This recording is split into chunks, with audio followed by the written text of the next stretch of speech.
He might struggle a little bit more, but generally this is not a team you're expecting Xerxin to struggle individually against. Okay, what level are we placing MOUZ at then right about now? Because as we've talked about, ever since adding Spinks, playoffs has just been like a non-negotiable. They've made it to every single one. But there has been a small drop-off as of recent time, Maui. Is that a red flag for you already? EWC wasn't the brightest spot for MOUZ, and I feel like MOUZ are now past the honeymoon with Spinks, where they were able to capture an immediate trophy with him, and now they're having to go back to the drawing board. We're seeing that it's getting just a little bit more difficult, especially on their T sides, especially when Brolin has to come up with some kind of plan. And so for MOUZ, they're still elite. I'd still have them as roughly the 4th or 5th best team in the world, and so there is a huge gap between them and a team like M80. I expect them to be pushed at this tournament, but I don't necessarily expect it to be against this opposition. And when you look at them struggling, the T-sides do come into favor a lot of the time because they've just fallen off completely. You've had Spinks really struggle. That's why Xerxin is a talking point. His own success is going down. But it feels like the team, part of the thing that's concerning me is they're talking about, oh, our Ancient, we have this terrible T-side, but it's not really getting that much better. I want to see them identify their problems and fix those problems. That's where they're struggling. Well, let's see if Cyclone has any solution to the T-sides. He caught up with James Banks earlier today. Cyclone, there's been a lot of focus on the T-sides for MOUZ not looking as strong. I want to just get your opinion of what's going on with the playbook currently. That was in Premiere yesterday. You're feeling good? So, Let's fucking go. I think every team has maybe some struggles with the T-side also for us. I think part of it is we're not as good as connecting all the dots on T-side. I think we need a little bit more production from some of the guys to add in to make the T-side a bit easier. Also in the big moments, the big games. We're having a good start to the day. To go in we have a surprise today, chat. If you know, you know. If you have players that contribute, so something we're aware of and working on it. I also think you can see it in glimpses that we can have a really good T-side. It'll is misleading. Usually for us, Mirage is a case of that. Fuck up. Okay, a little bit of a spoiler in terms of what maps we're going to be getting, but just are we going to get the M80 choir today? Anyway, but is this one of the issues we see when a player goes at the beginning of the year, hey, I want to become an in-game leader?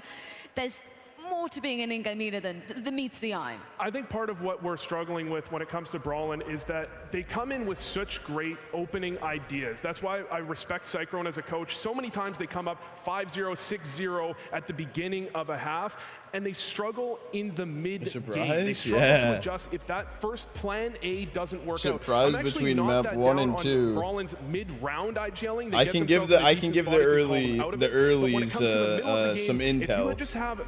If you have M80 come out with a better game plan, a better opening idea of how to play the matchup. Good chat. How are we doing this morning? Easily.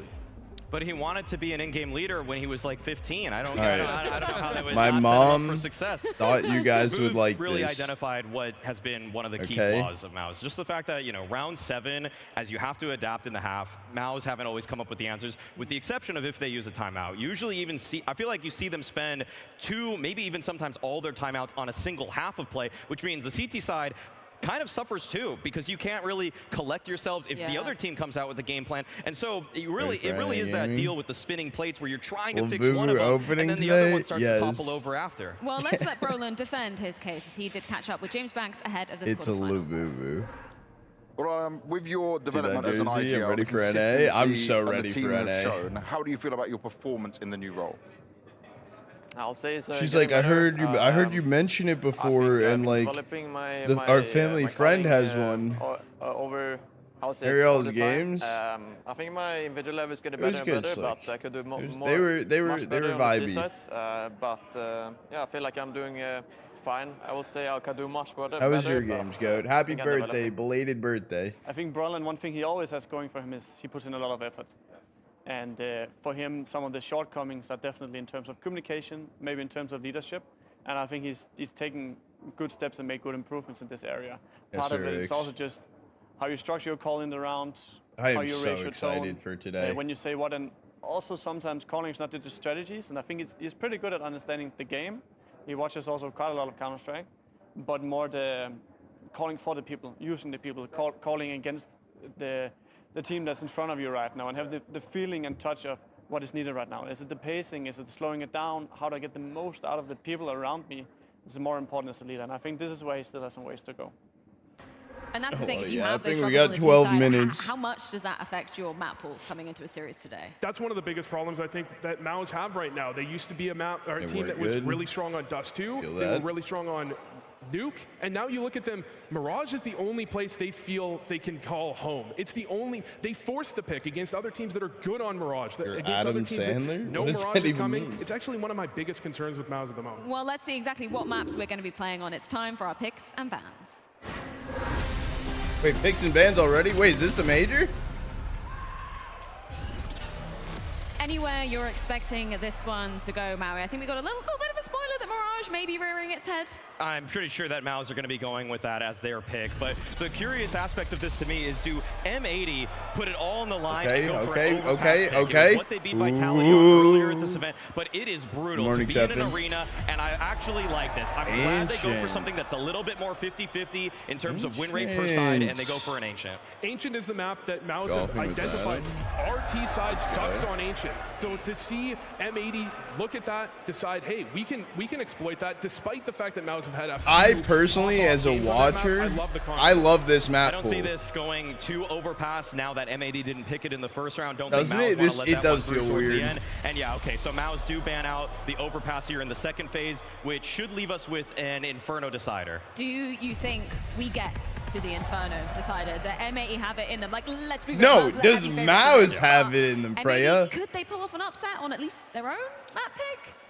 I find it pretty unlikely. I'll just be frank. I love M80. I like what they brought to this tournament. Online is a different beast than the arena. Nobody on M80 has played with this kind of audience in front of them in the past, with the exception of their coach. Morning, Very Zach. different for him to be saying some stuff in a timeout versus the guys that are in the server whose hands are going to literally shake when that crowd roars. Yeah, we saw even against Na'Vi online, they were in boot camp. They struggled a little bit. They had moments where they couldn't get bomb plants. They couldn't convert rounds. They should have been winning. Come into an arena. It's great experience for them. It is the but same I think stage they will as that crumble. as I think major. that's just the reality of it. Gentlemen, it's almost time to be diving into our first quarterfinal here at the Blast Open Holy London. But not shit. before we head things to Congrats, a quick Ani. break. When we're back, we're going to be welcoming MOUZ and M80 into the arena. Congratulations. Hold on. I actually need to make sure I do something. We are gonna do the wide break here. Going over ramp on Nuke. Okay, that's fine. So I wanted to pick your brain on how you play this position, some of the starting spots, how you play this at such a high level. So thanks, Robs. Oh, fantastic. Let's start. The first thing is like just the rotation part of the ramp is, well, you can give it up. You can go B, play the B bomb site, take a position here. Maybe they come after you, because sometimes the T's, they want to take ramp, but they have an idea after what they want to do. Maybe they want to execute on B, or it's just for pressure and they go back to A or make a wrap around. It seems pretty easy. Okay, so what about some of the when I was like first learning positions in your opinion? What do you go for in terms of starters? Well, I think I set that up, Joel. You like that? CS2 smoke is you very like big, that? So I like to do a smoke which goes deeper. It covers like perfectly the doorway here. And one of the classic positions is just the headshot angle behind the box. It's a strong position, but I think just the meta has shifted a bit where the T's really, on a high level, they really clear this angle. I prefer not to play this too much, just maybe for information. Like then, yeah, we'll go for this and instantly drop down, and I can get a rotation to B. Maybe Zaibu, for example, in my team will pick up the rotation here, and then like really off angles, which I like, would be like somewhere around here. Oh wow. Because this, like, gotta give him a whole milk milk crate to stand on. You're in. talking about Maui? Yeah, So sure. I like to have it just on this door frame You see here. both sides of the And event. it's not really an angle which will clear that often. I You look kinda at this like box that, here, though. And now they Like, kinda it's swing like- for backup under heaven. So you kind of miss this angle here sometimes. Say they have lower control already. If we you know that they're beat getting down MOUZ, secret. we just What play are the spots that you Vitality. would like to play? Like, Or do you just that defend is the it. beat? There is no we play They the have winner times of. to We rotate just to play B, so Vitality. they might be in double doors or single door. I will try to always make it to this position here, which is really nice. This is like an angle where the guy actually has to jump up. So you won't see me as you go here, but you have to jump up. But yeah, if you go like this, it's gonna be an easy frag, guys. I'm gonna catch you jumping in the transition. The T's have a reaction like, just going crazy with the single door, like opening and clearing the whole site like this. So this goes really fast and you can easily be caught by that. On B side, I think our position also is, this is like an off angle here to hold the B hit, because you're kind of secured by all angles, but then again, you can peek everything. Go, And Joes. again, Let's go, if dude. they strafe on you, it's really fast, so you have to be ready for everything. Your money Okay, don't make thanks. money. Really appreciate it. And thanks, Rops, for joining Masterclass. Thank you for having me.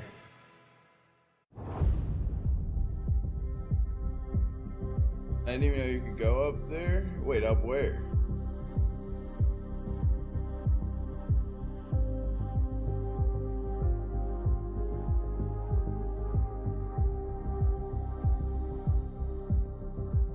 Chat, channel point prediction is currently open to let you guys know. You might have seen it. We currently have 6,400 channel points on mouse, 27,000.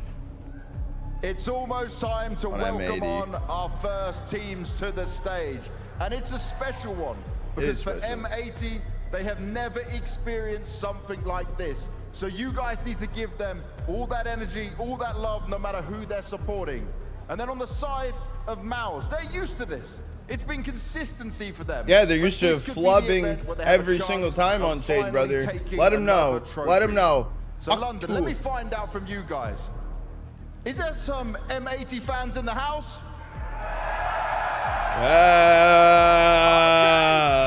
All right, London, you're cooking for the underdogs. But what about over on the Mouse side? Boo! There's boos for the Mouse side. Well, London, you seem to love an underdog. Yeah! So Rah! are you ready? Yeah! Let's bring our teams onto the stage. I am so proud of M80. They are. How would you describe your team's play style? Oh shit. I would say fun. Yeah, we play a really interesting style of Counter-Strike, a really aggressive one. I think it's fun to watch. I'll say our playstyle is more aggressive than others. Try to not respect what they want to do, and we show them that we are better than them. All the right players, the amount of X factor. They're gonna have no videos to show of M80 because they're never on stage. Mouse's in-game leader. This is a team that simply refuses to die. This is a giant opportunity that you don't get every day. Sin's gonna do this all alone. They banned it, Coco. Mouse banned it. A huge achievement for this M80 squad into London. Favorite body of water. How would you describe M80? I would say energy. Okay. How would you describe Mouse? Beatable. Ooh, hoo, hoo, hoo. Hoo, hoo. Let's go, Lake. Are those goats?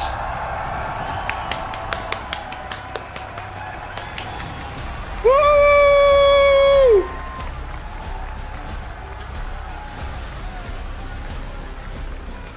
I know him!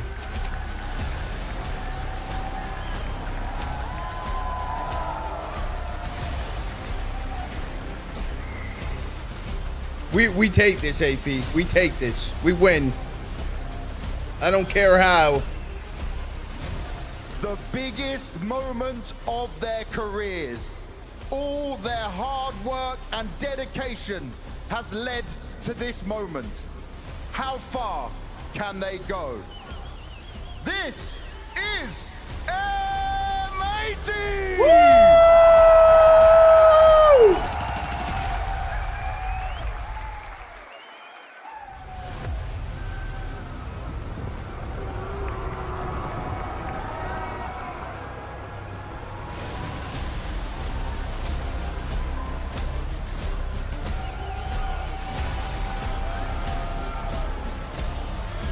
Top 6 is good, Mouse. Top 6 is good. Top 6 is good. I respect it. I appreciate you showing up for the no contest. I appreciate it. I appreciate it. Their consistency is through the roof. Their teamwork is on point, but they hunger for more. They want more. This is Mouse!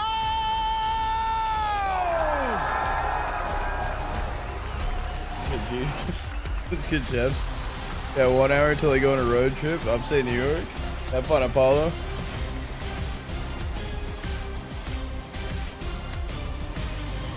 Beanie mode, it is activated. Jimmy spends too much time.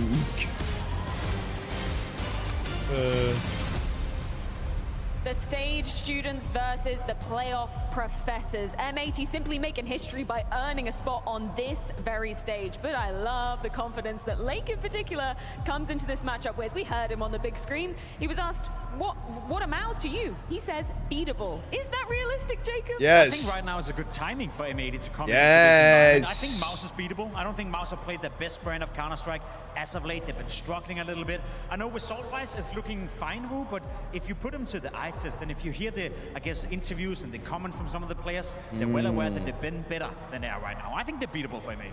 I want to say nice things about M80, but I think this is more about MOUZ than it is about M80. If MOUZ come out and they can't beat an M80 squad that plays good CS, but MOUZ, we know them. They play great CS. They play structured, systematic CS. Right? They have great players. Like mid. From all regards, MOUZ should easily close this one out. If they can't, I think we're looking at a MOUZ that is falling out of the top 5 potentially. Let's talk about the maps that we have at hand. First map, M80's pick, that is Ancient. I guess MOUZ get to breathe a sigh of relief because they get to start on the CT side of that. What should we be looking at in terms of maybe some head-to-heads, key players I'm to be excited. watching out for? I think Brolan is the point of contact for MOUZ, always playing the cave position, super aggressive on that CT side. I need to go on Twitter to hype hype up M80. M80. They like to play aggressive Counter-Strike, so it may not be the usual suspect. You know, normally you look towards Spinks, you look towards Exertion, Torsi for that matter. I think the most influential player on MOUZ CT side is Brolan. If he's off to a good start, it's going to be tough for M80. I'm going to send you the way of Xerxin, and it's a little cliche. You're playing Ancient, you're looking at mid, but the reality is when MOUZ have succeeded on this map, when they destroyed G2, it was through mid control on both sides of the map.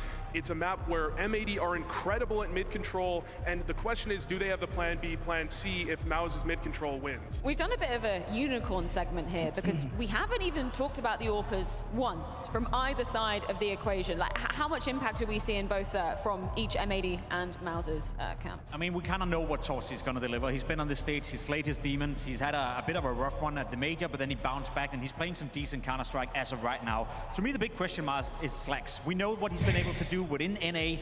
He's been having a good time over there, you know, upping up his stats and looking like an NA beater almost. But when he's playing against European opposition, when he's playing against better opposition, I appreciate it, Art. He has a bit of a tendency to it not is have the time, same Yoshi. output.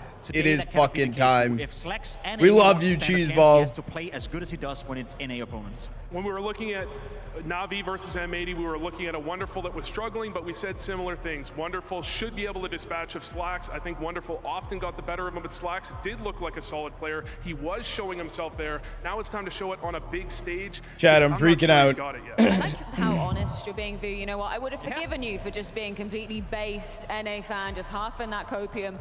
Do you think they have what it takes to at least push us to a third? Like, is there any kind of small win that M80 can get here? I think they could push us to some good games, but the reality is these are two relatively strong maps for MOUZ. The Gooner peak? Nah. M80, they could Jimmy's gonna be AFK the first map. They're strong on He's too busy Ancient, gooning. but if MOUZ is bringing their A game, I don't think M80 have any chance. I'll rephrase it like this. If you're M80 and you can't beat MOUZ today, I don't think you're ever gonna beat them. I think MOUZ right now is in a 2-0, I think we go map 3. Where they're trying to figure out stuff. I think we go map 3, honestly. But M80 win. I guess M80 clear. reactivate the lineup that has been the second best, third best team throughout the entirety of the year. Right now, they're not playing as if they were, so I feel like timing-wise, if M80 can't get it done today for you, it's never gonna happen. I was gonna say, even with the rough T size that we've seen from the side of MOUZ, like what should we be looking at from M80's CT side? I mean, hopefully they've been watching a lot of demos, getting some preparation together. Do you expect them to be kind of finding any holes on the offense of MOUZ? It comes down to the mid control again. It comes down to Slax, I think, actually on the op to actually get things held on the extremities. He likes to play towards the A site quite often, and they overload middle. MOUZ generally, they get the better of almost every team in middle, regardless of the side. So I think you want to see M80 control mid, and then Slax defends the extremities a little bit. Well, either way, it is time to kick off our first quarterfinal live from Wembley. It's MOUZ versus M80. That's right, Wembley. It's good to see you all again. This is a nice vibe. Everyone here on a Friday afternoon, Hugo, for a quarterfinal and a bit of a banging one of that. We kind of know MOUZ's story. We know what this team's trying to do. Bring us the pistols. Bring us the second round. Bring us the next 11 after that. Claw on to these top spots. Been a bit of a rough time for MOUZ as of late, but the British people, Hugo, they love an underdog. Well, they will surely love M80. We got W British people. W bottle water. W. Fight back. So Wembley, I ask you, why don't we give them a warm welcome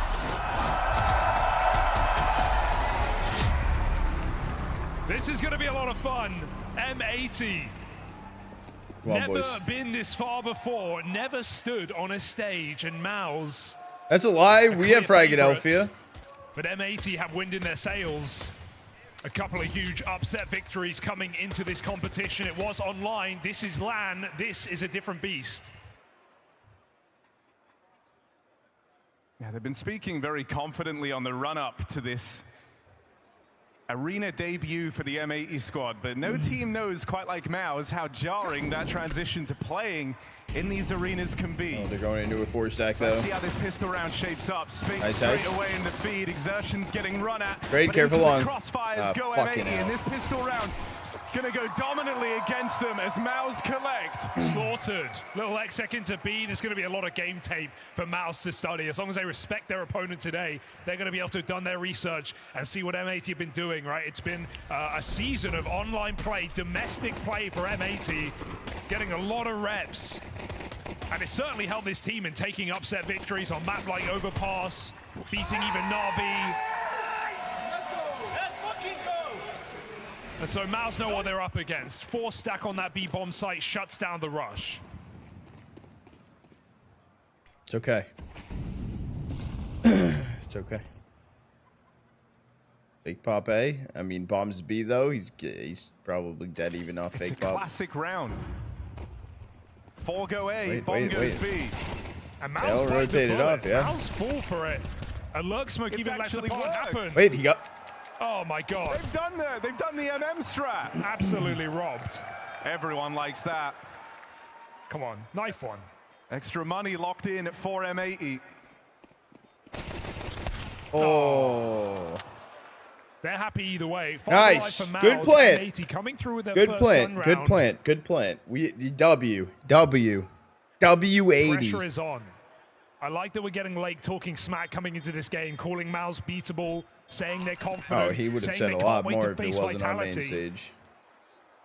What? This is a MOUZ that graduated Xerxes, are you Dory because you're lost? To masters of the stage themselves, still hunting trophies, but a team that should have no problem on paper dispatching of M80 today.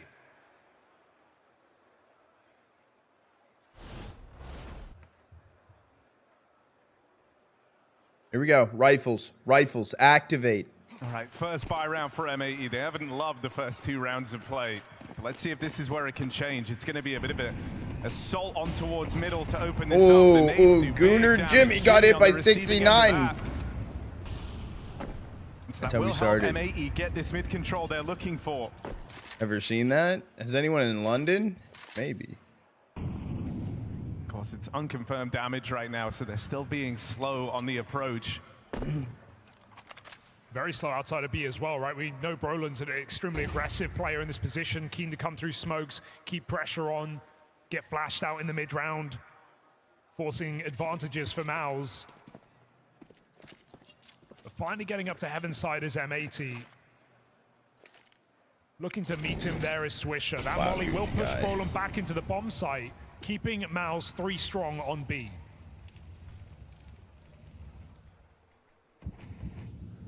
How much of a fake do we get with Hex this committed? MOUZ are going to go for info first. This could pay off for Hex. Been waiting a long time. Oh, ready? Prep. Jimmy and Exertion falls and forcing a rotate out of MOUZ, but they're losing players all across the map. Sharp shots. Toshi and Spinks will be in the right place, but they've got a lot to do here. 2 versus 5 as this site hit begins. Right kills at the right place could win you this round, but an assault of utility makes it an impossibility. Spinks late. Swish, get this kill. Swish. 1 on 5. Swish. Clears out the first, but that is the penny dropped here for M80. Absolutely fine to hunt down this gun as Spinks throws in the towel. M80. Okay, not 5 alive. Not 5 alive. It's okay. Nice. Nice, boys. Didn't take him long.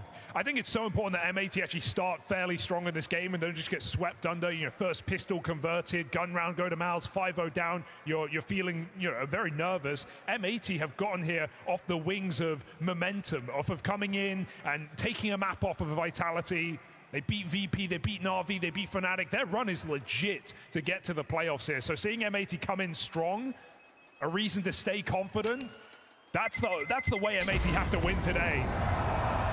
It won't be a comeback. It's got to be them hitting hard out of the gate. So first gun round, locked in. Dumb cheese. And I mean, I'm also going to be watching this guy very, very keenly. Hext was a real driving force behind their run to get here. This guy in clutches was phenomenal, and he was like the most clutch player of the group stage. I'm cheesing, yeah, 7 clutches across online play to get here. And he's just been a vibes guy. That's what it looks like, a very loud piece in this team. We've seen him talk smack across different iterations, different rosters over these last couple of years. A lot of energy. More pyro? Yeah, you're right. Definitely keeps his team loose and calm at times. You're right. The more fire. We need that now more than ever. We need fireworks. This time, no A main for Hex. Jimpat takes it back. We need fireworks. And M80 look to pop mid late. Woo! Woo! All right, Brolin, what you got? Deals with Swisher, the first man in. Okay. 4v5. That's a no advantage for M80 this time around. They're going to have to go and earn it. Scaling back out of mid, but they've thrown in that donut smoke to try and cut off the info. Scaling mentioned. Now still feel a bit. Nice, Lake. Nice. Only going to add to it. Here's the opener for M80 getting involved. Lake with that entry. And now running it down. Spinks oh shit, boys, come on. Short. A golden opportunity to start this B play. Instead, Torshi's looked to bail them out. And so M80 scrapping their way in. They get the control, they get that bomb plant, a man down in this post plant. Okay, not it's enough okay. nades to get him off Good the plan. bomb, so M80, it's a winnable round, but they need to take position back. Lake is stuck in the open on the fade of this smoke. Changing positions last second. Lake has the cover as Torshi dies in the smoke. There's no trade. Someone flash him? Someone flash him? They've got to make it work quickly. Oh, so much better! Deep into this gun round, he sends Jimmy packing. You're so much M80 better. Get it done off their star entry. Scene! They take the mile. Scene! Hex is holding the cross. Go Goon in a corner. The ace. No, Hex going to clean it up. But that's the opener and the closer working in tandem. Lake with a stellar round. That's M80, a man down. Both times they try and make their play, and Lake able to bridge the gap on that round. Yeah, it feels like a weird post-spawn there for Mouse, right? Just getting kind of caught out in that deep Molotov. No one there to help Torshi. Jimmy's shooting cave. B can feel really hard to hold in post-spawns if you don't have long or if you don't have cave. More than smile, LTP. Cheesing. And that breaks Mouse fully here in this 5th Nice round. buy, Mouse. Nice buy. Nice buy.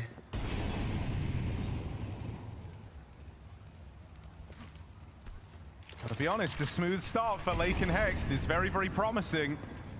Yeah, Switch, go entry with the those Mac are the pieces 10. you need. Those are the pieces that have been the most exciting part of this M80 run, right? Like you said, opener and closer, the 1-2. They're in smoke. They're gonna go. M80. Oh, is that this verse in the flash through?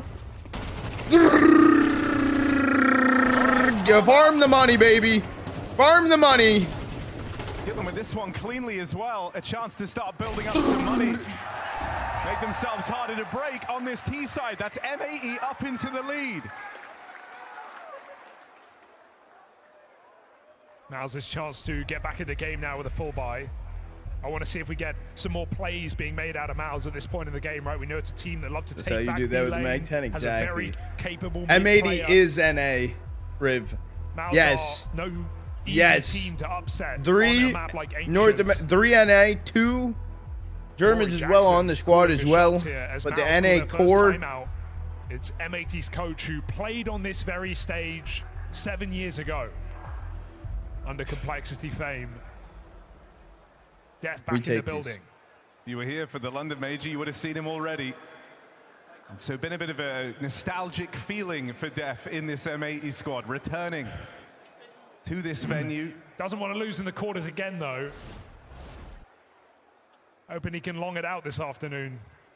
Torshi's orb in play here for Mouse. This is a sign to give Cloud9 $2 billion for a new CS roster. Try and set the record You gave straight. Cloud9 $2 billion, they wouldn't make a move.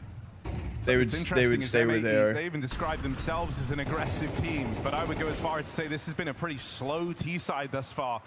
Not looking to make any crazy. Wait, does it draw tonight, Gandalay? Me and Joel were talking about getting tickets. Into this quarterfinal. Yeah, breathe. Feel out the atmosphere first. I got to go get some. Certain feeling for all 5 of these players. You elaborate? Let's see if they can find their comforts. NA plays rough, but we're in a new era. We're in a new era. Both players in red get smoked off. There's not an aid to blow that open, so for now, Exertion and Torshi have to reposition. It's very methodical for M80. Every position taken Methodical has a mention, nade behind it, has purpose. They've got Lake in a very strong spot. Lex, you get these. Where'd you peek that shit? Where'd you peek that shit? Torshi bites. Yes. Oh, nice molly. Oh, team kill. Bit of a disaster. But they find the entry. That's what they were looking for. Sin was in the way. Sin was in the way. Sin was in the way. It's okay. Torshi aggro down the ramp on a good timing. Gets Slacks with the util. Big. But still the entry's coming up, and they change their mind on the fly here with Lake opening the back door. Hold on. In for M80. They're going to link up with an A-side plot. It's Hex and it's Lake. Uh-oh. These are the 2 heavy hitters. Let's see what they can do. Torshi and Spinks. Oh, missed shot. You have Molly, you have nade. That's fine. Shot rallies past. Spinks is here. He's given a second chance at life here. Come on, Lake, hold that shit. CT wrap. Lake's trying to spot it, but low on health. It's going to fall to Hex. Deals with the first man in. To the clutches. Oh, what the fuck is that? From online to the arena. Hex trying to Spinks shuts him out of it. Oh, awkward nade. Could have made all the difference in that. Allowed him time to peek, to reposition. Good try. Good try. That nade. The clutch comes through for the experienced player of Mouse. It's an awkward little post plant where Lake feels like he has to help Hex, who's stuck in the site, who can't reposition. Oh. After an even more awkward team kill as well. It's a nice try for M80. Good mid-round call coming out from this squad. On the tippy toes, guys. Too short. You gotta get the step stool to huck it over that. Another buy.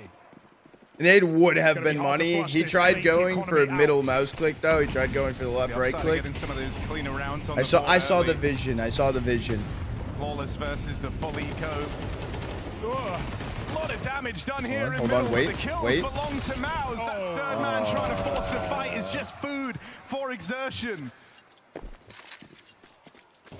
Delicious. And Brolin out from heaven. The only way in for M80, but they can't pick up the pace. They're still blocked at this B-bomb site. The bomb is so far away. So they have to hope for a mistake. These are moments where Mouse should excel. Don't need to overcommit to fights, but Exertion has the info on the donut cross. Mal's in very strong positions now. Spink starts to move over. But the timing just got missed by M80, who are getting closer and closer into B. No, I like it. I like Sheffin being here, saying shit, so then I can say shit back to Sheffin. I like it. So for M80's captain, a very unlikely 1-on-4. It's okay. His heart will be broken He's got today. Support ready to come through. One missed shot gets the ball rolling. How much further can Sin hope to take this? Sin has 1 HE and there's an HE on the The clutch is ground. getting harder and harder by the second. He's got a 1v1 on Exertion, but past that, nothing comes for free. Okay. And so there's the kill. Okay. Exertion on the line, and Mao's ready to deny that clutch attempt. It's a far more dominant round against M80 with the cleanup in mid from Jimmy and Exertion. Yeah, good read from Mouse, knowing what M80 have been exploiting. It's been these late mid takes coming in from heaven, coming through this mid smoke, breaking it a lot. SMG's up close. Brolin finally makes his cave play. That's more the Mouse we came to expect. Not afraid to get stuck in. Because while M80 may thrive in chaos, Mouse had the players for that as well. Tech pause, pod noodle, tech pause. I feel like the first few rounds of this have kind of been both teams getting a measure for the other one, right? Even though there's a lot of tape to go over, as you say, this isn't a head-to-head we've had.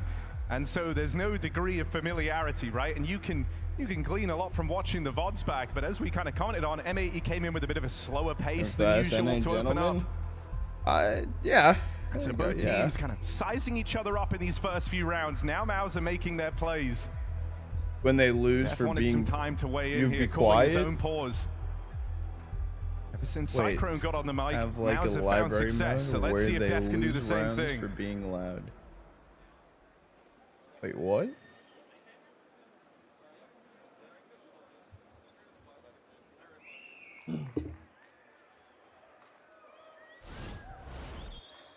They've certainly conditioned Maus to worry about this mid control. M80, the kind of team to just throw in quicker rounds. That's what we saw in online play when they have momentum in their pocket to not be afraid of a B rush here and there. This does look like an earlier attack. 3 straight out B lane. Like keeping the pressure on the middle, breaking the smoke. Feels a bit more like they're trying to feign some of this B action earlier, right? With that lurk smoke in, that's like a notable change for Maus, and it did make them more nervous, but that won't help you. Smoke spam for Brolin. Check piss. And so they go about getting this mid control. They're not being given an opportunity to equalize here. Smoke blowing open, Exertion and Torshi both get away with murder. Timing couldn't have been better there for Maus. And a bitter pill to swallow for M80. 2 players caught crossing. Disaster strikes. This round is over. Unless Slacks has something to say. Flank on this B bomb site opening up. He's got to meet with his teammate. He has no choice in his path. Roland with Cave locked in, but as soon as they know Swish's position, he can activate, and Spinks just nails him through the wood. Now they turn around. Slacks goes in for 2, but Brolin still suspected in the corner, holds it down. Good try, Slacks. Good fucking try. Double kill for the captain of Maus, and they start to take a lead. They start to run away as M80's economy gets broken. Okay, it's okay. I'm not scared. I'm not scared. Sigh of relief for Maus, who is certainly getting a bit nervous after the hot start from M80, but now they've regained control over this game. Check his PC. Putting themselves he has in the radar. position. Radar. Confirmed? Confirmed? Having control of the money, these are things Maus love to see. So just an eco round here. Chance to try and dig Torshi for Hexed. I mean, getting him off this line is going to be difficult. I know. I don't know if I can set it up. I have it. M80 have lost the most T-side deaths through the smoke per half among teams within at least 150 big event It actually rounds. blinds M80 as well. Torshi's got cover from rifle, so M80 are not going to find a way into this position. Slacks looks elsewhere. I mean, as the game's gone on, Brolin's been kind of pushing his luck more and more at Cave. You touched upon how he likes to go for those kind of aggressive moves. He's down to smoke it and play through. Set Joel in the crowd. We're certainly getting more of that as the game's gone on. That makes even getting out through the doors here feel a little bit scary for M80. Make a contact up. There's good room here in this site with only Spinks at the long side. It's down to Exertion's timing. If he can catch the bomb, he sees a player. That will turn Brolin around as well. Cave covered, smoke in the ramp. M80 just try and blitz through. It's not going to happen though. Looking like a flawless round now for Maus to find their 4th straight on this CT side. M80 good, buddy. running into a brick wall right now. Sin's going to have to call them out of this. I'm not cursing shit.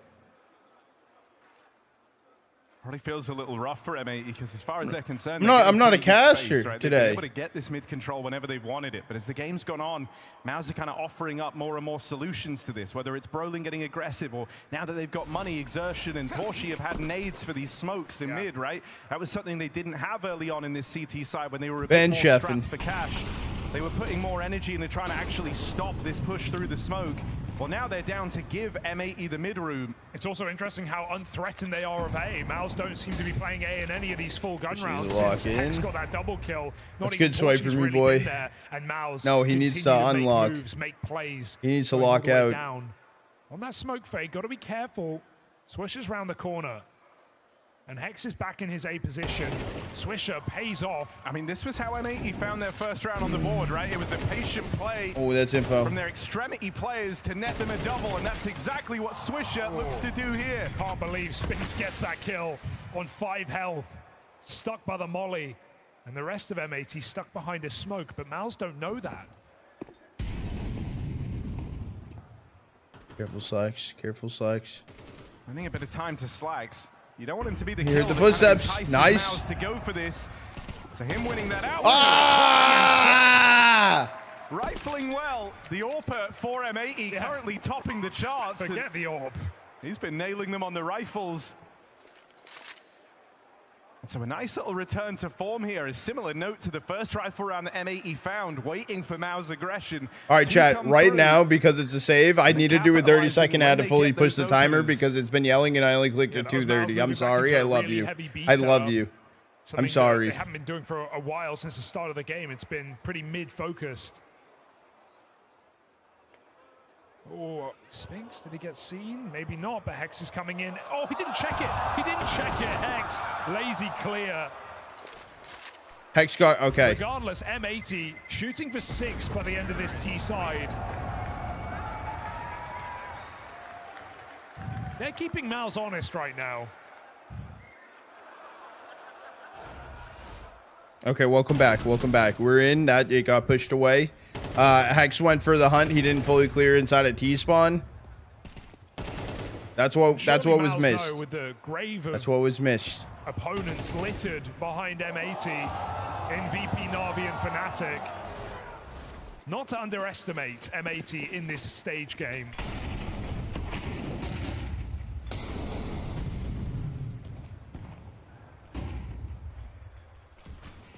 Said earlier on how Maus have been kind of neglecting this A side. Oh, booty cheek scene! Not now, and an awkward boost. Nice. Okay. With the trade as he finally brings out this AWP.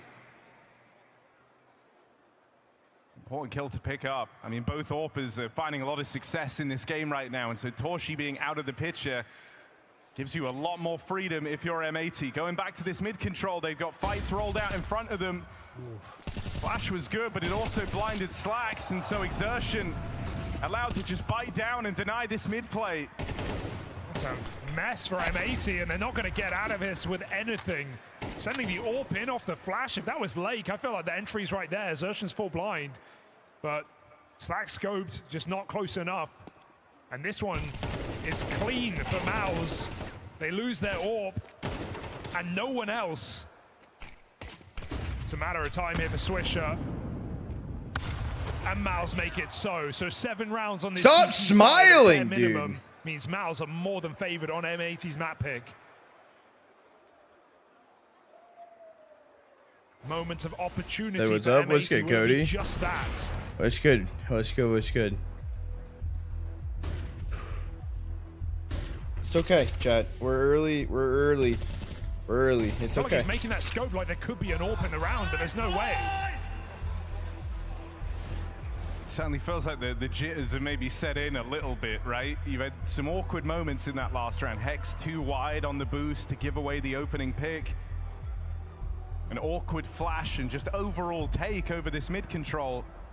If they were able to pounce out, like you say, if Lake kind of led the charge there, it felt like they were destined to at least deal with one of those players pushed up in middle who were both blind at the hands of the Sin Flash. Grinds my gears. What is it? So as Mao's who picked first map? M80 map pick. He's certainly feeling a little more nervous. Let's go, Granny Lake. This chance at a great half has slipped through their fingers. Straight out mid, back to classic. But Exertion keeps the door shut. One of these B plays in the final round of the half. M80 might just look to drive this one home. They've got to get past the Torshi AWP again. It continues to be a problem. Slacks on the entries. His rifling's been fantastic in this game. 2 kills to the good. Torshi displaced. Sin and Slacks. The German contingent of M80 offering up resistance here. Sin takes it one step too far. That's the bomb lost, and things get awkward for Slacks now in this 1v2. Gap closes on him. Exertion pushed through the site. On default. No idea, and so surely a dead man. It's Maus powering up and winning out this half in dominant fashion. We're CT sided. We're CT sided. We're CT sided for sure. For sure. Trust me. Trust me. I think. Oh, well, that's gonna fucking chalk up everything, huh?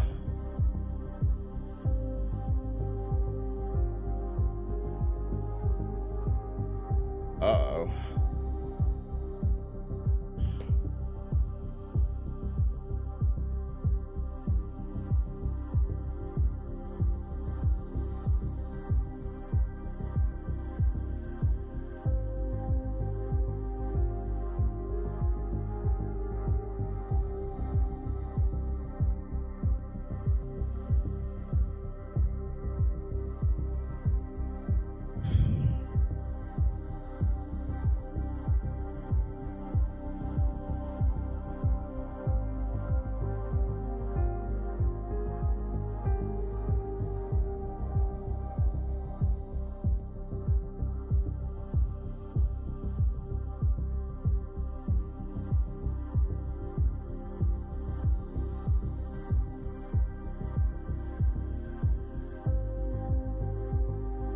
Do you know when Frag will be starting and who's streaming it? I know that Frag will be streaming it. I don't know when it starts.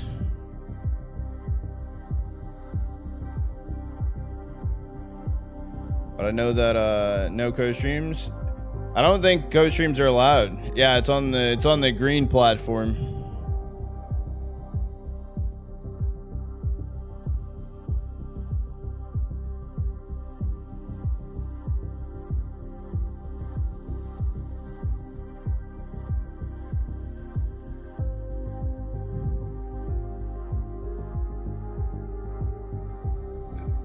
They stream on WhatsApp? Yeah.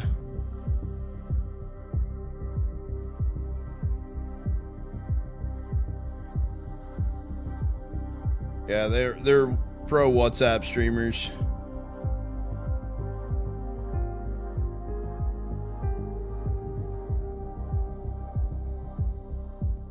But I assume like 12? It's already started. Is Nox in a different time zone than EST? I think it's Central.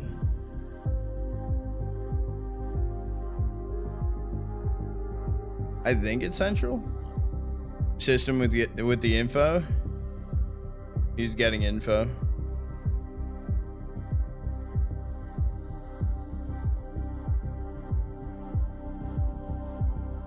EST.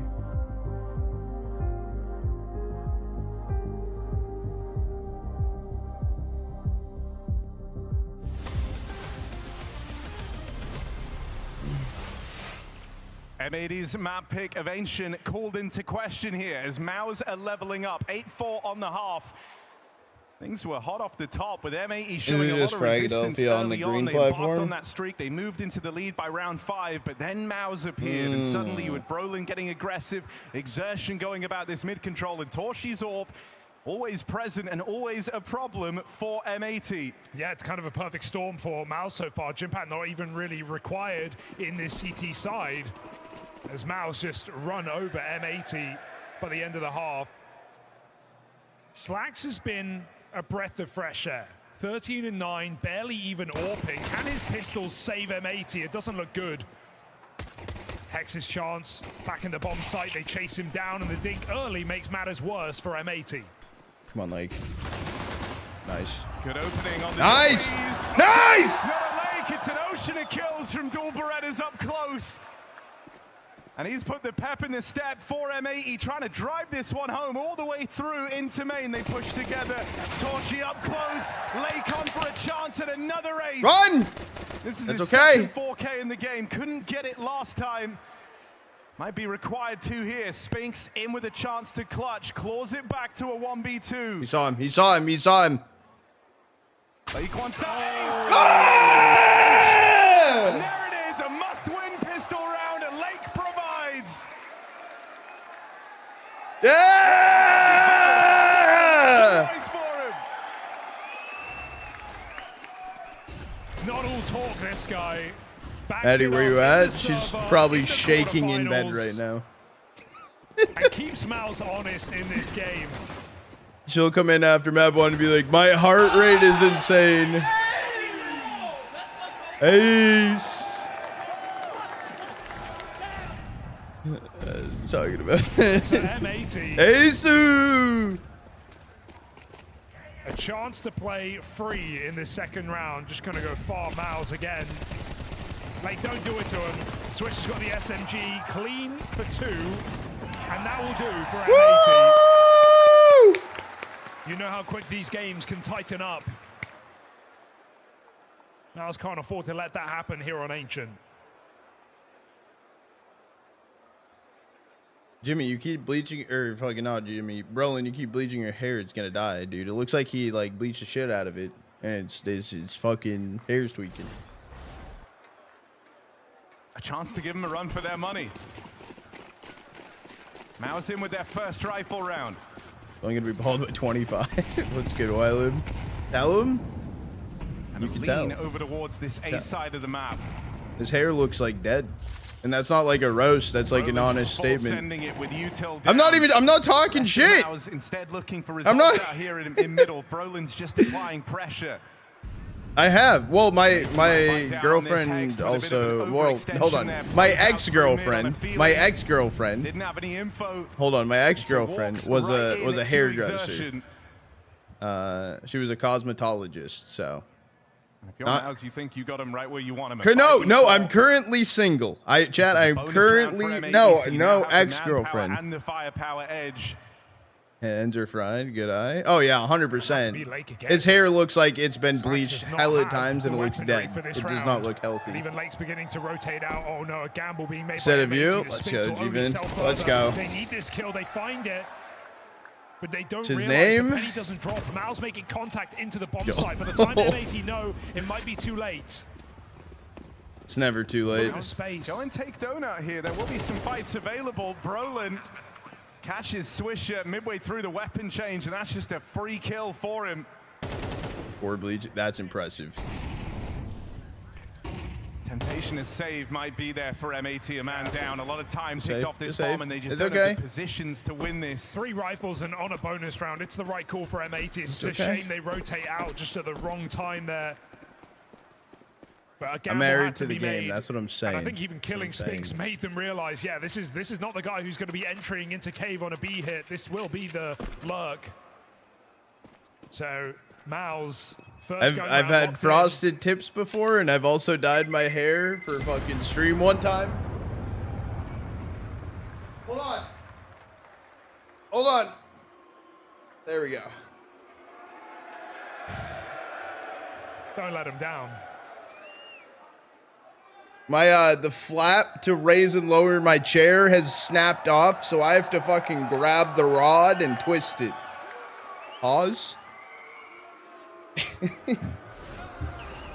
think the crowd certainly have their favorite in this game. Had a mullet in high school. Not any saves yet, though. See if that changes. All right. Now's another quick round. Grab it and twist it. M80 started this one off strong in middle, and so a little lacking on this B side of the map. You got to hope these mid players get some nice. Results. There's the slack saw. Good info, Lake. Fuck. But he's caught by that heaven re-swing. The second man. It's okay. Gonna punish Lake. There is a movement happening here for M80 though. Ramp control looking Hex to come is alone through. though. Hex is alone. Aggro on the extremities. Oh, kills Xerxin. Looking to at least get info out of the way. Hex nice. holds on to middle and denies Xerxin that control in red room. Oh, Slacks is just going for it right now. He's just forcing these kills. That's bomb! 4-on-2, bomb loose. They won't play for it. He's on his own, but they put Mouse in a very difficult position. Spinks is trying to go forward, but Torshi will have to go back. And even though this bomb site elected to be left by M80, Mouse can't do anything with it. Spinks trying to force another kill. He is sharp today, 14-8. It's been ending rounds here for Mouse. He's going to group up with his teammate. M80 don't batter their eyes. Might be problematic for Mouse that they haven't played for this bomb drop over in middle. They're wasting a lot of time here, anticipating that someone's pushed up. And with only 25 seconds left. Oh, yeah. And Chad, I can manually count my heart rate. 1, 2, 3, 4, 5, 6, 7, 8, 9, 10. We're alive. But still a very convincing round out of M80, right? Some really nice. I don't know what that means, but we're alive. We're Ninja beaten. Would be proud. This was a great little reaction after that mid-fight. You know, they come through with the aggression. Once that's kind of not seen anything, not accomplished much, Slacks also I got creeps up through peppermints. main. They know that MOUZ have bigger problems. And so these gaps start to appear, and M80 go and find them. And even Cyclone Cool's attack there, it seems like MOUZ have gotten in their head a little bit, even with that read on the bomb pickup. 1,075 to 90. That's nothing. I'm alive then. A lot of timeouts being used in this game, burning through them. As this game tightens up and longs out, you're gonna want him for later. Yeah!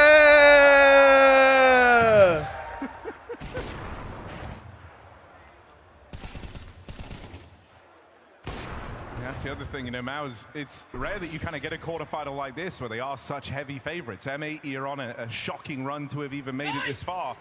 And in the eyes of many, getting to the playoffs is kind of job done for M80. They've already exceeded expectations.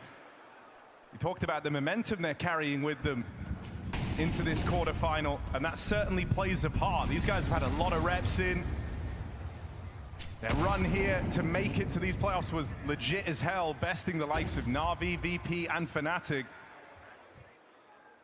And so that only emboldens you. I mean, this is one of the most one-sided kind of playoff matches we've had this year, just in terms of expectation. But that can add a certain pressure to this MOUZ team to perform. Good spot. And the all missed. That was the chance at the 4-on-4. MOUZ might not give you another chance to punish. It looks like M80 want to try and force these fights, but with Why is he banned again? Wait, who banned? He's calmed down the line about this donut player. Still nice! Any easier. Lake and Hext get stuck in, and this 4-on-4. Where's my hydrant? My bad. The other way, M80, a man up, but empty bomb sites. MOUZ might have room to work with here. Yeah, luckily for M80, there's no util for MOUZ to block these rotations, so Torshi really I'm tweaking right now. I'm sorry. I'm sorry. Something is sin. I need a beer. It's 11 a.m., but holds shit. on. Let's MOUZ take the site. Get comfortable. Torshi walks in for the default plant. That will be allowed, and M80 waiting for a huge flank from Lake. That picked up smoke does make a difference, but it also lets M80 cross long side. Kits available. Nate on the flank. M80 gonna have to win some fights. Gunnar behind you! He's had a quiet game. I scared him! I scared him! Ah! As Lake looks to move in, a lot of time ticked off this bomb. M80 are gonna have to start getting a move on. Gotta go. And with Torshi not having moved a muscle, What? This bomb. Spam might have to connect for Jimmy as they get on the defuse. He's looking for this. Swings it! Nice! M80 with a huge round pickup there. Low and slow on the retake, battling back in for a man down. That could be a turning point round in this game for M80, as now the gap is just down to 1 round. Felt like they left it too late. Lake had to run last second. That's what even gives MOUZ a chance in that 1v3. The fucking Gunnar sensed his presence. Side, but it certainly will if they I mean, Jimmy came onto this team as an explosive player, a guy doing more with less, a guy Jimmy got getting Spidey high value senses out of difficult roles, but his drop-off has been significant this year. Even when he upgraded Academy to the main team, he kept his stats across that year, across 2023 to 2024. They have dropped massively in this year alone. Hello! That's a big problem. It's okay. It's okay. Sin stopped the initial hit, but then in comes Exertion with that backstab. And this round's still going. This round's still hot. MOUZ trying to carve a path in, and they get themselves armed. Good now AGs. Great. Nice. And they got a kill. Great damage. Nice. Spam connects as well.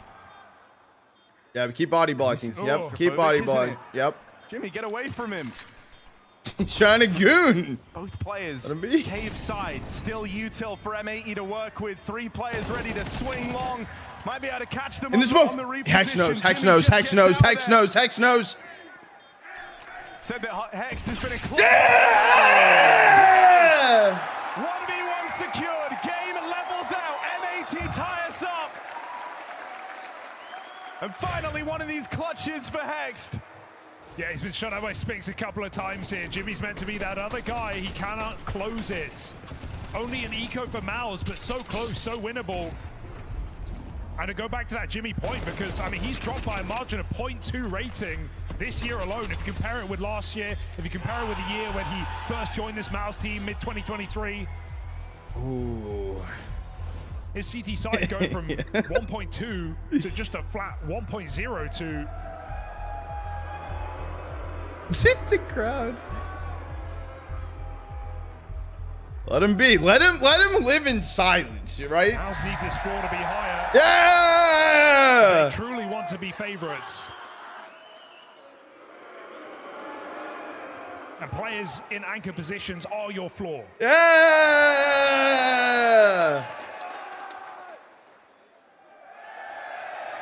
London loves an underdog. That's a major here. I know, I love it. Love the dogs. Hate the mice. NA favored? It's because they don't want to be on our bad side again. M80 have got bark and bite. We'll dump the T off the boats again. They don't want that. Up over towards red, and there's that Torchior firing off. This is Mouse picking up the pace, looking for a breakthrough round to stop Lake Red Room, Lake Red Room, Lake Red Room. Nice, nice. Swing out from heaven. They don't have this flank anymore. More coming in with the tier 1 fucking goated. For Mouse if M80 try and set up on the ramp. Actually waiting for Lake. They're grouping very, very strong over here again. Towards lane. They're fucking looking good. Senton looks like Jay. Given away, but that's because it's smoked off, and that forces them right back into Jimmy's hands. Lake goes to check it, but still can't get past him. They might save. So this one might be too far gone for M80. Yeah, one big pick up the ramp from Torchi's Orb, That's and it fine. sends M80 packing, even with that That's fine. exertion, not enough. We didn't want that round. Get the taste of victory yet again after a streak of 3 is broken. Torchi's done a lot in the first half, not too much in this T side. That is a impact kill that we watched an event before, and Joel came to me after stream, and he's like, "Yo, why doesn't this event have fire?" Like, I think Joel just thinks that Counter-Strike events just like the fire is a thing. The only event Joel's ever been to for CS has been the major. That is his only CS event he's been to. Like, he started with the major. And also with a chance to speak to his boys, but it's capitalizing on the back of the M80 timeout. Mouse might expect a change here. Last chat from the British coach until potential overtime. That was my favorite TF2. I mean, the margins started at the top, very, very small, right? Like 1 or 2 kills making a world of difference in that. Torchi round on the AWP kind of showcased exactly that. Donk to wildcard confirmed. Lake was spoken to about his opponent here. The word he used to describe Mouse was beatable. Well, they're right there. They've certainly had chances in this game. Nice. Being beatable and being beat are 2 different things. Crunch on the lane for M80. They get out with a 4-on-4. Swisher still in an aggressive position. They're hoping Mouse jumped the gun off that entry because there's still 3 players in this B bomb site. Smoke spam does come through though. Trying to goad them into the stack by giving away these openers. Hoping that proves too irresistible for Mouse to turn away from. It's not a bad call, but Mouse read it. Don't jump the gun. And if anything, the hesitation might let doubt creep into M80's mind. But a big flank from Hex opens up options. Gooner's holding. Even just him being here is kind of enough to allow you to keep that stack over towards B. Oh, and he's not going for heaven info either. He's just patrolling the back of spawn. And so Mouse are forced into this B bomb site. Oh, good molly. Good molly, Torji. Now blocked over on the ramp side at 40 seconds. This is a big problem for Mouse. At a certain point, Hex should start to move and get a little bit closer. Box Mouse in. Make sure you can. No, this is good. This is good because then they can't rotate through mid and they can't go through spawn. Hex, don't listen to the casters. There he goes. 30 seconds. Yeah, because you can't go the long way now. Yep, he knows. He's smart. It's rare that you're in this position, have so much info, know exactly. That's a free kill. He could kill it before it crosses. Damage down range. He did it. He did it. Oh, good molly. That molly forces him forward, but he's got no room left to run here. No time to win this round. He would need all the kills. Why you have your knife out? Where are you going? Dude, what a roster change. I mean, they've been shooting up the ranks ever since they added this guy to the squad. Right, this guy, put some respect on his name. Difficult opposition. His name's Hex, motherfucker. The lack of crack in NA, but they've come to Europe and they've not slowed down. Taking down proven European squads, taking down top dogs, and now on a stage, 10-10 against Mouse. Ben 10, let's get it. I think that's just felt nice for Hex as well. Is like he just seems like a smart, safe pair of hands. I know he has a very wild and out there persona, but the decisions he makes feel really, really solid. I think that's why he's been so threatening in a lot of these clutch rounds. Bringing much needed energy to a team. Bug Molotov? No replay.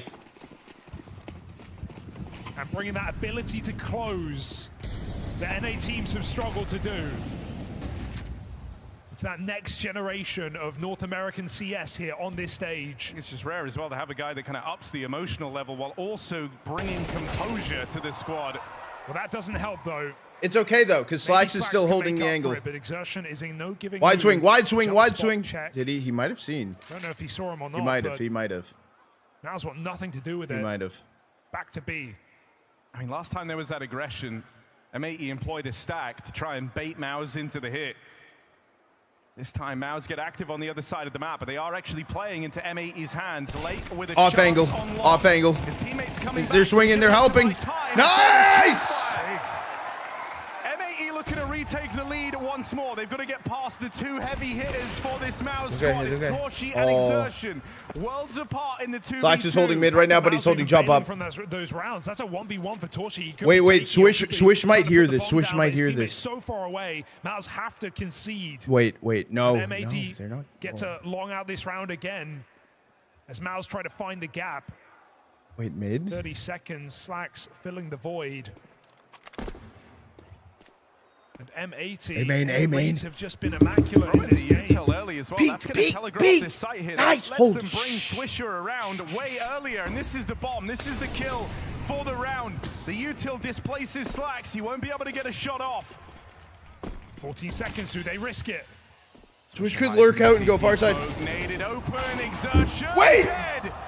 Wait. Good for the one. It's AWP on AWP violence here in this final 1v1. For control in the late game. Both teams at their wits' end for the money, so this round hits very, very hard. And Slacks is suspicious over the smoke push. Torshi never went there. Holds on with the AWP instead, and holds his nerve in that 1v1. Hey, if Jimmy can't close, Torshi certainly can. That's a must-win round for Mouse at this point in the game. No timeouts left. Economy on the line for both squads. Yeah, that was kind of the final all-in from both of these teams. And so that is a back-breaking round to lose if you're M80. Lets the kill come to him. It's Slacks feeling the pressure. It's okay. It's all right. And M80 now must be, because they forced up into this round. They are putting all good to try and compete with Mouse. No more intense cast. I can't intense cast. You got to intense WAD. Mid-take control to them, but the sight goes to Mouse. Lake pushed through that bottom mid-smoke very, very early, but Exertion's gone back to watch it. You just got the manpower to check everything right now. Mouse have positions, they have advantage, and even though that spam comes through, it's not before the bomb plants. M80 might have to throw in the towel. It's really not a save you feel good about, but you risked it all on this force fight. I love that call for Brolin though. Right, coach maybe not approving of it, but just going for the full A rush deep in the game with money on the line, knowing that there's no way M80 could read that with a gamble stack on A. It's so out there. It's so audacious. Upgrades go far here for M80. Every kill matters. Bomb's gonna help out. Guns to be retrieved. Locked out by Spinks and Co. They only managed to savor this one Galil. And so the gamble are going for the exits, for trying to arm yourselves in this round. Doesn't exactly pan out. Definitely what. Let's go OT. What they were hoping for. Let's go OT. I don't care. Just shoot them. It's not hard. That's fair. Torshi go kill. And this is it, man. M80 are not left with a hell of a lot. Another explosive round for Mouse as they try and brute force the mid hit. Heaven split for Spinks. This has been powerful. It's where a lot of these trades have come. No! Torshi. 3 on 5. Instantly. Peek fast mid, peek fast mid, peek fast mid. No! This one home. The 11th hour, they save themselves on Ancient.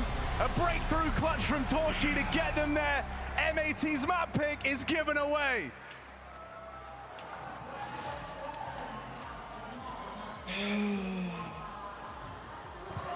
So close. From the likes of M80, and just not enough to get it over the line versus Mouse. No, very, very competitive game. So close. From M80, they really kept this one tense, I'd say. You could feel on Mouse that they were forced to play some proper Counter-Strike. Some of the individuals who was forced to step up as well. So much, much better than I think a lot of us would have anticipated. And I can't help to feel a little bit sorry for M80. They got so close, you know, making it hyper competitive. We win Mirage. Like overtime could have been possible right here, but it's the small details, it's the small nuances. They weren't with M80 there. When we look at this matchup, that M80 are capable of getting it close. They play some great Counter-Strike, but at the end of the day, Maus just have a better team. They've been here before. They're ready for it. And when it gets to that close game, it gets to the 10-10 scoreline, they're going to be the ones that push it over the edge. Should we take a look at some of the individual heroics that, you know, M80 did manage to pull out the bag? We got round 4 right out the gates, which is very impressive for the individuals to be firing on all cylinders. We go map already 3. This early into a map when we have to consider that they've never even played on a stage before. M80 look good. That was the first sign we got that M80 can play good Counter-Strike, proper Counter-Strike in a very tough round. Again, early in the game, very important to get into it, very important to get a feeling that they are on par with Mouse. Trading goes back and forth right here. Highlighted Brolan said that he's hyper. It's time to find out and get a gold. A little bit over-aggressive, and then again, another kill going the way of Mouse. But my mom bought this. My mom bought this for me to open it with chat.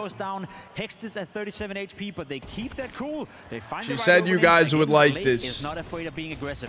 A massive round coming in, a good team flash, and he gets Take this my U back. round, which essentially is putting I would never buy this for myself. First sign in this game that they can play Counter-Strike for I very high never buy this. You see that type of round time and time again when it comes to M80. When they lose a player, they are so much better than most teams out there at understanding their next win condition, how they can turn a 3v3 even under that type of pressure. Yeah, no. Into an She thought it would be people funny. They did that against Navi quite a bit. That's where M80 really shines. So there's gamble rates on this chat. We apparently we promote gambling now. This kind of intangible issues. We have a 1 in 72 chance for the very first time. Did you see any of those jitters actually translate into this first map? Yeah, it's gambling. Is a great example of that. I think the CT side as well is a bit of an example of that. But round 7 specifically, they go. I don't even know any. I know nothing about this. Start, we get that no, it's no. Zywu, then they we can get a gold. Towards mid afterwards, so we can start from the beginning.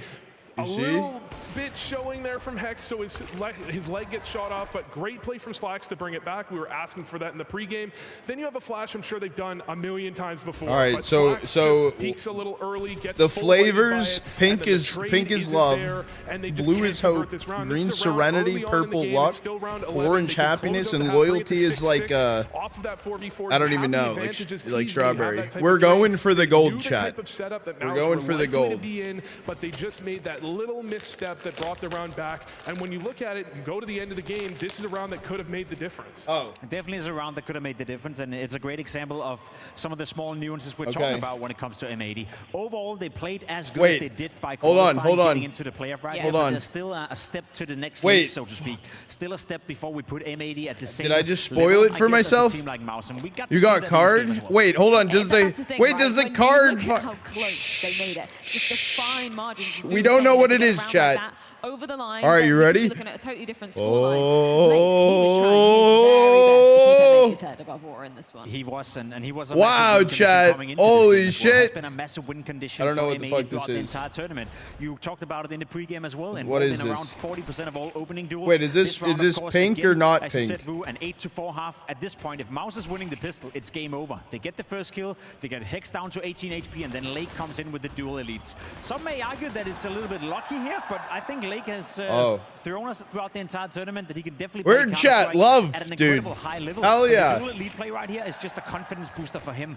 It Hell didn't yeah, amount chat. into the massive comeback, but it made the game competitive and it gave hope in the second half. I like the aggression back into A main as well. He gets the triple. You could call it luck. You could call it skill. I'm gonna call it it's skill official. I'm proposing to Counter-Strike. You're calling this luck, Jacob. Why are you trying to rain on his parade? That was sick. Yeah, all I'm saying, it's the dual elite, you know. I would have loved to see him do it with another weapon. It's again, it is a skillful play, but the duels is just sometimes a little bit, I guess, hidden prey. Okay, well, he's got 2 more pistol rounds to do it, not with the Julies, Pimp. I'm sorry it wasn't up to par. Either way, Vu, sorry for cutting you off. Yeah, I mean, I did like the re-aggression. This is Lake at his best, but he did struggle at times in this game. Now you're certified. There were times where he went a little missing in the middle of the got it on my beanie. This shit rolls where I roll. 5, 6, 7 rounds without getting too many kills. They're bullies. They don't know game. Consistency, I think. Yeah, I think that's the big issue for Lake right like here. An earring?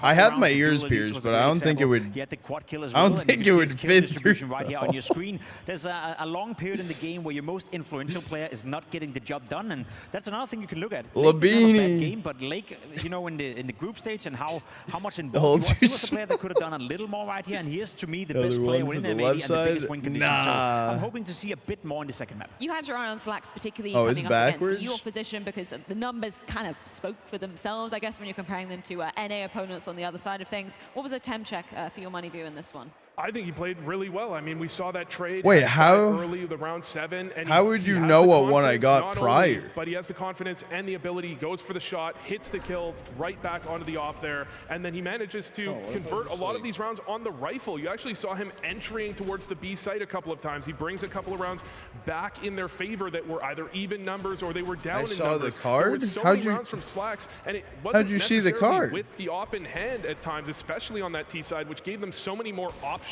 on their ability to, can they hit a bomb site? Do they have to worry about having an op? No. Oh, you know side, and he's actually making plays left, right, and center. I mean, this is the Slacks we see in NACS. This has been a breakthrough for Slacks. I feel like he had it a little bit during the group stage. We saw he was playing better and better, found more and more impact. Now you're coming to the big stage where you're playing Mouse and you were the best performer for your team. As you said, that's the Slacks we get to see in NA, and he's slowly but surely transitioning into becoming a player that can do it against a team like Mouse as well. What's the story? You know, we kind of preface for Mao's T-side struggle. That is evident through their statistics. When we look back at that first half, Brolin and Torzi, 2 men that we had our eyes firmly set on, did they live up to their end of the bargain, do you think? I think so. You know, there was moments in the game where they did better than other moments, I'd say. Again, Brolin to me is always a player that is very aggressive on the CT side, plays the cave position. He got Together it. with Torzi, they are the 2 aggressors. It's a little heavy. As well, being in middle, and we saw that from Brolin a couple of times as well. Had moments in the game where he did a tremendous job. Same could be said for Torzi. Not necessarily a game where they played out of their mind, but I think this is what you get when you have 2 players who are very stable in their roles and stable in the way they approach Agent. Who's like who would be a figure? Around a little too long in Cheetah. He does that who would be a figure? But I think overall, you can't be critical of Torzi and Brolin. Pardo, we could see the color. Bro, I don't know how that shit works. They put themselves in good positions. They got the kills they needed to, and that's why it was an 8-4 half. Was there a final nail in the coffin? Joel, where, you know, M80 give M80 the strength, hyper competitive. the was good there a shots, where it kind of all fell apart. And golds. A long time coming in this one. And allows them to succeed on both Mirage and Inferno. It can go either way. The money was a bit of an issue for M80. They were forced in positions where they probably could have gone for a retake if they wanted to, but they had to save for the next round. AK's on CT side. So I feel like at 10-10, that was free the moment where it felt util like, Mouse is slowly but from surely the taking bots. control over this game, and it was accumulated pressure that mounted over time. I feel Please for Mouse watch to put over them in the a tough NA position, goats. especially financially. I think when you point out 10-10, and allow the ops I believe it was 9-9 or 10-9 to burn in where mollies. they finally break the economy of Mouse. They put Joel. them onto the pistols,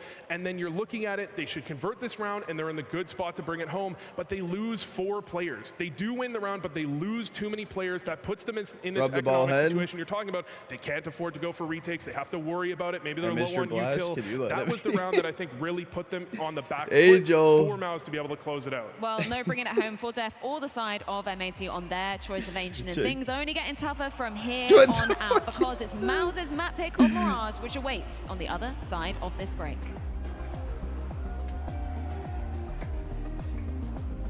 Is that what it actually is? Play G is full blast. Freezing. That's the best. You keeping it buzzed? I'm trying to grow it back. It takes a second. What does the ball do in the stream think that Chata does? Let your Discord tell you. Hold on, wait, chat. We're gonna do an ad break quick here while we have the downtime. If we make it a grand finals, I'll deadass shave my head. I'll post it on Discord. Same. I will also go bald if we win. Bro.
Is it Attack of Titan?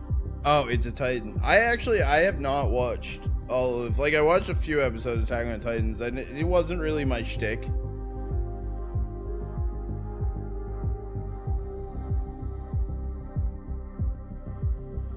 Or you have to nair your whole body. Send proof on Discord. Yeah, no. Watching. Will blow your mind? Really? Oh, so you baited us.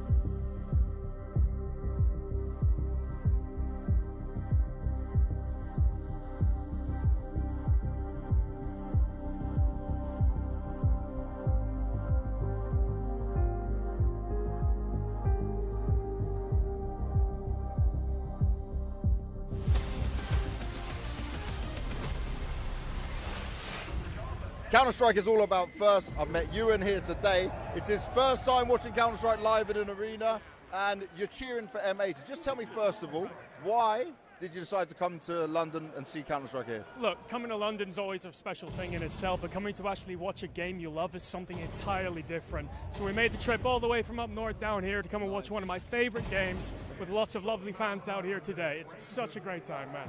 Now also, you're cheering for the underdogs in M80. Mals are getting the boos. What's made you cheer for M80? Why are you liking them? Listen, you said you'd hit the nail on the head with that one. You have to go for the underdogs, dude. You have to big up this little team. Always support the big guy, or a little guy, excuse me.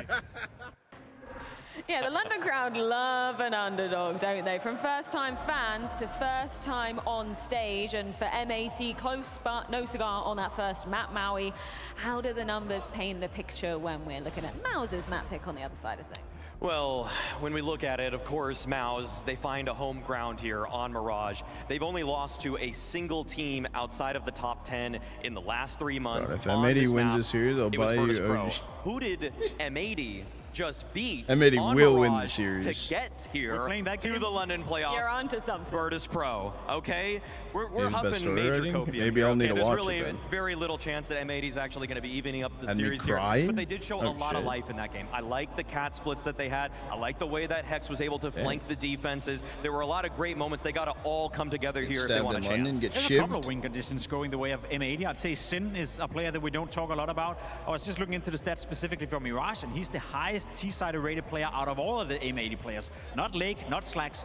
However, he's the lowest CT-sided rated player, right? So you get to see his best work on the T-side. Sin, as an in-game leader in that department, that's probably a good thing. Slacks, to me, is the big win condition. He is the best performer on Mirage overall, and he just had a bit of a breakthrough on 18. I think he played well. He did it on stage. He did it against European opposition. If M80 want to stand a chance for you, Slacks has to continue. Well, that's the thing. Him and as well, gesturing to the crowd, really lapping up that experience. They are going to be starting on the CT side of things, which means Maus, we've talked about it so much, are starting on that T side. Do we have the same concerns with that offensive half of Maus on a map like Mirage than maybe we do on some other maps? Versus the best 5 teams in the world, yeah, there's a concern. But against a team like M80, they should be making mincemeat of them. Unfortunately, I think that Maus is too great in the way that they layer their offense. They oftentimes take that mid control, have great splits onto the A bomb site. And M80, I mean, they had some moments in the last game, but they have to constantly be aware of all of the positions the Maus players could have snuck into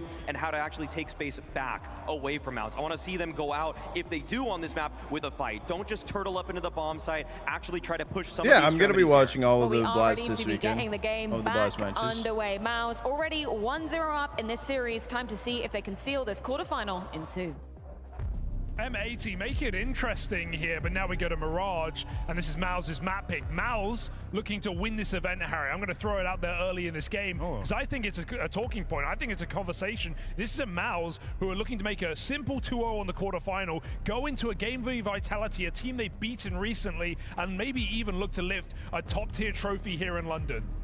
Can understand why, right? They've had a new kind of kryptonite as of late, and with Spirit gone, Vitality, a matchup now they know they can win. If things get interesting for Maus, but let's see if they can keep that going in this quarterfinal as they look for the 2-0 finish. No doubt London's loving M80, but they need more than your energy here if they're going to win on Mirage. When they win on Mirage, correct? Signs of life, no doubt. Strong moments from individuals, but Maus have that in spades. Lake's Julie's found an ace on Ancient. That channel point prediction going to get closed out here in a second. That's why not. He got one. He got one. On the first spray, Sin tries to make up for it. Are they ready for Slacks? They've just seen him on triple. He's a dead man. Exertion charges straight for him as Maus battle through the pistols. Oh, 2v2. Swisher even picked up. Bombs up top. That's awkward here for Maus. They have to go all the way back around and get it. Yeah, but look where Brolin's triple. He could go CT, technically. Dear, oh dear. And Hex has the perfect position to stop this pickup as well. It might be coming down to gunfights for Maus. Don't re-swing. You're weak as shit. Awkward. Stalled still out. Getting good mileage as well, right? Like low on health, but just a bit more chip damage, put down range. Now's a freezing, trying to find Hex. Is it Mady IGL? I believe it's Sin. It is Sin. Nice. That bait information. Doesn't know about Hex. But it leaves it in this 1v1. Hex bided his time at the stairs, looking for this clutch. 11 HP. 11 HP. To just 11 HP, a shot away from certain death. Hex, just go back. Hex with the power of clutches. Doesn't matter. I'm sorry, Hex. He adds another to the tally here with a pistol round pickup to get M80 started. That's the safest pair of hands is Hexed in this team. Been such a welcome addition. Not just in energy, but in output, game after game, closing rounds, closing out 2v3s, 2v4s for M80. I know. I shouldn't. I was panicking. I was panicking. They stay both in the bomb I'm site sorry, and they put on their Hex. pistol. Mouse, no plant. Roland, a force. But all Mouse have.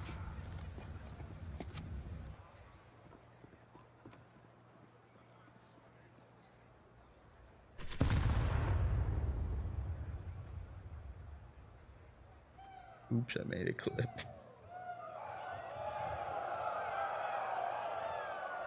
Do I hear an echo?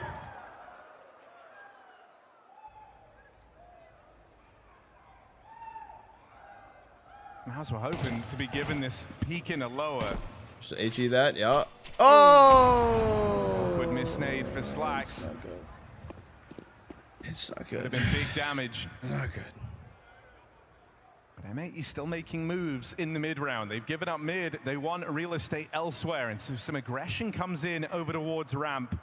Yeah, but if they go for a split kind of frees up Slacks to give up some control over Connector, right? He's just now watching on the extremities, making sure that no one from Mouse is able to slip the net. And even if you hit gaps and you find timings here, you have Glocks, guys. This one is all down to Brolin. Yeah, but Spinks, that's good. That's good info. A little awkward on the initial spray for Lake. That's when Singh springs the trap. In with the backstab. Buying time. Slacks moves in and mops up. It's okay. Hero gun for Mouse doesn't leave much of an impression. Not the most uncommon move for Brolin, just to take the L, have a pistol in the next round. He can throw his util still.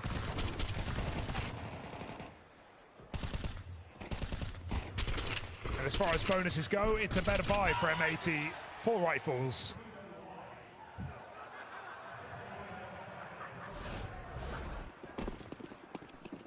Here's Only Pixel dude. By the way, he's been gone for so long. I think he's on these games as well. I've noticed he doesn't do a lot of the openers and stuff, and he does more of the higher ups.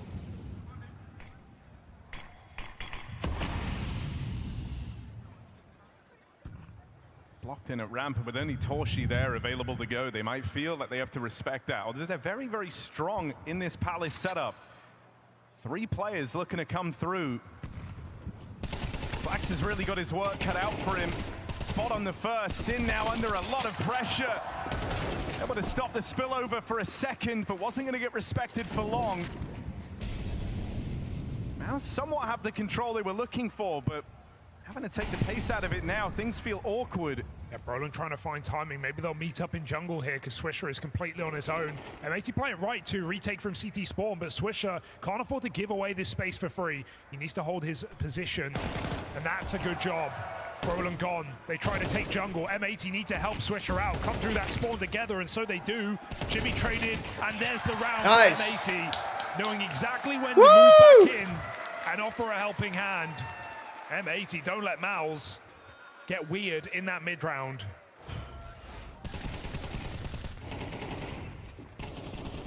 Team's fire. Yeah, they forced a couple of these awkward slowdowns already in this series. But you gotta cheer to bring the intensity behind it. They suck. Ellie.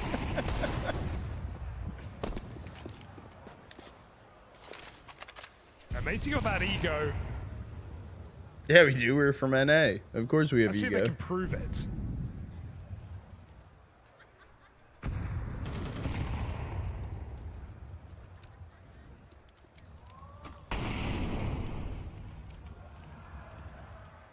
I mean, up until Hex arrived, it was kind of Lake who you looked to be a bit of a mouthy player in this M80 squad.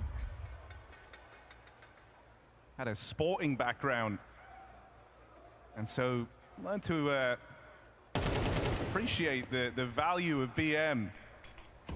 W future engineer. Now that he's got support in that, you've seen M80 have a kind of number of these sick little voice clips where they're just trying to cultivate a good vibe. Consider it cultivated. Can they back it up is still the question. For MOUZ, it took many, many months to become accustomed to the stage and the pressure behind it. M80 trying to shut down this B play. Clean. Looking good to do so. Bomb loose. Clean. Ooh. Oh, okay. Surely not. No HP on Lake. No. Looks to be the next to swing. There's Hext. Clean. To hold it down, and so no weirdness on the pistols. Clean. This is a very convincing start for M80. Yeah. In this game. Yo, please, no what?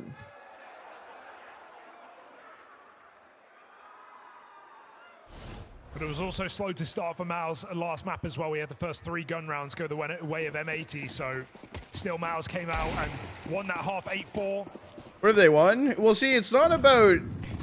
So MOUZ is a very consistent team. The issue is with their consistency. It's their consistency of not winning. Their consistency of getting close, but not closing out. Kill to find. That's a lot of pressure alleviated. The space taken. That's what it is. Yeah, playoffs. Yeah, that's consistent. Yeah, no, that's not even like a roast. That's like statistical facts. Like, right? I think the best they get is they get second, right? They get silver. Well, she's hoping for an equalizer, but nothing being offered. It's a nade on this smoke back in con. Oh, tag to Swisher, but not the killing blow. Read the jump out as well. Might just be another one of these A plays. That might be what you're left with. Does M80 win any tournaments? In NA. Control feels a little too tenuous. They know they've at least forced M80 back, and so they don't have the info over mid. I'm sorry, what rank is MOUZ in the world? It's in that uncertainty that MOUZ will go looking for the A play. And what have they won? Here, M80 even playing active, confirm what they think.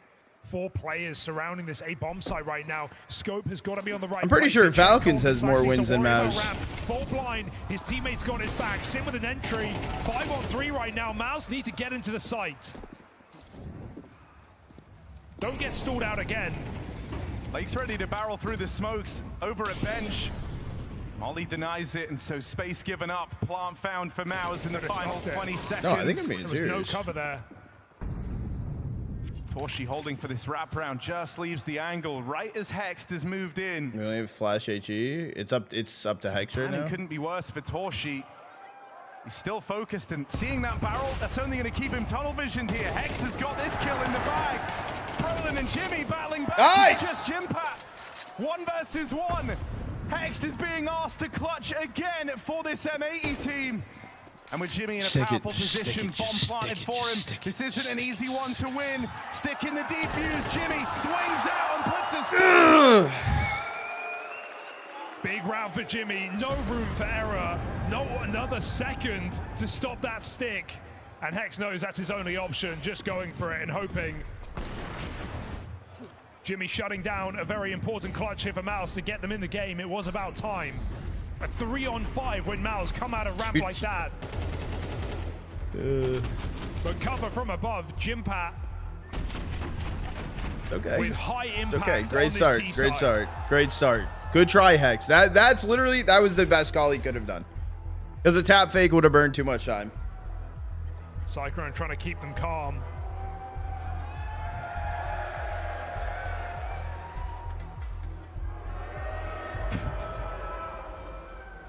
All right, let me see here.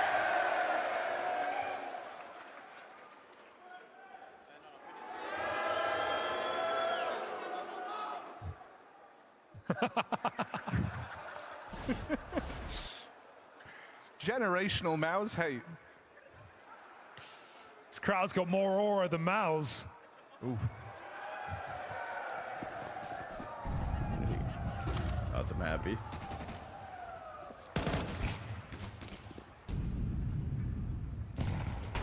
Not in Hamburg anymore.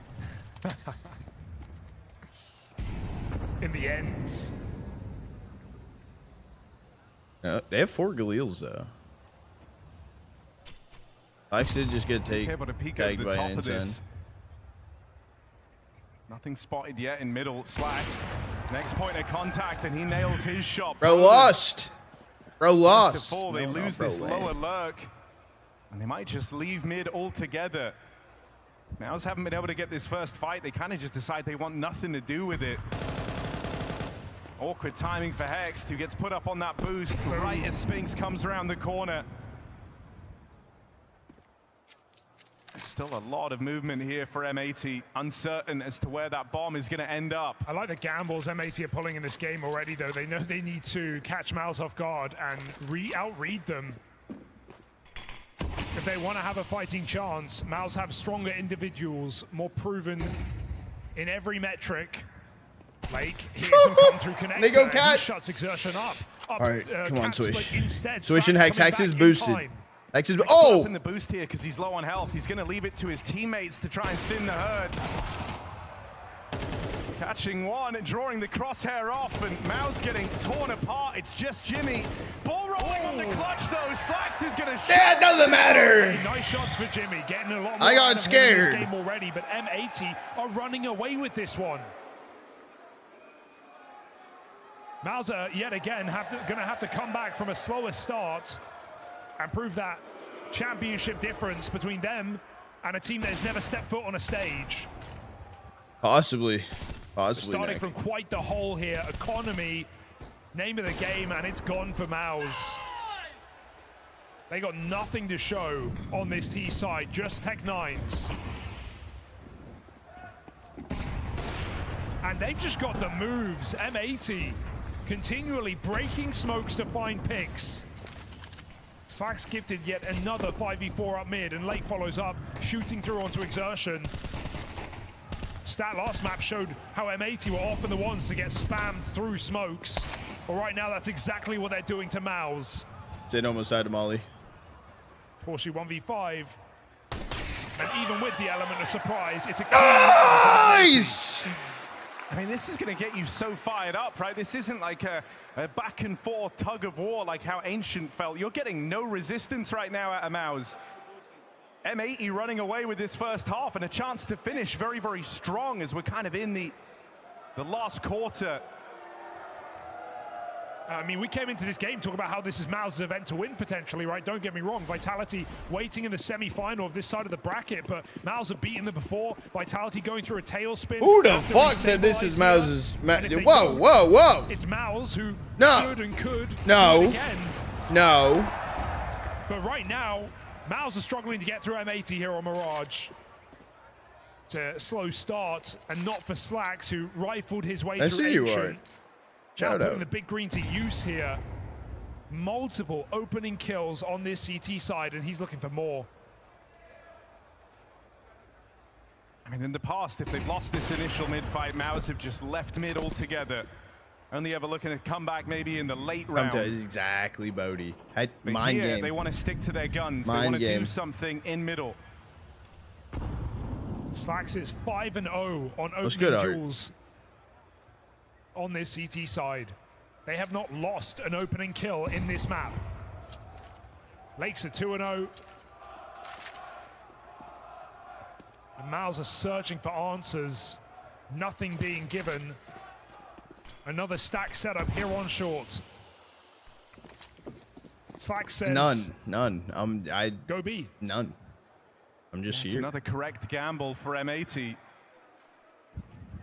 3 strong over towards B. Slacks. Come on, Slacks. You've been to frying. Shuffle 2 of these 3 players in a position, so you kind of want Slacks, who picked up the opener, got this 5v4 shot. to keep nailing these opening shots. Yep. His teammates now arrive on the short side, and Slacks has assistance, has support. No in a B, it's closed. M80 continue to dominate. I mean, the stacks have been really, really good on this round, but they have everyone in the right place. 3 motherfucker! Plus the orb.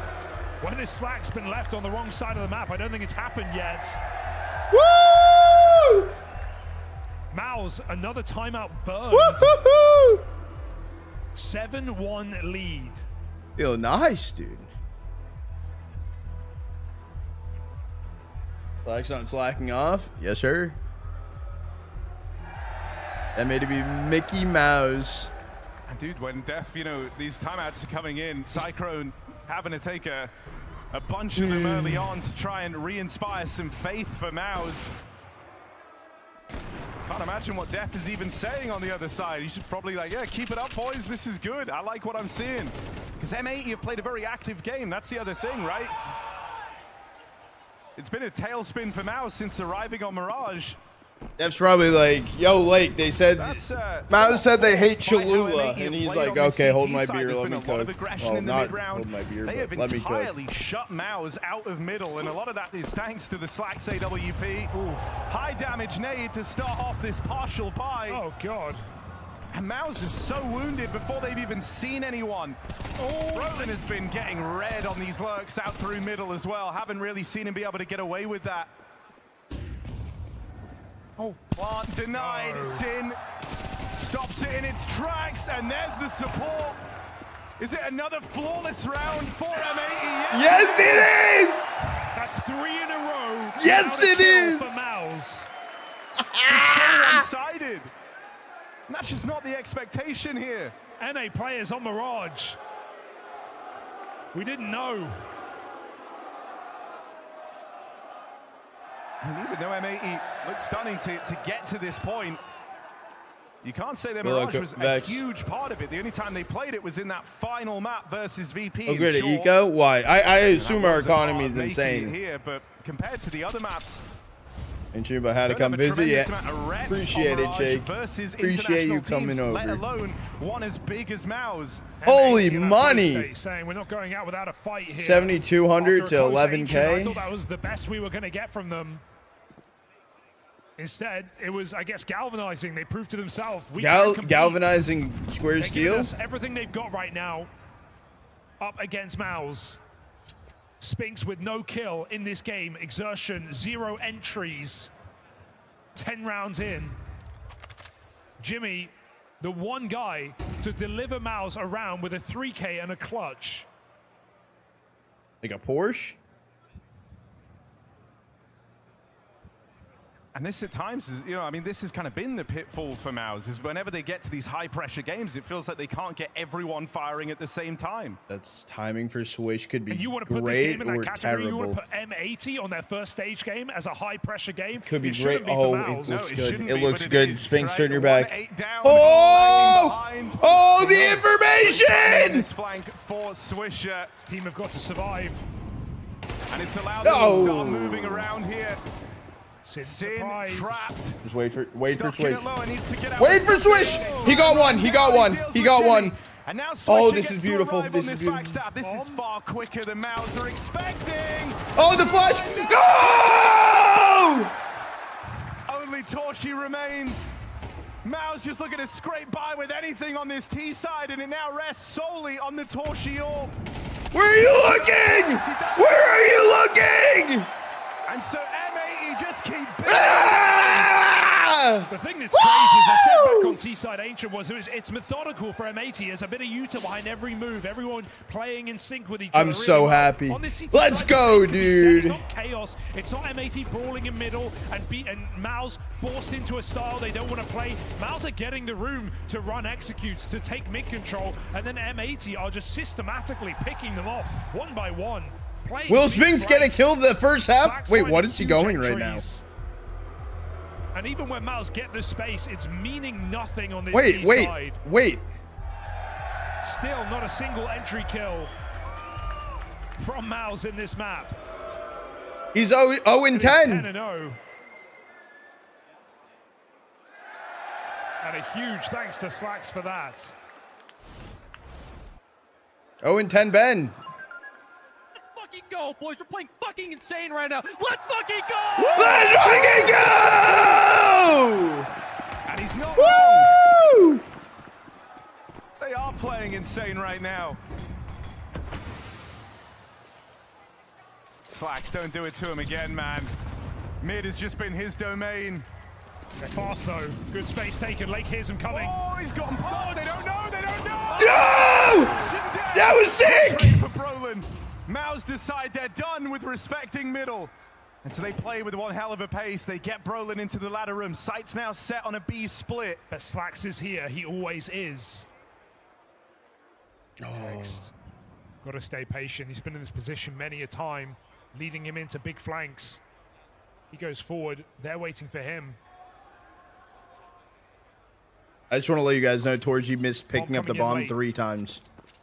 Sorry, had a comment. Had a comment. Had a comment. Or rather, in ladder.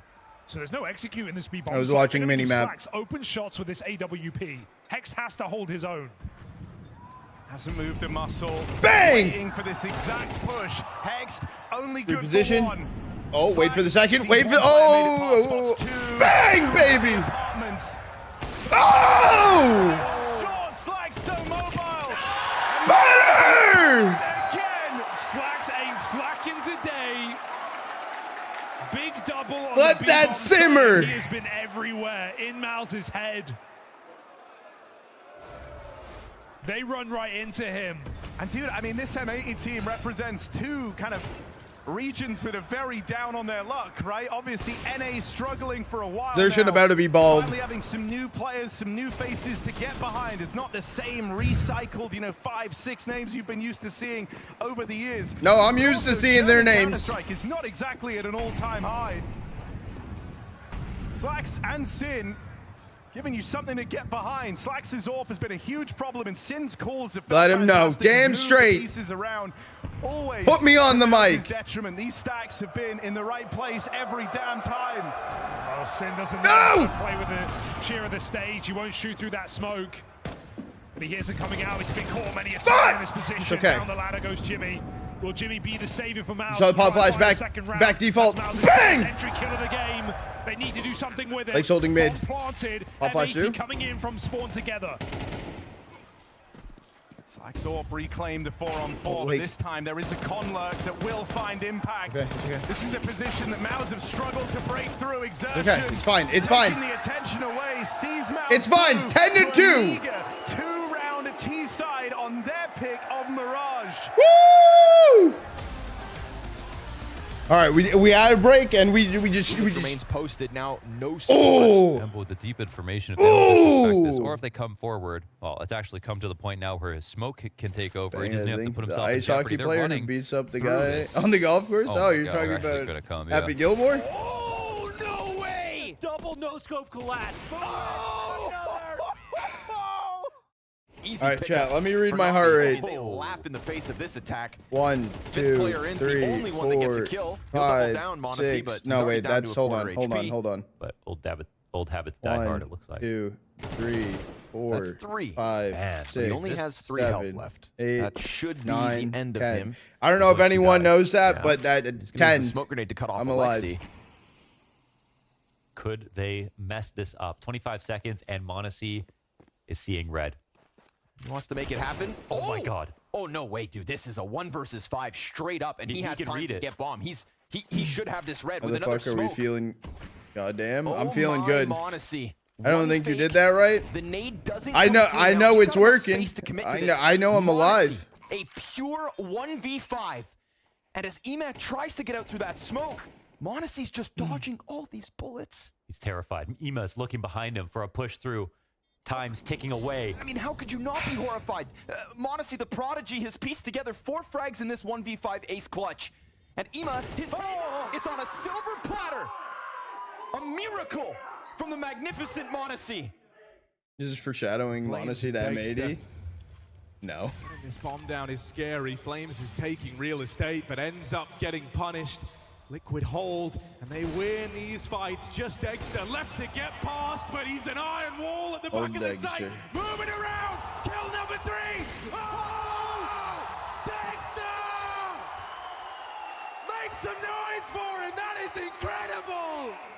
And you've got JL and Wonderful. It's this fight, JL. Are you still in contract, JL? Fame, excuse me. Very key. Fame slips up, getting ever closer. You haven't JL seen thinking these? about going to help as Wonderful puts that op over to the corner. That Watch could them come every back to tournament. haunt him. Tough spot to get the multi-frag. Yes, the CT's sitting and waiting for a little longer. Molotov goes to cave. Let me do my research. This long, this might come back to bite him. He's got the kit. You gotta that watch kit could be these. so key. You gotta go, VP. These are like end of the go era. Oh, welcome to Wonderland. They locked Beginning of down the that two. post plant like it's nothing.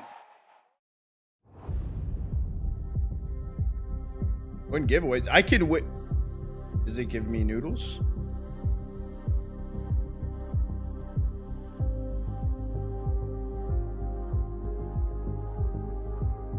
New chair? New chair? Chair mentioned? Yeah, this chair is kind of getting fucked.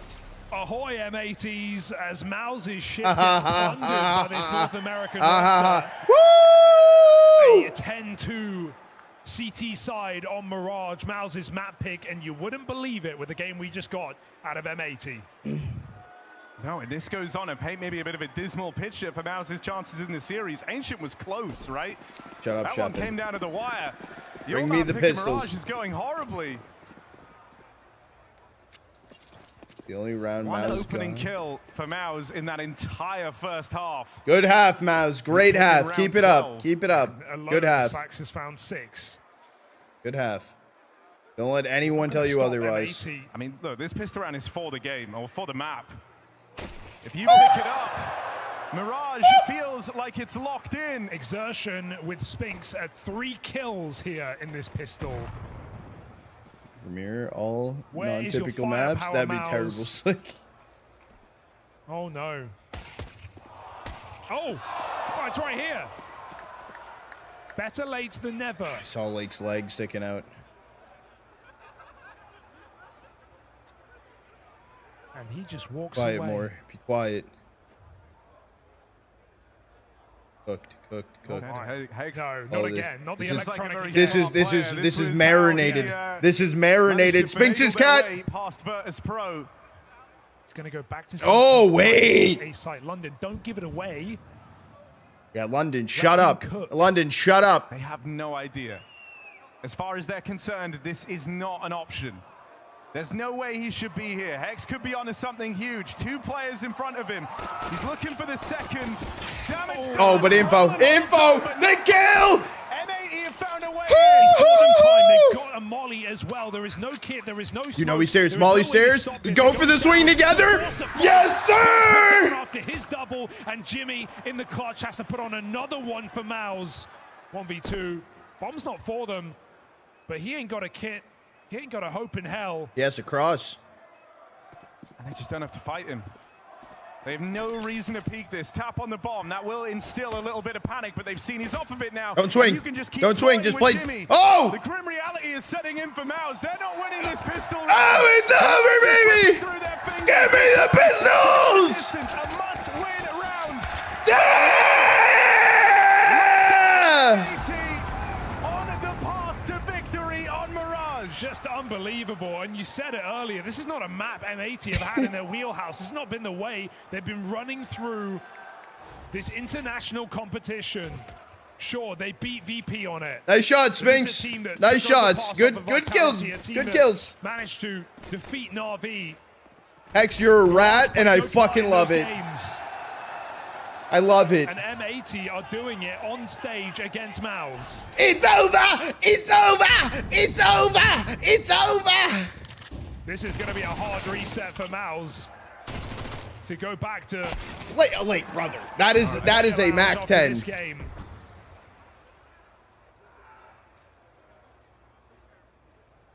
Gonna need solutions. Bombs in for another free. They're not fighting disadvantage bomb, for though. M80, and this time they don't have some crazy outposition available. Is that a smoke? Do we need a smoke? Who needs a smoke? Swish or Hex and grab that. It's a Just flash have I to like. do this one together. You Yeah, wanna but give Mouse hold a on. second chance. They have a It's B one stack. thing when you're If they riding can the run momentum. down mid, take down Spinks, swing 11-2 A, victories kill right Brolin. there. You just have to reach out and grab it, but that can be the hardest part. When you're feeling Swish is this much boosted. pressure. Oh! No! Good. Go away. Where are you looking? And that's given them a kill. That's given them a way in. 3-on-4, but instills a bit of chaos into the Mao's ranks. Slacks left to his own devices. That bomb moving in up through short. He's a rat. On a smoke walk, should be able to catch him. Back turn. Oh! Nice! Had no business. And they're B. They're going B. No, it's you, chilling hand. Torshi is the only guy fighting for control over this bomb site. The molly's making him very uncomfortable. Okay. Good kills. Good kills. Good kills. Good kills. Mao's are clinging on in this game. Hey, they close a 5v3, but they close it barely. We might just see more buys for M80 with no economy, no choice.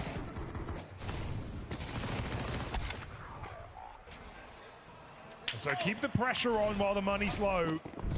See if M80 can crack their way into this T side. Spill over in mid, Spinks contains. Oh, boy, does he contain it. That is a glorious transfer, and it stops that force buy in its tracks. Yeah, 4 kills for Spinks after a Eco really Merchant, rough Eco half. Merchant, bro. Eco Merchant. Wait, what LTP? Eco Merchant, Eco Merchant. Opener closer. Will exertion Spinks. Stats player, exactly. The silent pieces of Mouse's T side. That was a really good Galil spray. I will say that. I will give him the benefit of the doubt and let him know that that was pretty good. A lot asked of them if this map is going to get longed out. This round comes for free. I mean, you're just going to take it real slow. They haven't really had to take the pace out of this game. They haven't had to really sit back and talk to each other in this one so far. I just want to let you guys know right now, Spinks was 0-10 and currently tied for top frag. It actually might be. Blimey.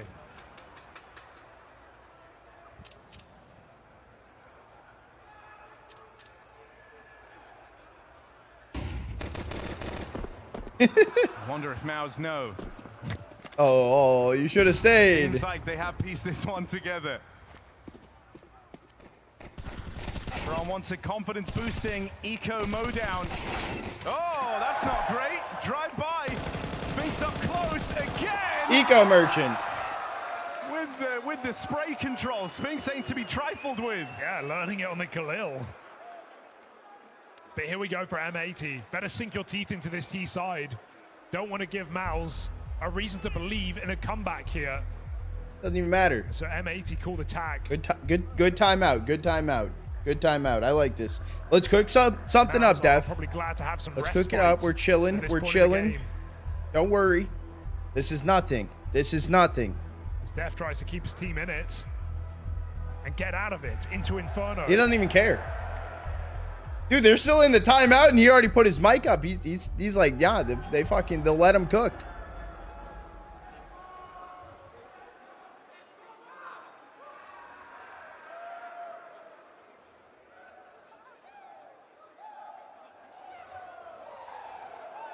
Boys ended. Hold on. Actual words of death. Boys, you've been fucking frying. You've died against Pistols versus Galil. Wow, they're great players. Run it down, farm them out, get the shit over. Let's go, map 3 Inferno. Torshi gets blocked. The TK is okay. We overlooked that. We overlooked that. Gonna take that all to B. We didn't see that. Whatever your best pocket strat, M80, better pop it now in through the smoke up. Yeah, but they don't have a flash for this, and they're just swinging through. Another mow down, but they don't give him the opportunity.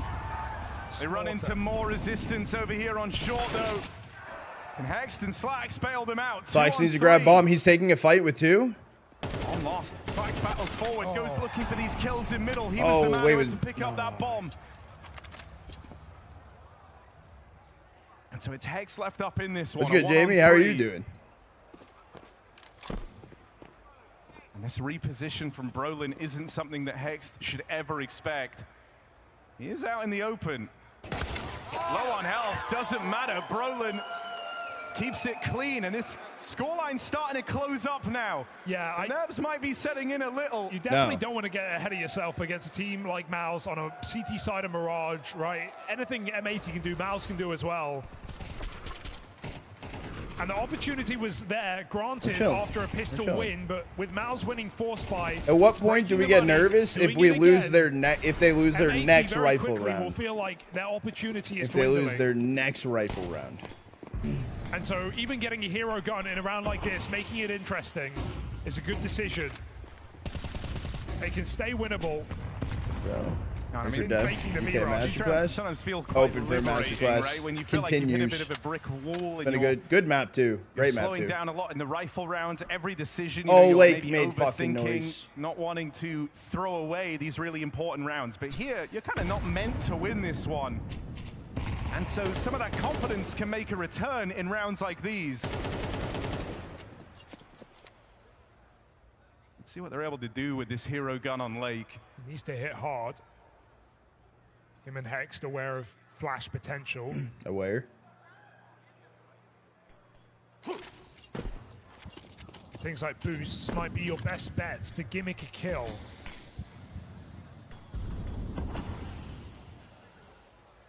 Seen M80 do the double boost before. Yeah, the double boost peek in window.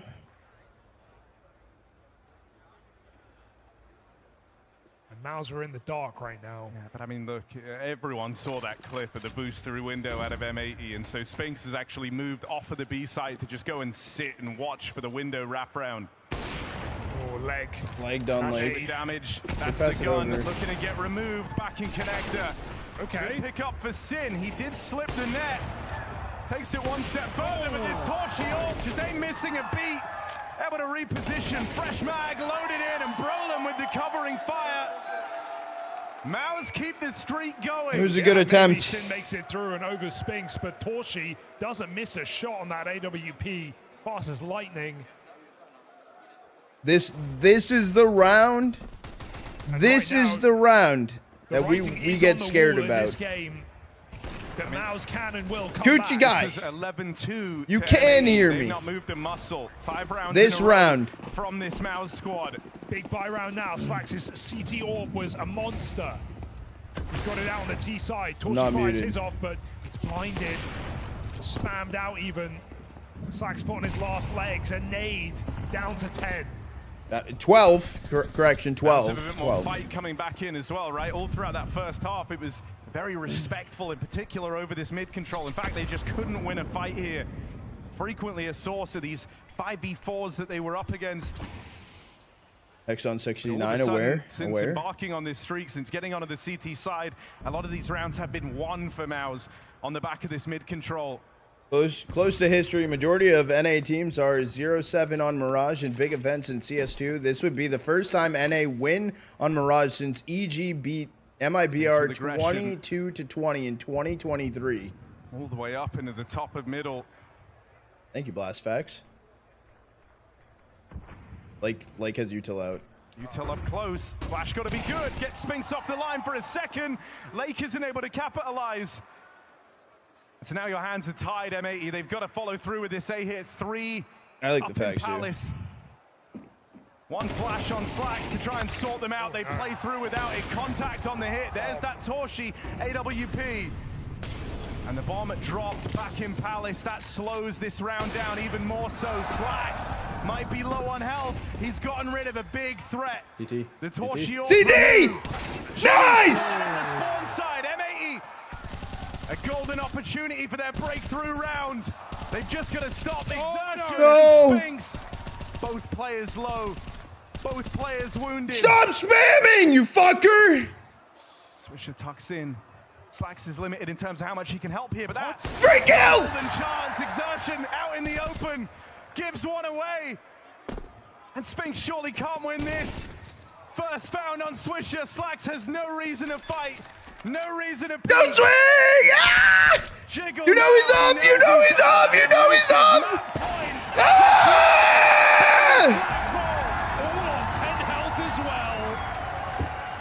He held that shot for what felt like almost too long. But Slacks puts the round in his backpack and takes M80 to match point. That's just such a huge sigh of relief for M80. Yeah, just for M80. Doing it in a man-down position That whole time he was watching him jiggle on stairs, bro, I was fucking... I was gonna lose it. I was gonna lose it. Was the bane of M80 the round prior. And hey, M80 don't have a lot to show for it. They're not out of the woods yet. Still Galil's on this T side. Might force them into a faster round. I'm fucking nauseous. But they have that relief.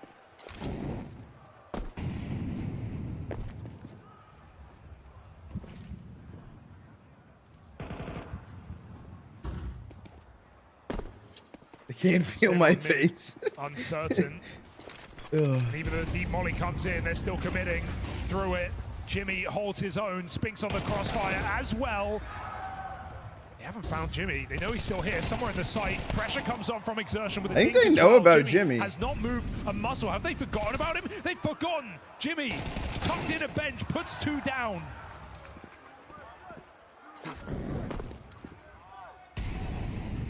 Molly to stop the push. It gives you a window of opportunity to get this bomb planted. Retake for Mouse. Brolin and Torshi left to it. Sin makes it up onto the boost, but doesn't last long. And so this is it for Swisher. Chance to end this here and now. Your left swish. You saw his head. You see his head. You see his head. But the catch for Brolin is there. Mouse pull off the retake. Keep this game alive. Oh, yeah, it's getting hectic for M80. The fact that your B anchor is getting a first kill on the push and then not being cleared back on bench. Despite seconds for someone to call it, plenty of time. That's just Mouse cycling players, throwing waves through the market.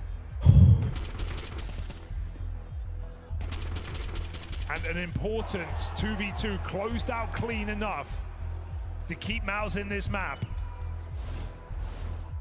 Hunting for overtime now.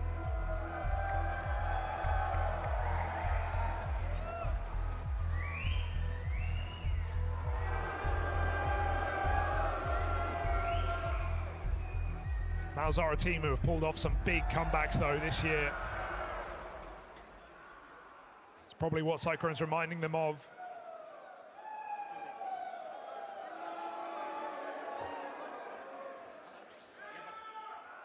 Can they keep their cool?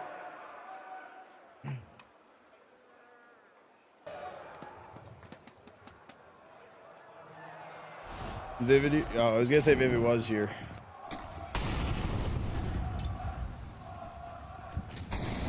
Partial buy out of M80. And a faster pace over here towards ramp. 2 players lurking lower as well. Looking for this split. Now the Torshi Orb is in the right place again. That first shot sails past, and that's info for M80. Bomb spotted. Mouse don't shuffle too much. They've got a strong setup still at the A site. It's all about stopping this boost or flank through the connector, and Spinks is aggressive off Cat to maintain that. Up Con goes 1. Lakes and Con. He didn't actually spot Lake make it this far. Still, his team get decimated, and so in the blink of an eye, Lake is left as the sole survivor for M80. Caught on the reposition. Okay. Mouse keep closing the gap. Just 3 rounds apart now. It's okay. It's Only all right. a couple of rifle rounds left in this for M80.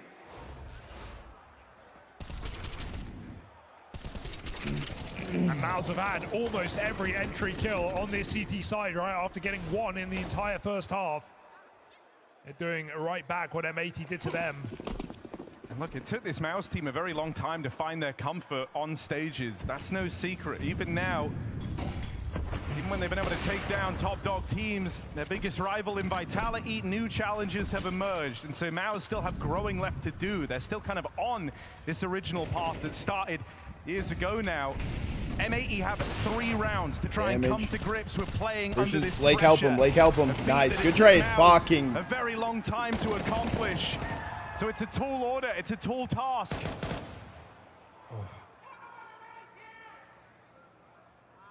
And they've got to try and find their way in a 2-on-4. Sin and Hex linking back up towards this A-bomb site. 2 low players in Torshi and Spinks. Sin goes looking for room. He knows that Brolin was semi-close. His captain counterpart for this Mouse team first as Brolin sits pretty. This is where Sin likes to play. On his CT side, 24! Sin's got the reply! And that's M80 in with a chance and opportunity. Sin has provided as much. A 2-on-2, bomb planted, another chance in the post plant. Or picked up as well, he gets space. A reflash for Hex available.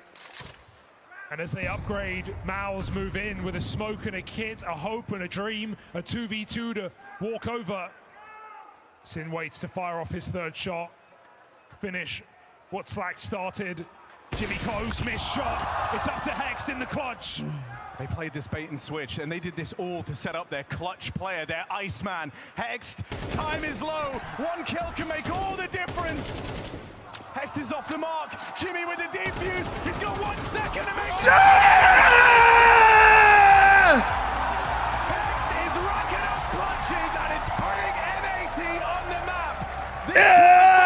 This goes the distance as they stop the Maus comeback in its tracks on Mirage. After a CT side masterclass in the first half for M80, what a way to be closing that one out, Maui. They can bend M80, but they don't break in the face of Maus. No, they definitely don't. A lot of pressure on them towards the tail end, but Hex, the guy that's been coming up with clutch after clutch throughout the group stage, is able to produce one on a big stage, the biggest stage that he's ever played on in his career. You good? I'm fucking amazing. I am fucking amazing. But man, has he proven himself in this group stage, in this playoff. That's now, Flick from Sin? Yeah. In Sandwich? Like yeah. That's felt like M80 giving up overtime, and Maus 2-0, and they get the comfortable win, the uncomfortable win. But man, Hex, just every time you doubt him, he comes right back. And credit for Sin as well for opening up that what looked like an impossible situation for M80 to get over the line in that final round. No, I tackled my chair. There hasn't been a lot of things as an American to be patriotic about recently, and I still can't take too much credit because that was a German, that was a Canadian. At the same time, still very happy that M80 were able to get it over the line off the back of an incredible CT side that really propelled them. And yeah, you got to give credit to Sin too. That double entry that he was able to get towards the tail end right there. I mean, I don't think that Maus were ready for him to just spin around and instantly get the second. Would you say that was a humbling to Maus on that T side? That was disgusting from M80 to start off this map with, right? Maus and really Brolin's T sides have once again been humbled. Yeah, that's what I was talking about in the pregame. That's they continually hit the same timings on many of their gun rounds. Slack's 6-2 on openings in that map. It was 10-2 for M80 on the first half. That is constantly, every single gun round, Maus open up their 4v5. How good is M80's Mirage? We just played Mirage. Are you talking about their Inferno? Absolutely run over. I think M80's Inferno is pretty good. They just don't have a lot of international competition. Well, they actually do. Because of recent. Like they beat Navi, got Vitality close, Mars win, Chicken Coop win, Fluxo win, Blue Days win, FA49. So like, what was so impressive? What stood out to you here? They just beat Navi. Demonstrates a bit of what Vu was talking about, that Slax is able to understand where the first fight is going to be coming from. And you know, all the top teams, they take some shortcuts or else they become a little bit too obvious, but that one was just too easy for Slax. And really, the defensive duo that was able to just really earn their wage on this roster today was definitely Hex and Swisher. But we see how stringy Maus is in this kind of round too, that it's one death towards Con, another about 20 seconds later, and even their approach towards the B-bomb site itself, there really isn't the synergy that you would expect from a team that is otherwise elite. And really, their CT sides have where all of their money has been made for them this year so far. But this is someone go send Jimmy Twitter post. It's out of sorts and just way stringier than an elite team should have. I think some of the time when you look at it, Maus, they don't adjust strategically, and then they have the channel point prediction, please. Working on it. I think he's thinking we need to change up the pace. We need to try. Wait, it's open, chat. Channel point prediction's open. Channel point prediction map 3 is open. Kill on a rifler. Slack's in a kind of different position. He's a player that usually plays more towards CT. He was playing Ticket a lot of this game. He knows that they're going to try something different. Individually, no flash, free kill. Were there specific kind of MVPs that you would give that first half to for M80? A lot of people held up their end of the bargain. So I would give a ton of credit to practically everybody on the team, but it's more of a duo. I would give a dual MVP for what Hex and Swisher were able to do. I feel like the way that they were pressuring towards the B side, I mean, first of all, they were locking it down on their side of the map, but on the other side, they were also pushing. They were also getting flanks off for the team. So even if the A defenders fell off and they actually weren't able to hold their side, it was Swisher and Hex that came up clutch in terms of multiple rounds where they had made pushes through mid, through B, and they were able to get get really great timings, and seeing Swisher and Hex have this sort of mobility and freedom, it really just showed that they were not afraid of MOUZ in this game. I think the key that you're talking about there is the mobility, because often they were doubled up on short. Sometimes they left B a little bit empty so they could go for the aggression towards mid. You had Swisher, one of the most iconic rounds of this game is the push through Palace, where he's on the A site and he goes for the flank. They're all over the map, and that's because it's enabled by their B holds. When the B holds are strong, you can do so much more as an anchor. That's the thing, right? When we look at this, absolute masterclass coming out of M80 in that first half, you have to flip the script a little bit and look at MOUZ and go, it took you until the last round of the first half to get a successful opener? Like, MOUZ, come on, this is meant to be your map pick. That is MOUZ struggling to adapt. I think you got to round 9 or 10, there was another pause taken, they changed up the pace, they didn't get the right play that time, but then you go into the last round of the half, then they really get something going. I mean, how many times do we see in that map where someone goes down the ladder on a under balcony and gets killed by someone under balcony? That's 4 or 5 times that half. You cannot be doing the same play that often. Oh no, Sin was just reading that completely. Every time they were going for an A hit, it's like he knew what their entry route exactly was going to be. And MOUZ, even though they keep picking Mirage, in some ways in this game, it felt a little stale. And yeah, I think the game planning from M80 was just too strong. The fact that Slax was able to read the offense so well, the fact that Sin was able to read the kind of execs that were going to be coming his way. I mean, we already praised the B defenders. Like, really, M80 was so prepared for those first 12 rounds. 100%. And then we flip on over to the second half, MOUZ, they start to mount the comeback. I think, okay, this is the moment where M80, I'm sorry, it's your first time on a big stage. This is the moment where you crumble under the pressure. But round 19 happens. Credit to Slax, an incredible play. Wait, why was M80 just hanging out with MOUZ right there? One player lifting his team up when they are desperate for it to jump are they hanging out near the from trash Tetris to stairs to get the kill right there, and to be able to play the late round situation so well, because this was getting dicey. The spam's going through the boxes. Good mothership. Gets taken down as he's trying to get away. Swisher is barely holding on to his life right now, and Slax, he really lines this one up. Like, he doesn't want to choke that. Refresh cash. That was the longest. Yeah, you messaged me and I was like, I don't know what's going on. I even just messaged Joel too. I was like, does it overswing? Does it? I have no fucking idea. The time idea. on the bomb is sub 10 seconds here. He knows he could probably just go for a swing at any point, but really, the patience there is prime stuff. And the style points to go for the peak. I mean, he was low HP. He knows the round's over at that point. He still goes for the peak. And you can say Swisher got kind of lucky. He was behind the boxes and didn't get hit with that extra bullet. But as MOUZ, you have to say, look, we let them get to that point where they were 1-2 rounds away. We let that happen. And then you have some heroics. Then you have a bit of fortune. But still, you had Jimmy coming through CT. Doesn't get the kill on Swisher. Great shot from Swisher as well. That's just a round where I think a lot of the time MOUZ do pick that up, but the reason you can't let it get to a 10-2 half is for that reason. You lose an unfortunate round, and then it's just the game's over from there. We get to see so many proactive plays in the Slax package as well. So many. Oh, you mean the one that walks around? In terms of its openers as well. He's not afraid to get aggressive and like when they're on break. Points along with it, right? I mean, Slax just had a great feel for this game, all in all. I think this is probably a combination of what he's feeling in the moment in terms of some of the fights he's taking in the latter portion of the round, but in terms of openers, seeing the 6-2 opener and at one point being 5-0 on the CT side is just, I mean, it's understanding all of the tendencies of your opponent before you load up in the server, showing that the prep is really half of the battle in these higher level matches. We talked about Def in the pregame. I think this is a time to give him maybe a little bit of praise. I think the coach often works with the Opper to give him openings, to give him ideas of the timings. And 3 times I saw that half, Nade blows open a smoke, insta-kill. Slax knows exactly what's happening. He knows the tendency. He knows the timings. I want to give a little credit to Def. 100%. You allow me to get patriotic as well, when I'm talking about these British players being back in London. But for you, like emotionally, having a North American, core roster do this, pull off a feat this grand versus MOUZ, like how impressed are you that I know it's only a map, but it was a really impressive fashion they did it in. I'm already impressed on about the group stage for M80. I did not see them coming in here to bench Electronic, to make Na'Vi question whether they're going to make a move with their roster, and then to defeat Fnatic. Because usually watching a team like, say, Complexity of the last couple of years, they do the hard part. They get one nice win under their belt, and then they just crumble at the last hurdle. But M80 getting to this point and getting a win, this is where we begin to believe. The third map that we all thought was impossible now made into a reality by M80. That is going to be Inferno, and it's going to be going down on this very stage after this short break. Okay, we are going to do a wide break here. I'm going to grab a snack. and get fucking hyped. Get hyped, chat. Get fucking hyped. I'll be right back.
With you. Upper Vios.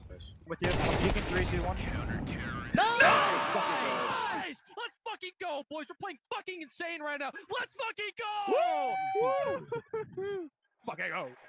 Dude, they feel like they have sticks up their ass, bro. They feel like they're statues. They're so emotion. They're so nervous to lose to us, bro. Spinks was 0-10. Surgeon 3-12, probably 0-10 in opening. Man, M80 not afraid to be talking a little bit of smack in this one as well. Fair play after what was just an absolute decimation of MOUZ on that first half. Jacob, what are your takeaways now? We're looking at what we thought was so improbable, and that is M80 taking us to a third map. I think we came into this game saying that MOUZ were beatable, and I think M80 have shown us that. MOUZ is definitely beatable at the moment. They're not playing their best brand of Counter-Strike, and M80, they just continue down the trend that we saw during the group stage last week. They're playing their best brand of Counter-Strike right now, Wu. So I'd say it. I think MOUZ right now are heading in, sure, as the favorites, but they are beatable. Yeah, when you look at MOUZ coming into this, you're really thinking they should have almost no chance of losing it if they turn up at their best level. The problem is they're not turning up at their best level. We had Spinks at some point, I think he was 0-8 in that game. You had openers going the wrong way. That's the part of the problem when you have such a limited map pool that MOUZ have right now. Going into Inferno, this is a map M80 rather, have a little experience on already. Lake was really onto something in that pre-match interview, huh? Already calling MOUZ beatable. Mouse will be starting on the CT side after winning that knife. Makes sense when we're looking at the track record on the T side. How difficult does that make M80's life then in terms of trying to pull off this upset? It make it a little bit difficult for M80, but we've seen throughout this tournament against Vitality was a great example as well, that they can play a decent T side, they can apply a bit of pressure, and I don't think Mouse right now are playing better than Vitality did during the group stage. So I think that confidence that they've built up throughout this matchup so far. I called you guys though. I told you we're going map 3. Naturally, starting on the T side is going to be a little bit more difficult, but the more I watch M80 play, and I've said that during the group stage as well, the more I learn and the more they grow on me. I feel like they're getting better and better and better every single time they join the server, and if Mouse is not stepping it up, they could lose. You're saying starting on the T side might be a problem. I think ending on the CT side is where I want to say the problem might be. You saw them against Na'Vi. They started to struggle. They started to have the nerves come in. I think it helps to end on the T side where you can say, hey guys, we're going to group up and do a B hit. Even though it's readable, we're going to go for it. That's how they managed to push it over the line. When you're on the CT side, you just have to wait for Mouse to come to you. I think that's where they might struggle. And I just want to reiterate that for the viewers at home who maybe tune in now and didn't watch the group stage. M80 played Inferno against Vitality, a very competitive game that M80 ended up losing, and M80 beat Na'Vi as well on Inferno, right? So people may think at home, yeah, M80 versus Mouse on a map like Inferno, they can maybe do it in N8, they can't do it against top European opposition. If you come close beating Vitality, and if you take down Na'Vi and eliminate them from the tournament, they can most definitely put up a fight against Mouse. 100%. Vu, you have a bit more of, you know, some personal relationships with a couple of the guys on M80 in terms of that NA history. Who should we be looking at coming into Inferno? You're looking at Inferno, it's actually Swisher's map. He's the highest rated player for M80 on this map. You saw them against Na'Vi. It was more of a team effort though. Is that a good thing or a bad thing though?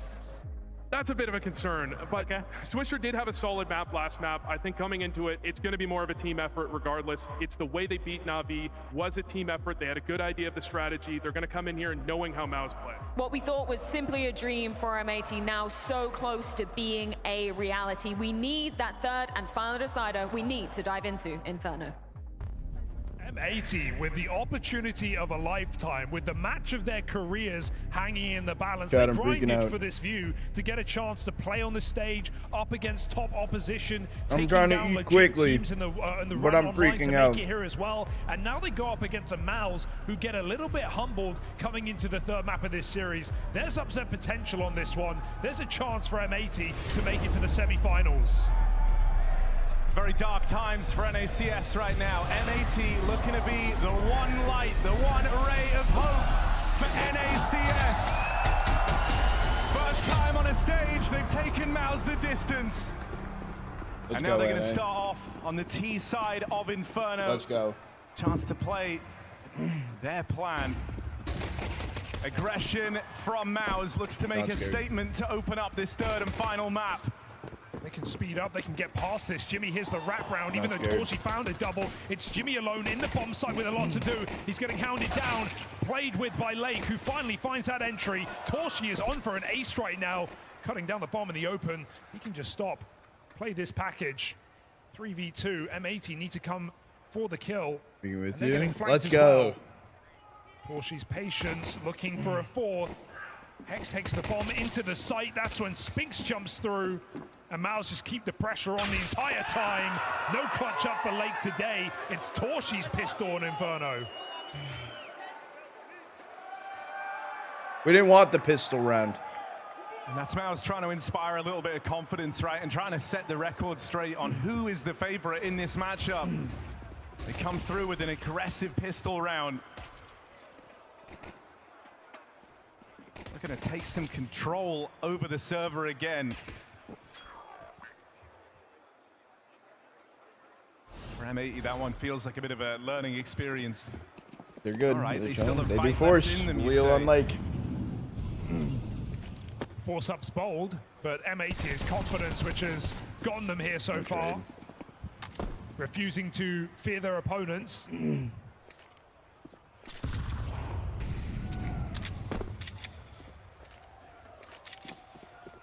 Go out on your terms. Against a Mouse who look to just remove any worries we have with this team by taking a dominant win on Inferno. That would have to be the only way.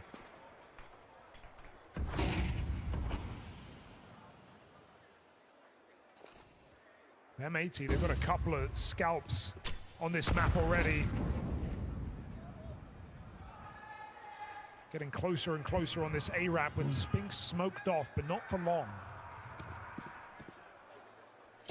It feels like the penny's dropping for Mao as they start to shuffle over even more. It's actually a group in a fight into CT for M80 here. They bypass Spinks, but that might be to their detriment as he lines up too. Brolin's pressure, but he's got support on the way. Sin needed the tap, but he can't quite deal with exertion. The blue and gold combo? Yeah. Blue phosphorus with the gold mouse stickers. Too much of a mark on this gold stickers on the blue phosphorus look sick. Also, like flip side, really strong, flip side going hollows. up 7-1 at the start. I mean, they 10-2'd the first half. No, we don't get guns. We force that. It's going to be a lot harder now, having to take a full eco, give Mouse that 3-0 lead before the rifles come through. It's one thing to play from the front, but how will they handle playing from behind?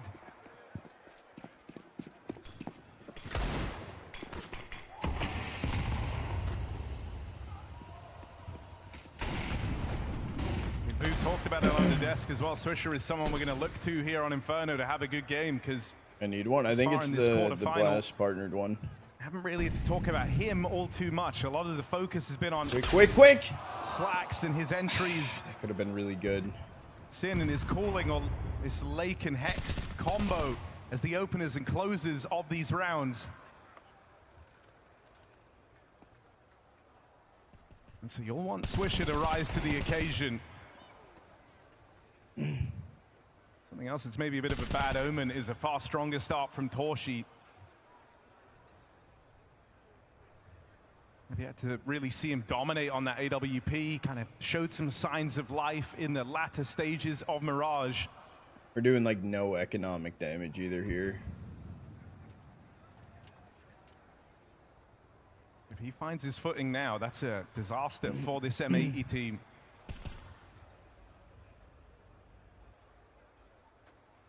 All the pressure of a third map on Inferno as well, a painfully slow map at times.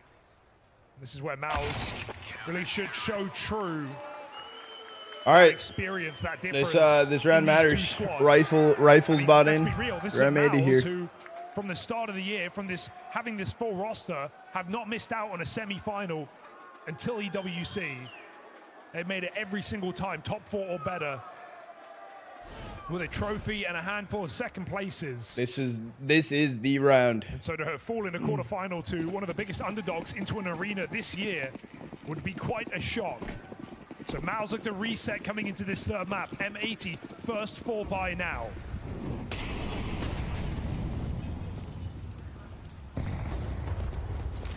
Large HE on a lake. He's already been bullied by Util on Banana. That forces a bit of respect out of him. And Mao's make one hell of a move after dumping all that util. They anticipate a reaction here on the other side of the map. They're now 4 strong over at A. Oh, break. Watch out. Oh, catches a whiff, but Sin turns around, ready for that reflash.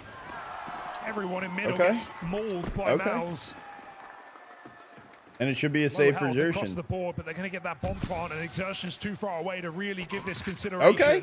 Oh, huge fucking round. Huge. Board early in this T side.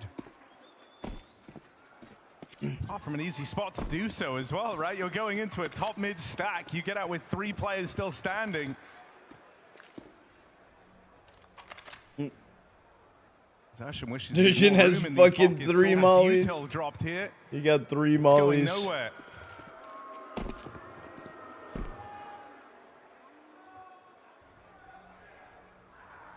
So M80 don't wait long to get on the board. Their first rifle round, and their first taste of success on map 3.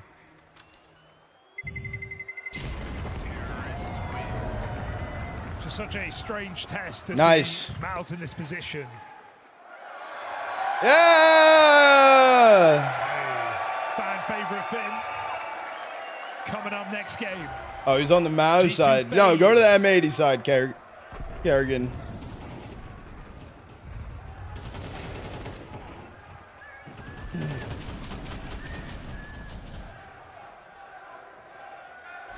We spent the whole year watching Vitality lift trophies. Mouse are right there, second place merchants every single time, nipping at their heels. They finally break through in Cologne. And so to miss an opportunity to swing for Vitality again would be a shock for Mouse, especially to fall to a team of this stature. So Mouse must have a fire lit beneath them. They want to prove themselves again against world number 1. So just think, you know, when you have a year of kind of losing to Vitality and Vitality alone, you finally beat them, but now your Rogues gallery is growing, right? They've had losses to Spirit, losses to Falcons back at EWC. This would be a new low for Mouse in this year, and so there is a lot of pressure on it. Right now they're answering the call at the start of Inferno. 5v3 in this gun round. Brolin looks to go through and sink the knife deeper, but missed shots. Lake Full Blind recovers his sight. 3-on-4, Orb could make this difficult, but missed chance. Do they know about Jimmy and Pit? Do they know about They've got Jimmy and everyone Pit? here, all pulled around and walked the A side, but they keep baiting these shots out of Torchy. Flank out of library. In the pit, Jimmy's overwhelmed, and one more missed shot cost them dearly. Lake's the only survivor, though. Even though they get past the Torchy, that's nearly the lineup for Lake. Oh, God. See ya. Nate comes in and ends his round there. God, they lined up indeed. I think there was a team dink as well coming out from Mouse. Recovered. That would have been a good exec if they did a library smoke, if they wanted to cross over to A. They need to util it out because they're playing off of it. We're good, though. We're chilling.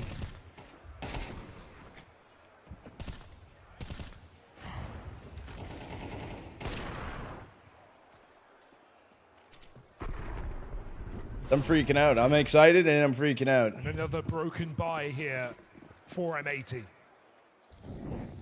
They haven't really explored this B side of the map yet. And Mouse, as a result, have had a lot of info ahead of time. That's often what's let them come through with these correct gambles. Every gun round M80 have played thus far, they've walked right into the stack. Ouch.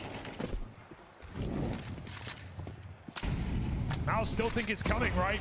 Second util volley. Retake down bottom B. And Exertion pushing the boat out. He's got more smokes to block as well. M80 just getting completely stalled out, feeling like they have been I think running next into round stacks. Slacks has money for All up, off. and he's going to fight towards your top mid. Because he's been swinging it every round. So waiting out this banana util to try and push Mouse back. First things first.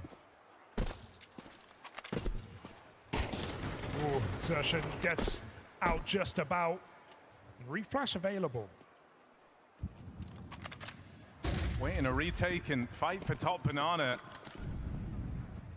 Looks like they've decided against that. So blocking now at the 30-second mark. There is a nade on Swisher. Just to try and drive this one home. Exertion caught, back turn, 2 kills from Sins Deagle. And that should be enough on this low It's a buy save. round for M80. Hey, I think Mao's expecting a little bit more respect, you know, on that B-bomb site. Smoke comes down. Sin I just wasn't runs thinking through anything of He this doesn't even round. I'm wait like, for I util. don't know, we'll get a kill. And so Mao's completely caught We didn't off even need the guard, AK from changing Lake. positions, fumbling with nades. It wasn't even Just a force run buy. through. That was a hero rifle, and it'd still be able to buy in for next. M80, show them how they do it in NA.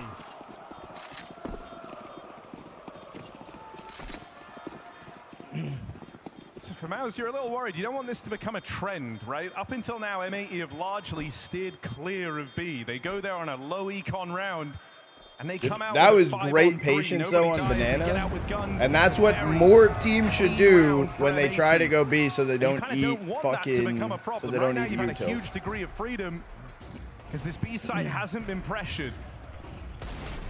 If it starts, you know, feeling a little more W2K from Sin. Massive. Massive. a little weaker for the Mouse team, that's where you kind of overcompensate. That's where you leave players there. You lose some of this dynamic CT side movement that they've had in the game so far. You feel less confident leaving B to a solo hold if it's a successful side of the map for M80. Something for especially Apex. with how clean they get through there, right? You want to at least put up some resistance to put in the fear of a retake attempt, but that was never going to happen, even against pistols there. Not believing in the force of a traitor.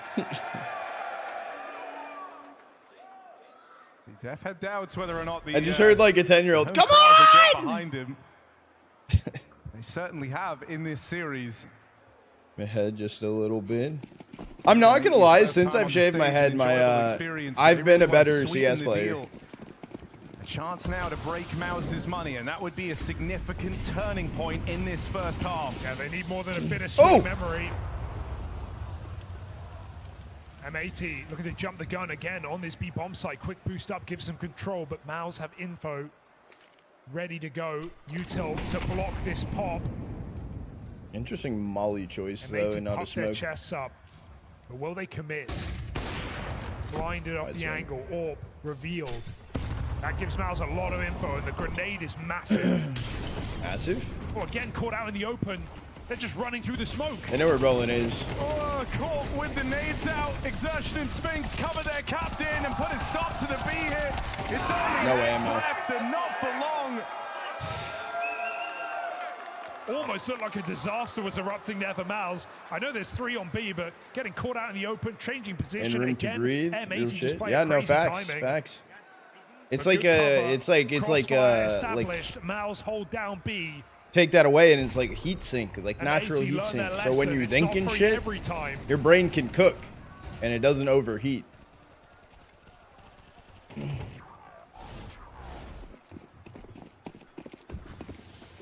Aggressive light buy, full buy next. Focus util. And I get it. Shutting down A early in the CT side, Mouse still feel free to play committed with 3 in the bomb That side top on mid B. smoke could be perfect if they actually lurk through and go arch right kind now. of a one trick right now. They're not doing much faking. Yeah, and you know, because Mouse are playing from the front, they kind of have the freedom right now to play patchwork CS, where wherever the problem is, that's where you lean a little heavier. Oh no. Torshi's all firing off for 2 quick kills on the long side.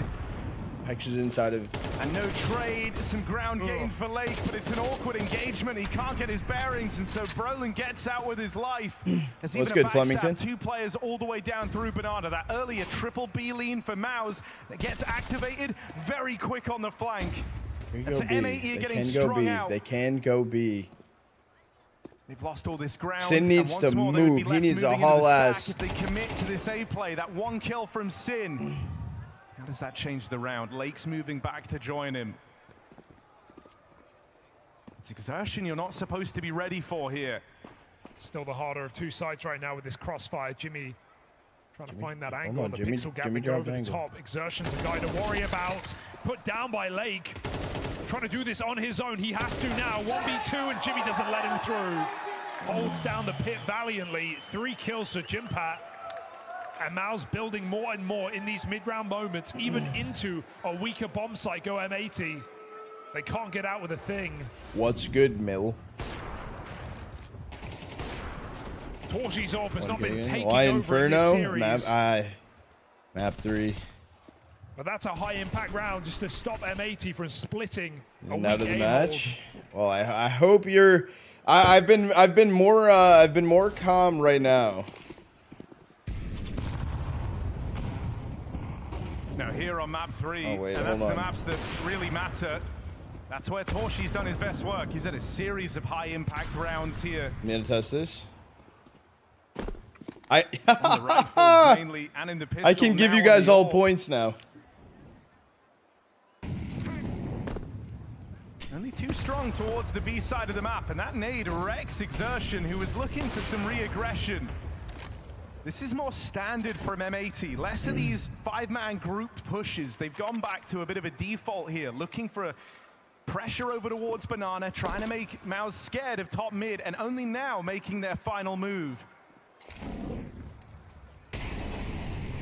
Not much blocking util, just smokes, and we know M80 and their proclivity to go through them. Give them an entry, you give them wind in their sails. Without it, they still look interested.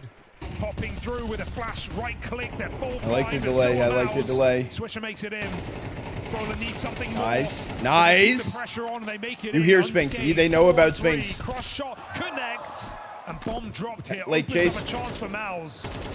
You know, if you could just deal with Spinks there on that push out of Lake, that might be enough to stop the retake, and it's Drax instead. Spinks keeps it going.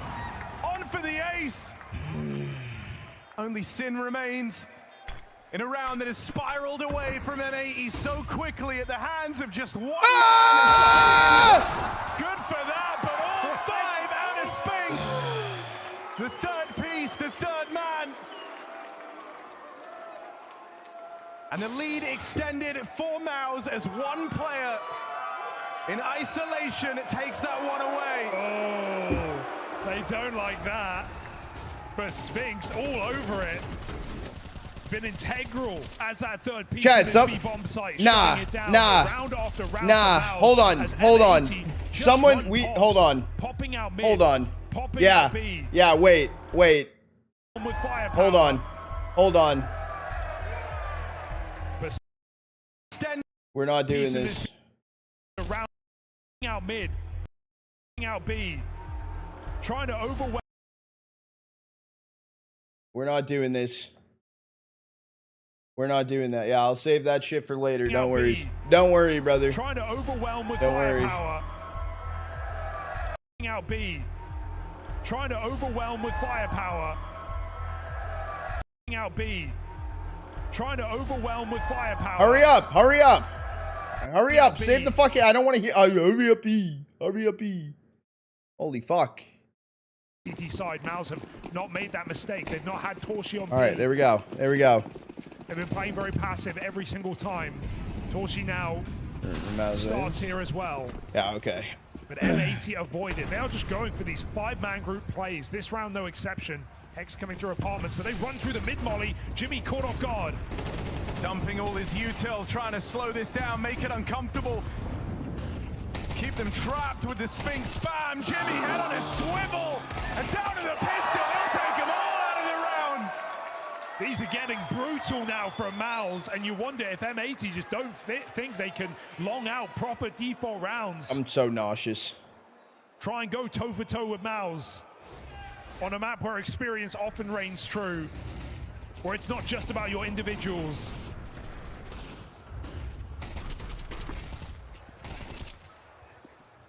And Let's no get 4-8. Let's get 4-8. But M80 are not beating them with their game right now. Let's find a third, one at a time. Let's grab a third. Very fast. And Mouse punishing every step of the way. Info. Just walks through They know about you, though. They know about you. The second half is supposed to be better for M80, but that hinges on you getting to play it, right? CT side is where this team's actually looked to do their best work. But if they get through with just 2 rounds in this first half, it means you're a pistol away from losing this quarterfinal. For a team that was just so methodical and ancient, the way they took map control, gave it up. The dance on this T side, none of it here on Inferno. I think he's rotating. No, he's not. He's playing deep CT. Bob flash. They take banana, they go back. Mouse over-rotate. This is what M80 wants. Yeah, I mean, at bare minimum, you've kind of spent all this first half giving the illusion to Mouse that wherever you first show your hand, that's where you're ending up. And so Mouse bite down on that premise in this round. Spinks is rotating right now towards Arch. Or can Jimmy hold strong? I mean, he was fantastic in that last round, was able to stop the spillover. They're asking him to do it again, but only manages one. It's Spinks next on the scene. Okay. Knocked out after his single. Okay. Gone past the Torshi. Oh, they need to grab bomb. Here, but they're caught fighting, they're caught scrapping. Slacks out in the open is found. And Mauser sprinting towards double digits. Bomb was stuck on top. They had to climb back up to get it. They couldn't even prioritize plant in a 2v3 where you could argue M80 maybe even favored in that post plant, but they can't get that far. Mouse playing from the front. It's not over. Poking out M80's eyes with it's a not fucking 9-round over. CT side. This underdog story being put down here on Inferno.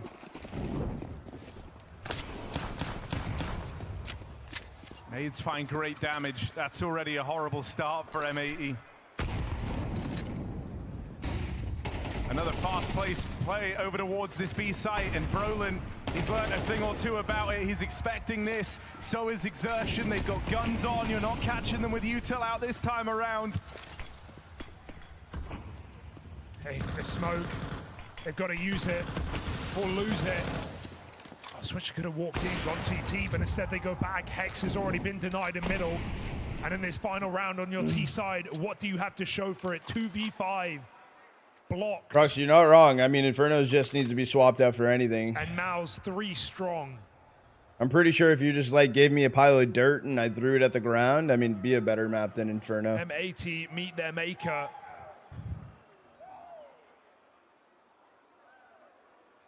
Mouse have just always had stacks in the right place. M80 haven't exactly made it difficult for them, but Brolin has always made sure they're padded up, they're ready to receive. They learned their lesson early on about the kind of pace of this T side, and since that point, they just haven't let up. 1 kill for Swisher. It's only going to reclaim so much ground here as there's still more challenges rolled out in front of M80 and behind them. As Exertion's teed up with flashes, he plays right through in tandem with Spinks. Mao's destined for double digits. Sin left in this 1v3, can't get anything going. And so Mao's powering up come the turn of Inferno. They're searching for semi-finals. I don't care. We're still fucking in it. We're still in it. I don't care. Doing an ad break quick on the half. Counter-Strike, like a fine wine, has aged well. As have you, Mr. Bloom. And that's why I bring you today into the Counter-Strike Clubhouse. I've heard through the grapevine that you've brought the Paris Major. Mr. Bloom, please talk me through your decision to present this to the council. Well, how right you are. I went down to the Clubhouse archives and I happened upon this one. This is at the Paris Major Grand Final, the last round. We're talking overtime, on nuke, home crowd, everything is on the line right here. Apex and ZywOo in the Accor Arena. As French as it We're gets. going OT. I think it's poetic as well that all 5 kills in the final round are from the 2 French players. Yes. This was supported by Dupree and by Magisk and Spinks. This moment is everything. Like, this round would have been so different if ZywOo doesn't hit that shot. You can really taste Arnaz. the fear in Gamer Legion when chilling. they run from the no. ZywOo AWE. No. In fear, you know, you see ZywOo shoot 1 bullet. But they turn back because they're so Time apart from it. I agree. I agree. They need to take it out and be like, damn, we refreshed this map. Like, you know, in a season or two, come back around, a little bit of change or something. We just need it gone for right now. Some would say. Almost destiny that all 5 players are killed by the 2 Frenchmen on French soil. There's so much rich history to be built on this moment alone. And the fact that those 2 legends continue to improve. Legendary moment for the Vitality org. Quite possibly a once-in-a-lifetime opportunity for ZywOo to win on, you know, in Paris like that, and for Apex too. That's why we have culture clubhouses. It's so that we can thrive in the finest environments, and if this isn't Counter-Strike in its finest environment, then I don't know what is. Now we must find a reasonable score, both in terms of mechanics and cultural impact for this clip. And starting with the mechanics, it is a bit on the low end. I would give this maybe a 5 out of 10. Of course. But on the cultural side, this is as big as it gets. ZywOo and Apex in France, in Paris, after the fall of French Counter-Strike. Your first cast, it's Dupree's 5th major. I don't think it gets much bigger. I would say this is about an 8.5 out of 10. Mechanically speaking, I'll raise it just to the 6. But culture, this was a CSGO major for ZywOo. Now ZywOo, they call him the CS GOAT, but if he never had his CSGO major, then that argument is absolutely blown out of the water. But this was a crowning jewel in terms of his accomplishments. At the tail end of a game, he thrust himself into the pantheon of greats. And for that reason, I'll take your 8 and I'll crank it to a 10. Bottle it and keep it on the Culture Club's top shelf. Delicious.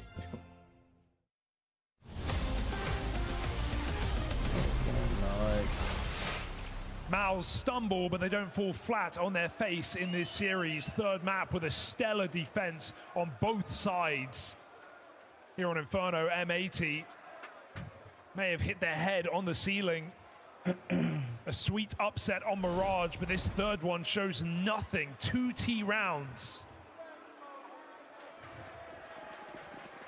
I mean, there's so much weighted on this pistol round. The entire game now hinges on it for M80.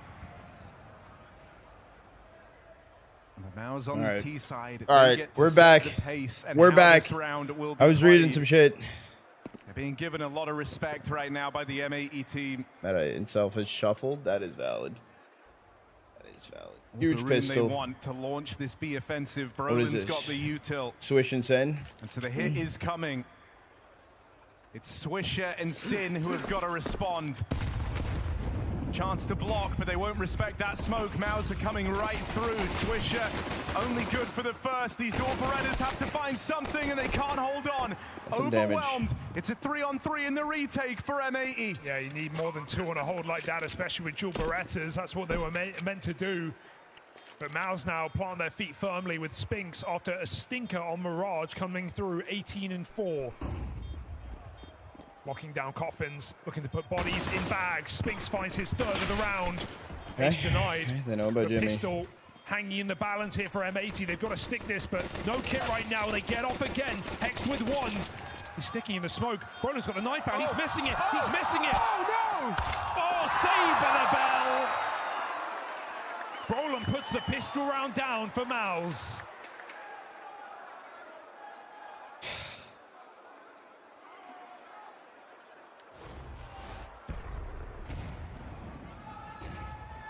And just like that, M80 must feel crushed. This was the round they had to win if they wanted a chance at the comeback, and it's sealed with a knife from the captain of Mouse. What could be the final timeout for the British coach on this stage? It will be if Mouse have their way. 2 rounds. Until they meet Vitality in those semi-finals.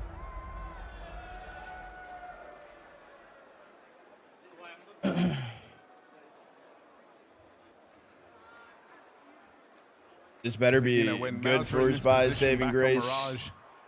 They're able to find success in that 4 Spy, but they're the more experienced team. They've got more reps in high-pressure scenarios like this. They played on more stages. They had to come to grips with the difficulty and the pressure within that. M80 are merely at the beginning of this journey. And this third map has served as a reminder of that fact. Yeah, hopefully a journey that keeps going, though. We've still seen massive growth from M80 to even make it to this place. The wins they found, defeating Na'Vi in the way they did. And of course, stealing a map against Mouse on a stage in their debut is an admirable run here for M80. Makes you be careful. But maybe, just maybe, this is as far as it goes. Really awkward fight there. As everyone's blind, Slacks collects what he can. Brolin with the turnaround, though. Immediately returns Mouse to the driver's seat, and with exertion here, he's heard the footsteps, knows that kill is coming his way. Mouse on to match point. Nothing but reassuring, at least, to finish off this series for Mouse. Even if Mirage leaves you questioning the form of some of these players. Many questions answered by the end of Inferno.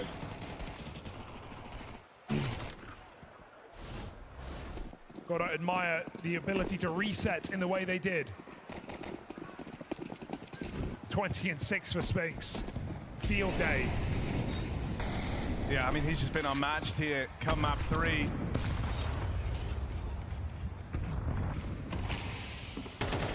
As you see there, going on to have a best half in quite a while, and that's after an 0-10 opener on Mirage.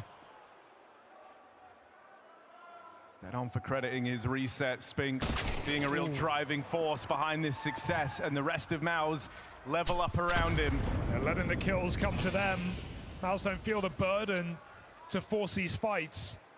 Hope Vitality destroys them. Shut out. Same. I think the only sore spot here for M80 was coming into this, the idea that they put forth that Mouse are beatable, and I think he was right in that conclusion. You know, when you kind of look back, you kind of think retroactively to this game. Spinks is 20 and fucking 6 right now. 2-0, but with Mouse starting a little stronger, pushing all the right buttons on Ancient, you're left with this feeling of, oh, what could have been for this M80 team. Bittersweet memories after all. But right now just bitter because Swisher picked through that smoke. Mouse sit 5v3, just ready to force it over the line. And they're not going to feel too flustered here, sitting a man up, about to get this B plant. Jimmy even able to block on the banana side. Maus know that this is it. This is where they deal the killing blow to M80. Hex going to break through, but it's a glimmer of hope here. Very little to hold on to as they go searching for this retake. Another block, smoke down in their face. They've run out of room to run, surely, as Hex does all he can. Will it be enough? Or can Brolin stop them here and now? No! M80 hold on! One more round of play in the Wembley Ovo Arena. Yeah, one final smile, one final thing to remember here. 3v5 on the flank. No one in the B. I just want to say from here on out, and they win out. No matter what fucking happens, I'm proud of the boys. I'm not accepting defeat. That's not what I mean. A robbery, yes. But it has been a fucking insane journey to get them to this stage. Doesn't feel real. And I am happy with how they've been performing. I'm not accepting reality, but in case it happens, I am not losing hope.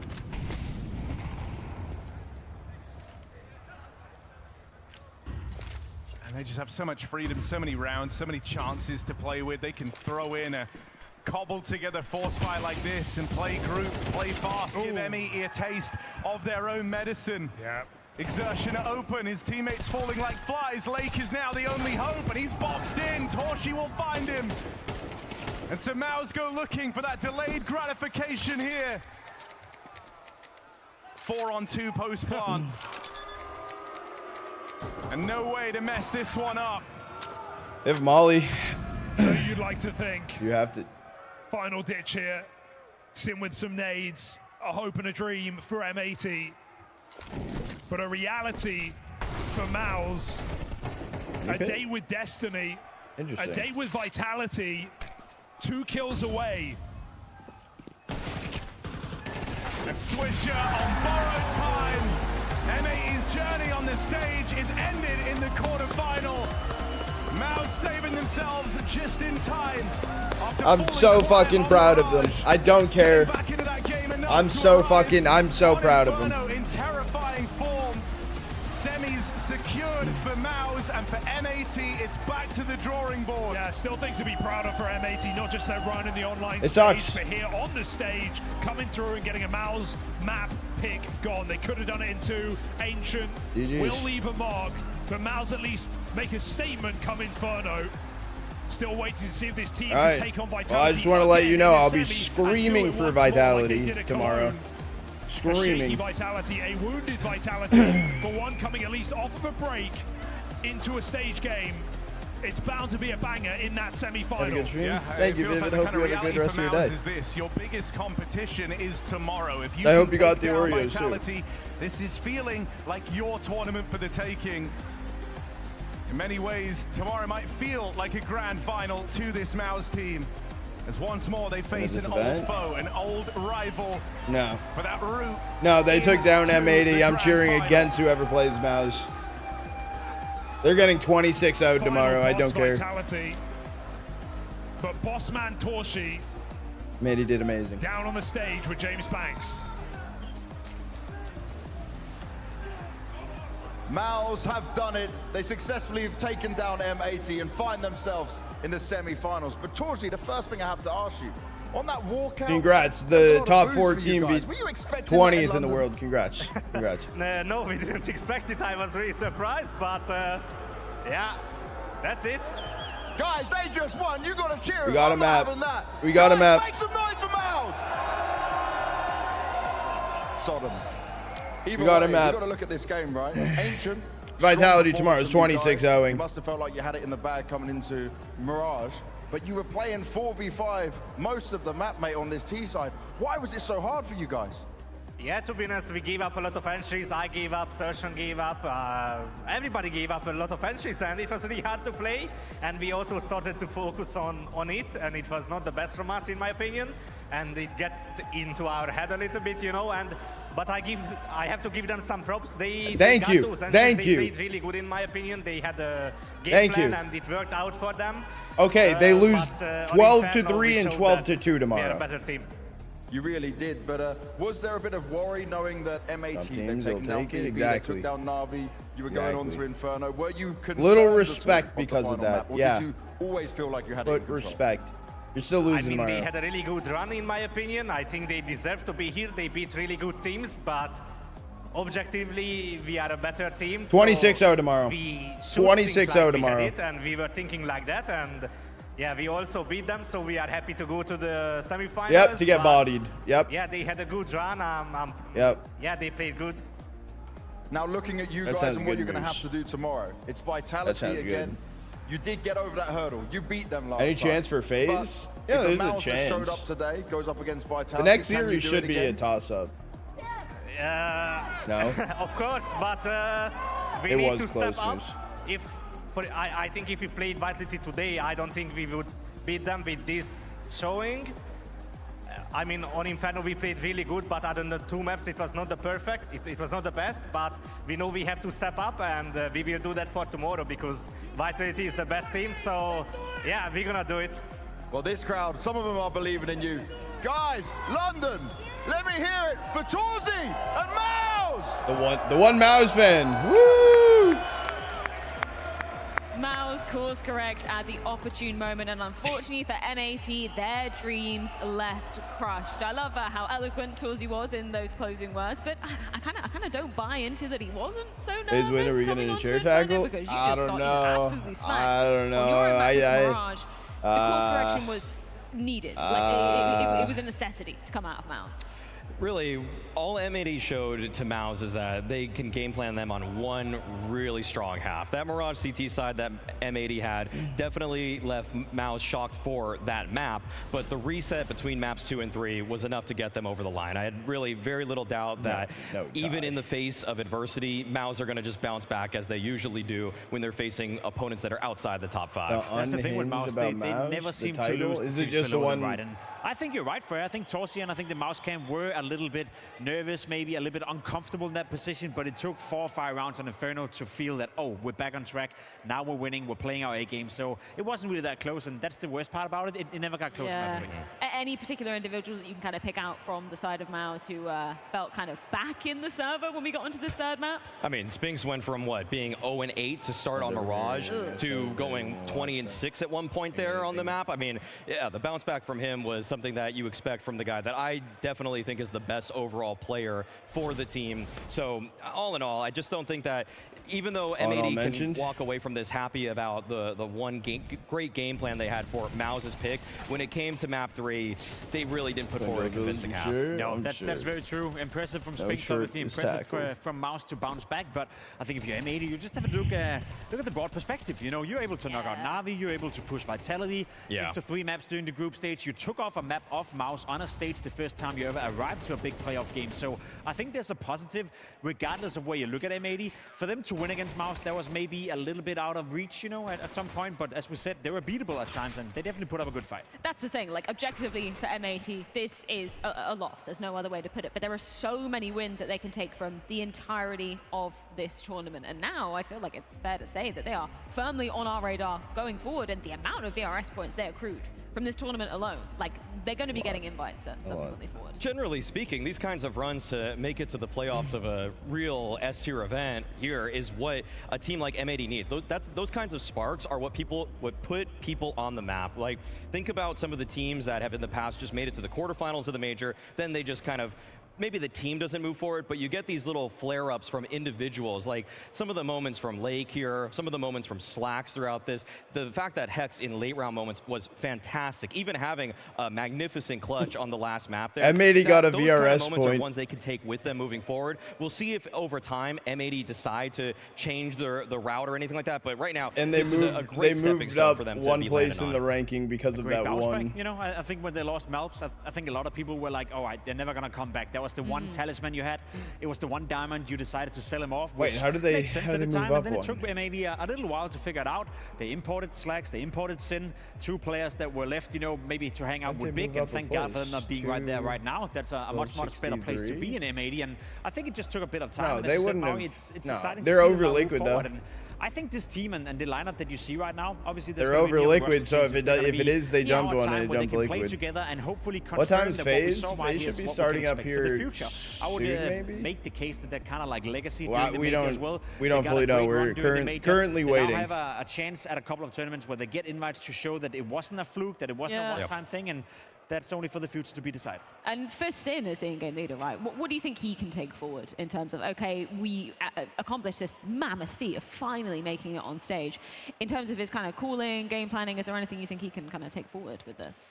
I think that's it. What Sin should first of all think about is that he made the right decision to actually join this kind of roster where, you know, Sin was kind of bouncing around in the German scene a bit, and I'm going to be a little bit scorching here, I guess. It's just like, look at where Big's at versus where M80's at. Yeah. I think he's extremely happy about how he's actually taken his career. And look at Slacks as well. I feel like both of them right now are pretty happy that they decided to join up with this North American core, work with the resources that it has, and now actually they're really punching up in a way that it's like there's signs on every map that I've seen throughout the group stage and one that I saw here in this series where I'm like, okay, M80 actually might be cooking with gas at this point. 100%. A valiant attempt from M80, but sadly, it does mean their end here in the quarterfinals of the Blast Open London. So let's get a few closing thoughts, courtesy of Banks and Sin. M80 had an incredibly good run across all of Blast Open London, but the run does end here in the quarters. I've got Sin joining me. First of all, my friend, commiserations, but I've got to look at this, right? Ancient, you certainly had chances. You guys were fighting back and forth. What little details was it? What was missing for you where you were not able to play it the way you wanted? To be honest, I think their Ancient City side, I kind of expected what they did. So they said from the get-go, hey, our game plan is to not really fight at all.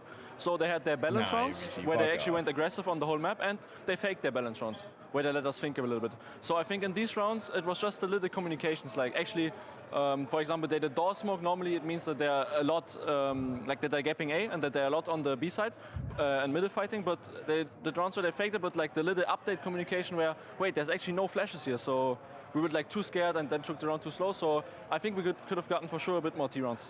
Was it also hard starting on your map pick, being the first stage game? Did you notice any difference in the team? Like, was it something you could feel?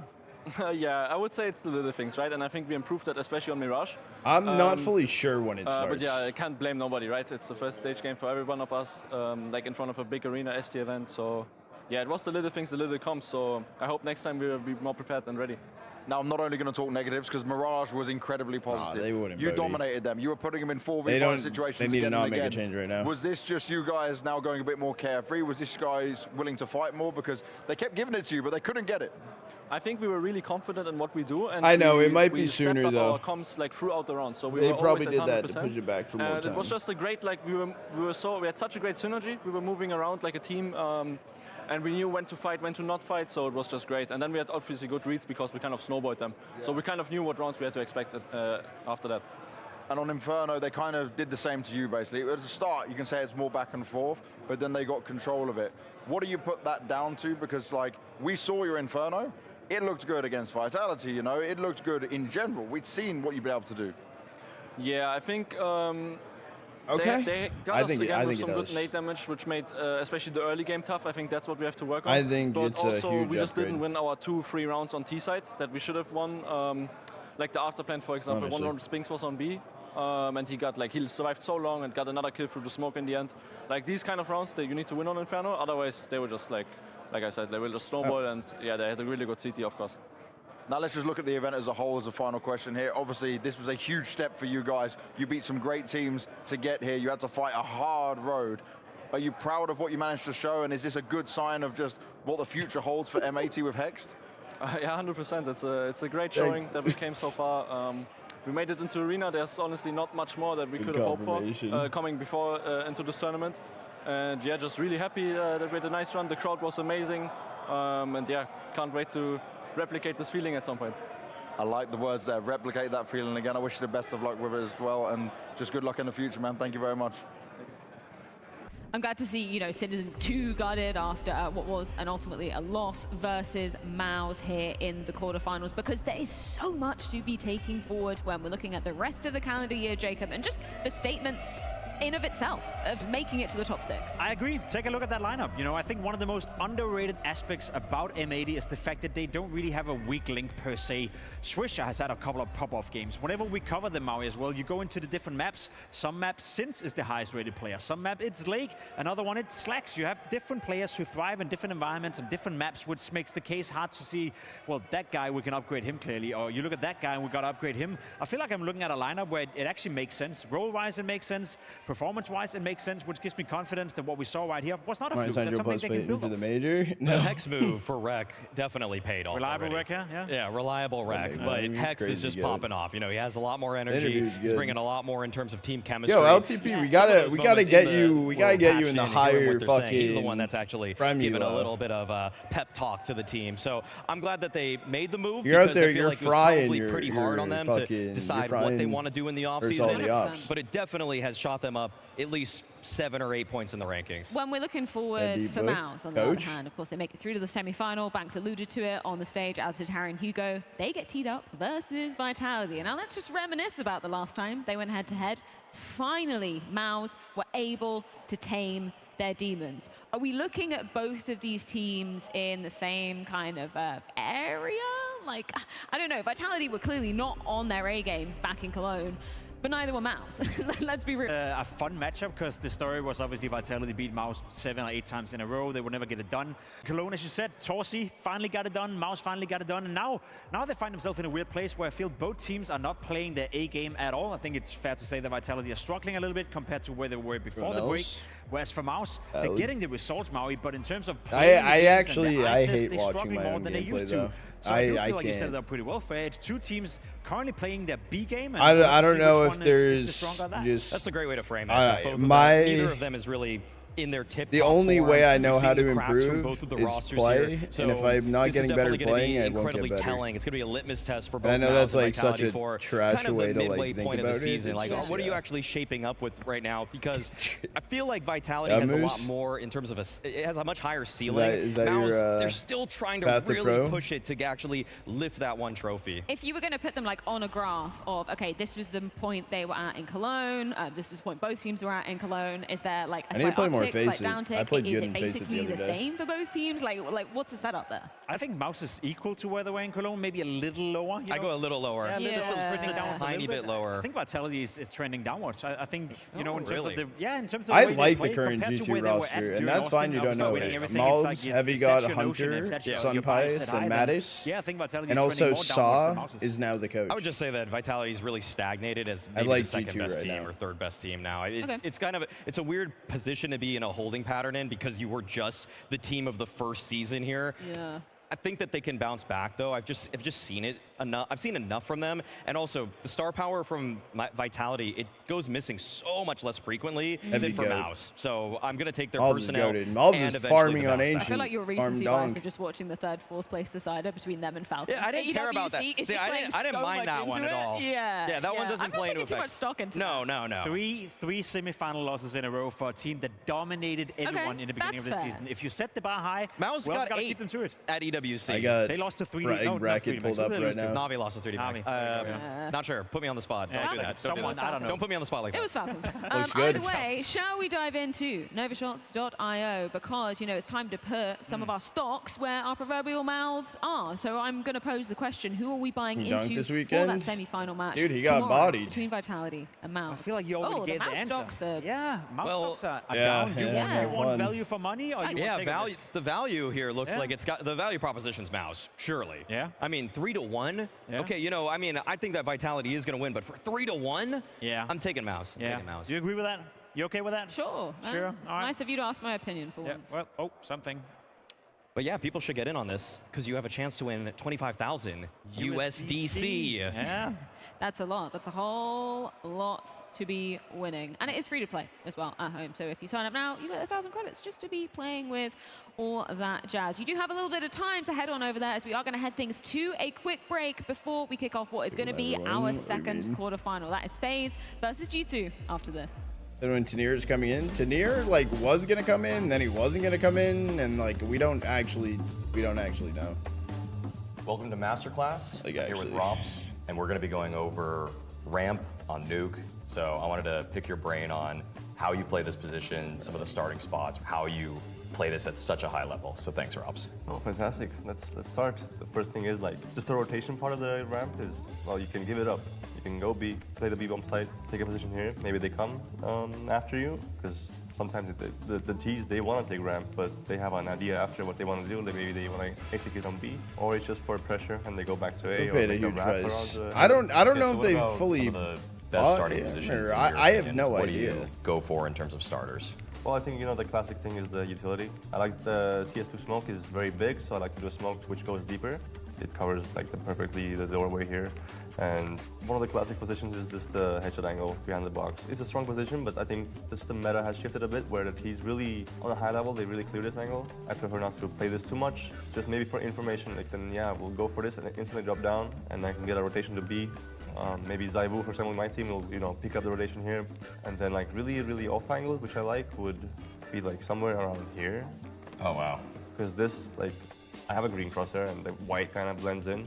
Oh yeah. So sure. I like to have it just on this door frame here, and it's not really an angle which people clear that often.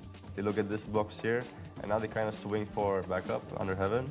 So you kind of miss this angle here sometimes. Say they have lower control already, you know that they're getting down secret. Yeah. What are the spots that you would like to play to just defend the B hit? When I have time to rotate to B, so they might be in double doors or single door, I will try to always make it to this position here, which is really nice. This is like an angle where the guy actually has to jump up. Oh, yeah. So you won't see me as you go here, but you have to jump up. But yeah, if you go like this, it's gonna be an easy frag, guys. I'm gonna catch you jumping in the transition. The T's have a reaction like, you know, just going crazy with the single door, like opening and clearing the whole site like this. So this goes really fast. And maybe just rumors? Well, no, he was supposed to prior to, like, that position also is, this is like an off angle. I think it was like Cologne or after Cologne, Tanir was supposed to go over, but then like they're like, oh, we're keeping his on ticks or something. Everything. So like, and again, if they strafe on you, it's really fast. So you have to be ready for everything. Okay. Yes, thanks. I do have water. And thanks, Rops, for joining Masterclass. Thank you for having me. Yeah, I am just gonna run proof.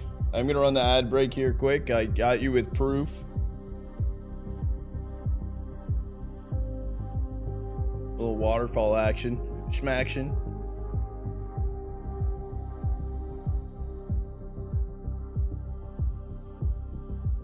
It's water.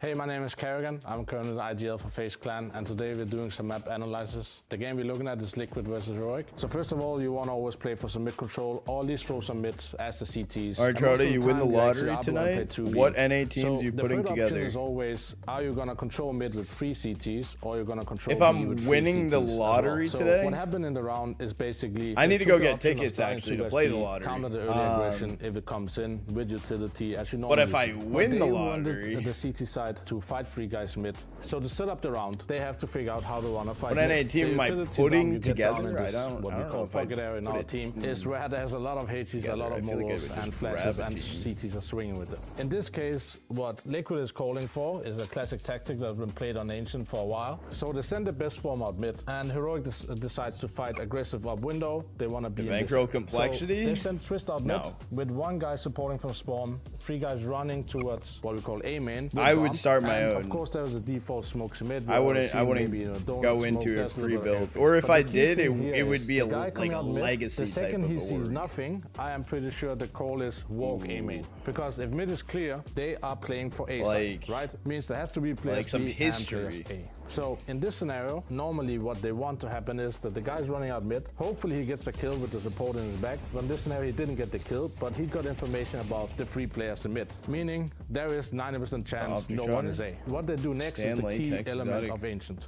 They're coming out well knowing the closest player is probably here, or he is in this area in spawn. So the round unfolds in this way that they're rushing out A main, the mid guy is coming back. The guy from red who supported the window guy is coming back to CT. That was like so now this guy is smoked up. off from the angle. That has here, a good so standing. He can't really support the guy. Now the decision made by Liquid is really good. The first two guys ribbon a hand. Third guy throws a flashbang behind the box over here that blinds the angle all the way into donut area. These two guys swing.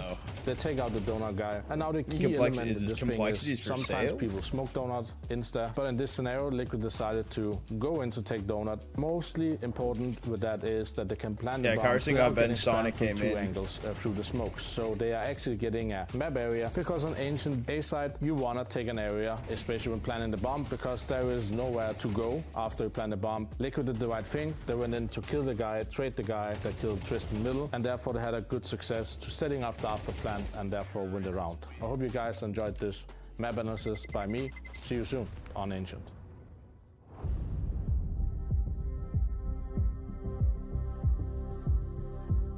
What if what's like a, what would be a good legacy like NA or revitalization?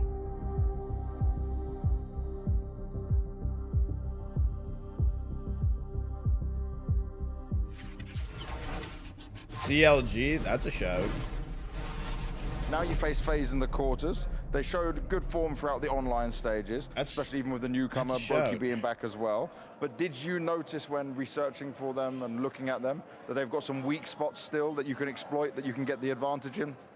I think for them as well, like it's a new period MTL now back to NA. with Jacob, and then obviously Brokey coming back after summer, but TSM it's gonna could be be a like shout. trying to find Yeah, their but way. TSM's still like an org. Somewhat similar in a way than us also. I think it's not exactly like set in stone or established yet. So there is some weaknesses for sure, and I think they might need to play around their positions. If I win the lottery, on just multiple invest maps, in a so TSM and just bring back NACS. Looking at G2, who you're facing today, and with Hunter leading, they don't have a definitive star. So does that make them less of a threat? Does that make them a very different G2 than you're used to? Is that what you'd put together? I think they have started having a star specialist since Cologne. I think Hunter and Saw has done a great job to kind of like realize what pieces they have and use them in the right way to make sure they are creating a consistent game plan when it comes to very aggressive but also very explosive and Wolfpack mentality. So I have been watching a bit, but I also made sure that I didn't want to overthink some of these scenarios, because they are smart on the other side, Hunter and Saul. So we play our game and try to just slightly to what I believe they'll bring to the table. Invest into it. A new face for FaZe and already earning an arena spot at the Blast. Bro, how about EG, London. lol? The first outing for Jacob in the FaZe jersey translate to his first ever Tier 1 playoff appearance. But by no means is this going to be a walk in the park, because despite G2 losing Nico, despite G2 losing Monacy, Maui, they've weathered the storm surprisingly well coming into the second half of this year. G2 have really impressed so far with what they've got. I mean, Saw comes in, everything feels like it's already rolling so well, so quickly, and to be in the playoffs here in a very stacked group where they had to take down Spirit to accomplish that, I mean, they've already earned their position. That's the cool thing about G2. I feel like every time you see them play, it gets better and better and better. Yes. During Cologne, you saw the first glimpses of a team that could actually play Counter-Strike at a high level, came so close taking down Furrier on Inferno. And then at the next tournament, even better. At this tournament, even better. And if that continues, then FaZe is in for a tough one. Let's take a look at how many changes have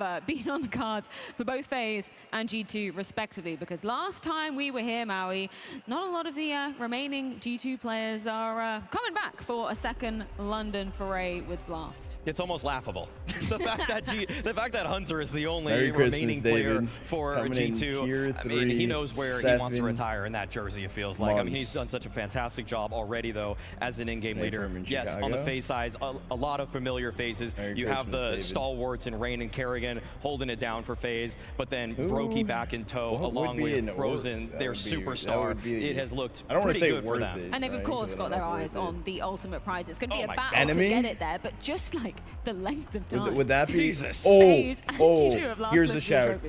That's pretty insane. That don't look right. That doesn't look right. 500 days since FaZe has lifted a trophy. Things that should be illegal, that. Exactly. And for G2 as well, I mean, it's been since April that they even had a playoff berth, and that was a completely different roster as well. So they've really scrapped things together, they've got things rolling, and it's kind of a collision of two cars that are just held together with duct tape right now. For G2 though, it's very solid result to obviously seal their place here versus Spirit. Did you think, if you looked at this roster, you know, just a couple of months ago when it was announced less than, isn't Soar they would still be capable like of taking down Spirit? Would you have laughed, or would you have believed whoever was saying that? I probably wouldn't have laughed, but I wouldn't believe in it, to be completely honest. I think it would take some time before G2 could finally show some good signs. What I saw during Cologne was uplifting. You know, that was okay, a sign for the future. I think the most interesting aspect of this G2 lineup for me is the fact that Hunter has come in as an in-game leader already by now and seemingly doing a great job.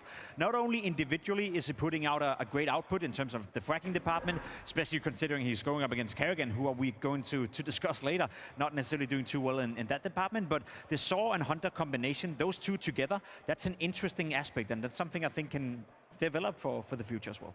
There's just no coach I would rather have behind me if I'm a new in-game leader today than Saw. I feel like he makes things incredibly pragmatic. He's not trying to develop this ridiculously layered system. A lot of their calls, they're fast, quick, they default for 30 seconds, and then they just go into a site hit with whatever map control they have. That's if Hunter doesn't have to think about all the mid-rounds, about how to put all the pieces together, and it's that simplified, then he can use the pieces that he has to the greatest effect. Well, let's check in with Saw himself, courtesy of James Banks.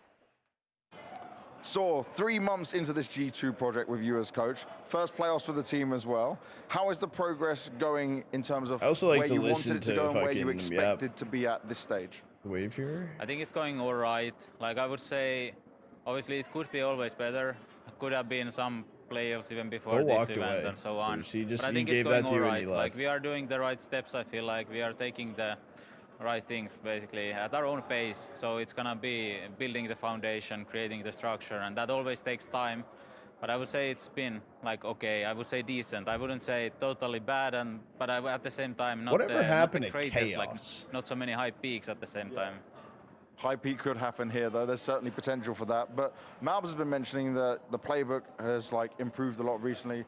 Can you explain to me how you've gone about this process with rebuilding the playbook, working on the playbook? Like, how did you approach it? Is it some of the old G2 stuff mixed in with your stuff, or did you just start fresh? Went to Val? I would say it's a mix. Why so long between the games? What we had in Heroic, like that, and then of couldn't course tell a mix you. of what they had in G2, trying to build it the best way, fit both sides, and then mix it like that. Play a wingman. Obviously, like, I think it's in some ways it's kind of basic. Like, you need to start with the basics, defaults, everything, working from there, adding some set strats, but then building it as we go. And like right now we are getting to a stage where we add more details, so we try to polish it a bit more. So tell me just how much you've seen Saw helping Hunter in terms of taking up this official mantra of in-game leader. Like, sure, he was calling some of the halves, some of the pistol rounds previously for G2 as well, but it's a big deal to transition into doing it full-time, right? For sure. I love that Saw is so unassuming because he doesn't really come across as this leadership figure. I feel like some of the other people kind of just wear the jersey a little bit better, like Zonic types that really always know what to say in every single interview. You just think to yourself, okay, that guy definitely is going to instill a lot of confidence. But then we hear it. Then we actually hear what Saw says in a timeout, asks his teammates, is your W key frozen? And suddenly they all start to pop off in those kinds of moments. Like, he says the right thing at the perfect time, but does it in private. I take that 10 times before I take a guy who's just gonna say the right thing in interviews. He doesn't play the game, and I love that. I think you're spot on with that analysis. He doesn't play the game. He doesn't care what kind of people perceive him as. I think the team who's ever played with him, all the players he's ever had under his control, they praise him 24/7, and that's a guideline, I think, for a lot of people. It's very tough to find out what are the coaches actually doing within a team. We'll listen to what the players say when they play with him and listen to what the players say when they're no longer playing with him. They all praise Saw. Okay, so he gave us a guideline of how well he feels like G2 are doing, considering for me, haven't seen it in like 30 the new roles and minutes. responsibilities floating around. How well would you grade Hunter so far in terms of what we've seen of him in this new role? As I said, I think it's a great combination between the two, as Maui alluded to, the fact that it's a simplified playstyle at the moment. It's also the fact that Hunter has played together with Nico, who is the greatest mid-round caller probably of all time, or at least a guy who's been doing it for such a long time. Oh, David, look what we opened earlier. To do so. I think he's learned up and picked up a lot from that. So I think he has both facets to his game. And then what I'm the most impressed about, we've seen a lot of different riflers over the course of the years, Maui. They As you guys missed it earlier, I opened a fucking Labubu. So far, Hunter's arguably been playing as good, if not even bought me one because she thought chat would enjoy it. I'd agree with that he's actually been playing better. When he was on G2 in the previous season, sometimes he was... Hey, dude, I don't give a shit about it. My mom got me, okay? Spots. Even while taking lesser positions, I feel like watching him just in those anchor spots, he's controlling the action very well around his bomb sites, making sure that they're going for pushes with whoever his connector player is. And then he's also just enabling the team so much on T side by playing a selfless role, but not just running in and dying. Like that's where so many in-game leaders fall short. Just going back to like a previous topic of conversation with obviously Mouse, who we just saw on our screens, and the whole T-side conversation with them going, okay, Brolin, you've taken up this responsibility. It's a big task to be undertaking, and maybe that's why we see the T-sides fall off. Has anything been the same with Hunter in terms of him coming onto G2? Are there any worrying signs from that perspective? It's just that they need to develop their playbook, but that might not be today. That might actually be something when they only start facing the most elite teams, because even with a playbook that is a lot more about calls from spawn or defaulting for 30 seconds, then running a play, they still were able to take down Spirit. That's already such a massive scalp, regardless of the fact that Donk and Shiro were both popping off, trying their darndest to slow them down. So if they can pick apart some of the lack of cohesion in, say, FaZe today, then they can really keep shooting higher. I agree with that, and I think it's going to take time, and I think the only way we can evaluate that is by giving them the time. The results doesn't look that impressive, but as I said, during the Blast Bounty, they picked Spirit in that game. You know, they made it hard for themselves. Not sure why. During IM Cologne, they actually played some decent Counter-Strike, came very close beating Furia, who we know now is one of the, I guess, dark horses to win this entire tournament. So they've shown us glimpses of very proactive, very good Counter-Strike, but for Hunter to see some of his flaws, we need to see more games. We need to see more time. Otherwise, it's impossible to guess. Individual form, where are you placing Mouse at right now, Maui? I'd give him probably a B+ of what I've seen. I still think what we got from him in his first season with G2 was just perfect for him. No expectations, very little weight on his shoulders, and then overperforming in practically every single circumstance. I still see moments from Malbs, and I'm gonna even list one spot, Mirage Connector, where it just looks a little bit uncomfortable, where I'm not sure he's always aware of what fight he wants to take next, and he's more so now just saying to himself, I gotta take more fights, I gotta get more information, and he's limit testing in a way where sometimes G2 are hurting because of it. T-side, I'll be on the watching other hand, I still like a lot of the entry work from Malbs. I still think he's one of the best in that role, particularly. So for him to become I will be watching. G2, to be we might be chilling and stuff in between, but might still be too tall of a task, but he's getting a lot of help from the rest of his players. Wingman queue. Simple as it is, and I think that's one of the finest jobs of Saw and Hunter, to make sure that Malbs is as comfortable as absolutely possible. This tournament so far, we see currently in a wingman game. He's the highest rated player within the G2 camp, but one of them, and he's having his best tournament in 2025, right? Right now is trending upwards. I agree with you. Not the best version we've seen of him yet, but if he's going to continue his trend upwards, that's going to be the win condition for G2. I don't know, if they want to make the next step into the top 6. Prior to coming into this very tournament, Maui, you were giving Heavy God a hell of a lot of praise. Has he lived up to his end of the bargain in terms of that? I would say. Hold on, Maui. Yep. Yo. All right. Quick wingman before we get into it. Burn some action. I need some ADHD itching.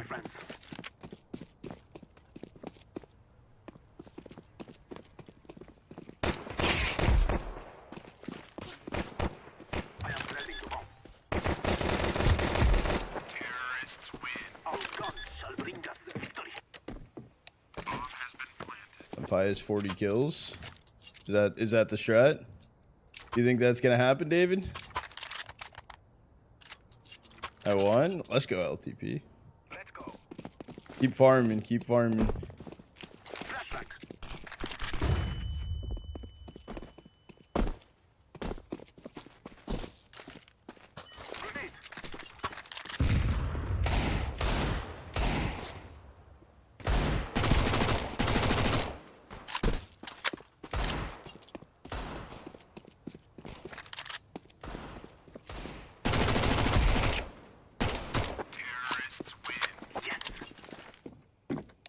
You like the carry yesterday? You didn't deepest me.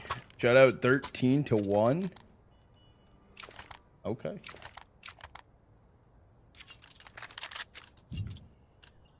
Go left side, I'll flash you. Oh, never mind.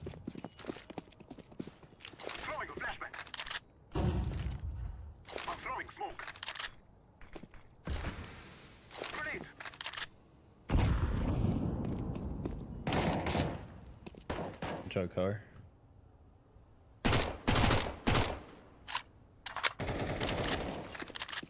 Last one's near arches. He was.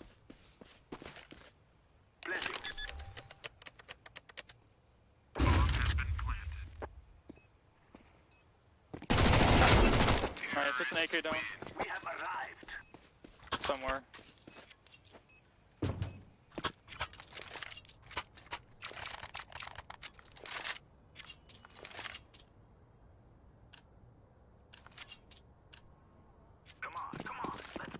You have a new squad? What do you mean? 2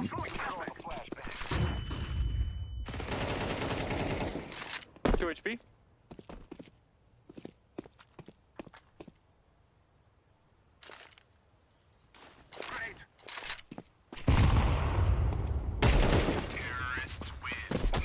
Play with new people every time we play? Yeah, we just get random people in.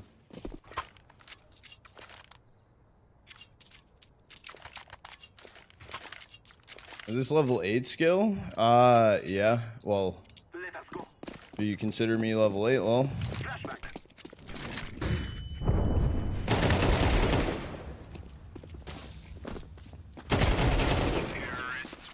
If you consider me level 8, lol?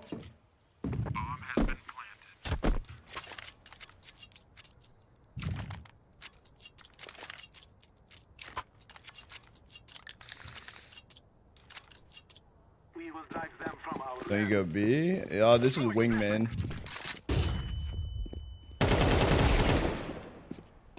I got smoked.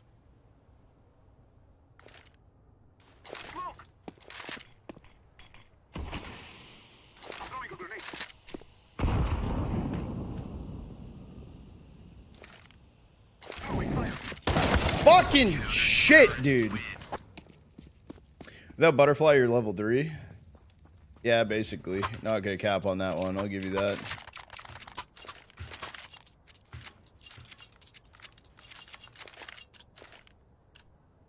Let's go.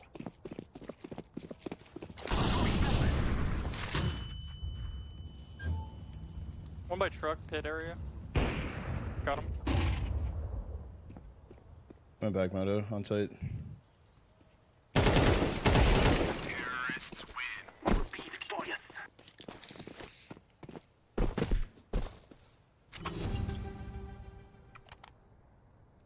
Holy double team. I play. No. I watch a lot of CS.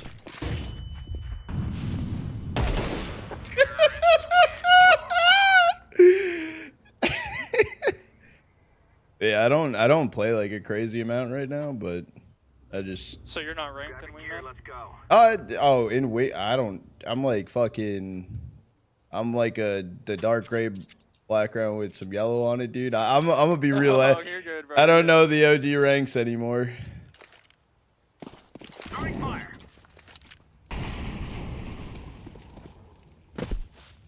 They're still spawn. Still spawn, last one.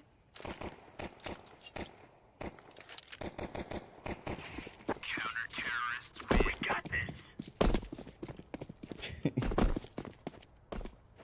Are you global? I am Supreme in Wingman. Premier, I'm like a 21k. Oh, okay. Or maybe 20k, I don't even remember. Stay frosty. Incendiary.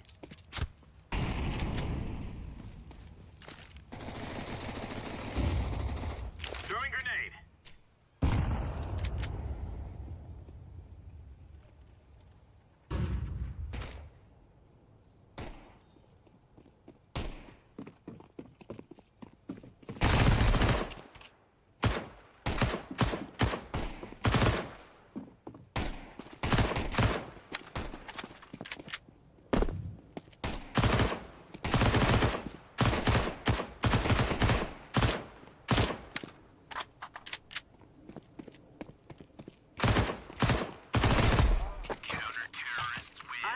GG's.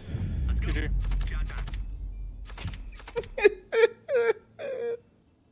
No contest. Look at all those stars. Look at those star collections.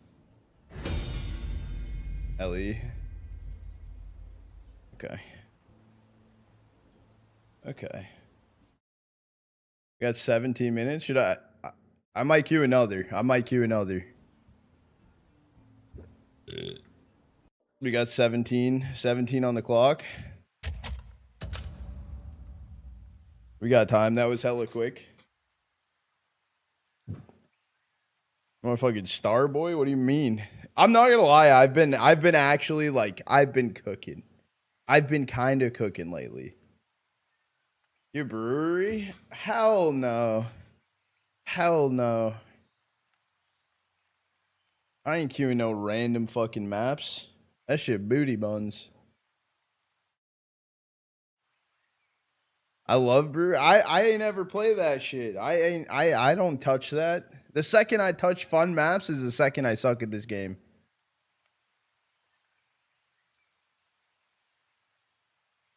Do lurky sneak shit. I would need the map layout.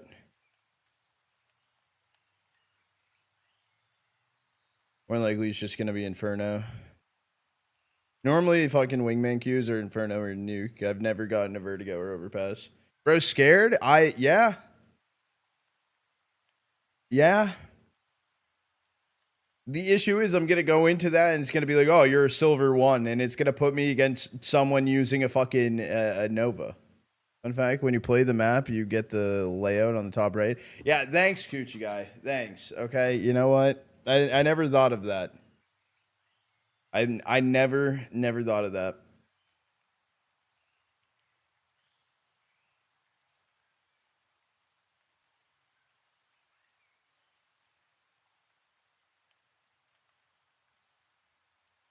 Oh, the rain. The rain.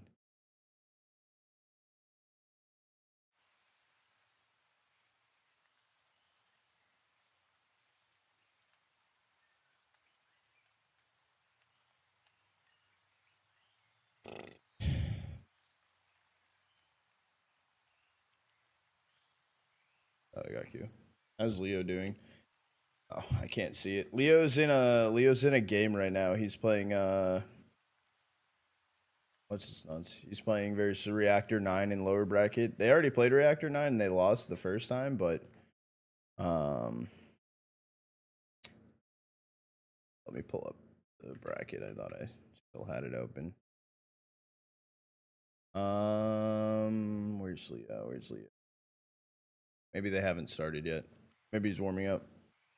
Russian match. Fingers crossed. I don't get dumbasses. Yeah, fingers crossed. Those are the matches that actually suck ass.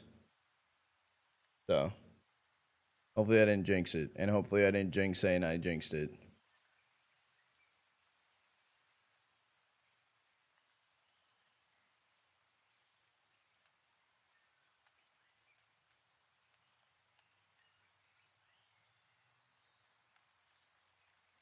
Oh, 100%. 100%. Yesterday I was playing in a 4v6.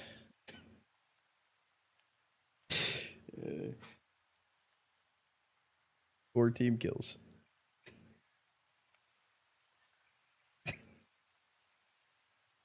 Same person. Same person. Same person.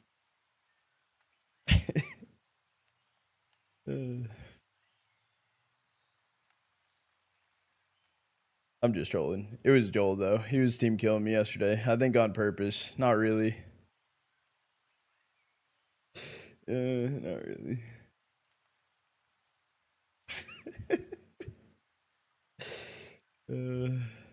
This input? No, it was bad. It was bad. I was streaming on the green platform, just playing some games.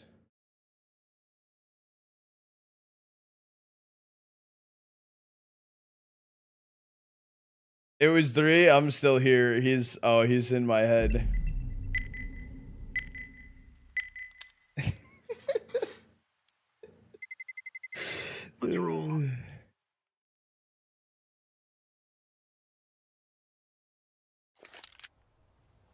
Wow, I've never played Wingman Inferno. Wait, I think I just played this. I just played against you. What's good?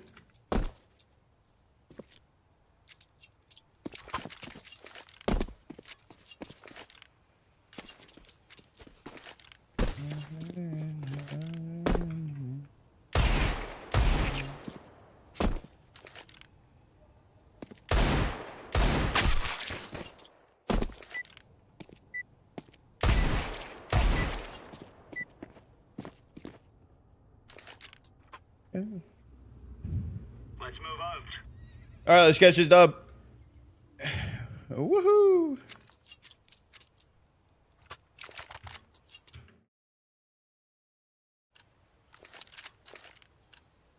Go. Incendiary out. Grenade out.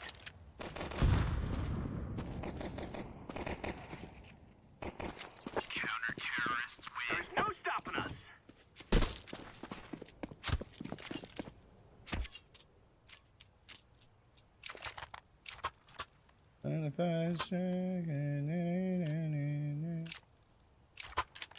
Move out.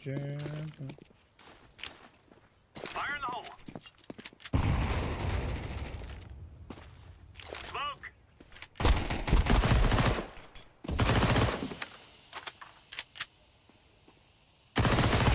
Counter-terrorists win. I am I fucking take those.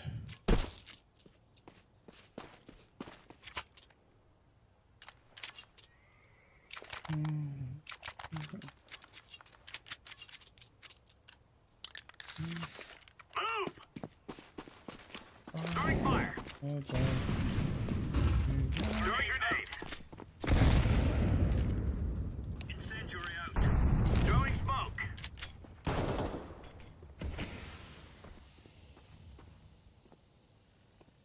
One ran through Molly. You should be lit. I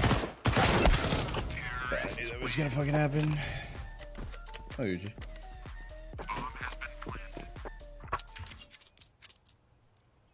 Oh, one just like by. I didn't think they would buy there, but that's weird. Weird. Move it. Incendiary.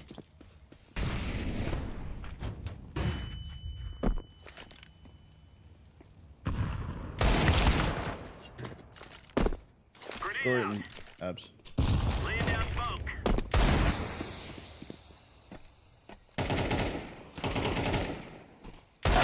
Terrorists win.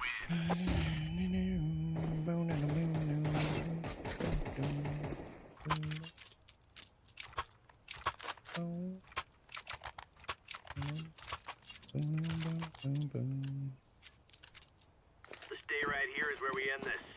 Incendiary.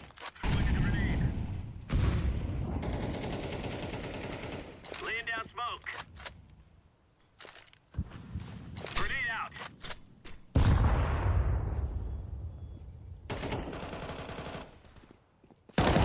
Counter-terrorists win.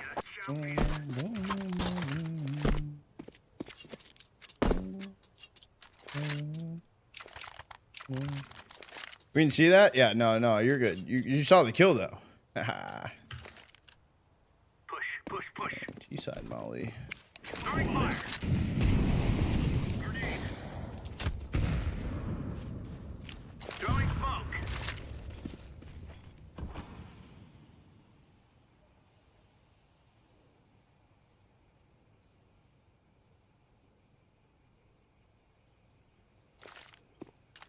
Abs.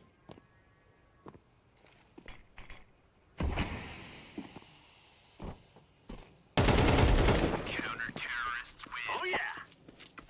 Deploying flashbang.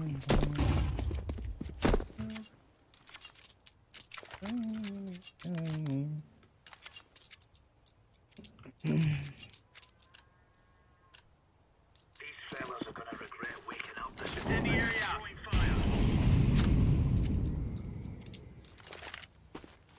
Smoke.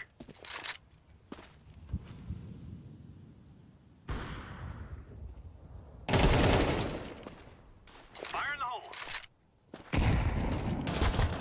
Fucking, what is he holding? One's Gummy Arch. Why is he hopping? Terrorists win. Call me the bot?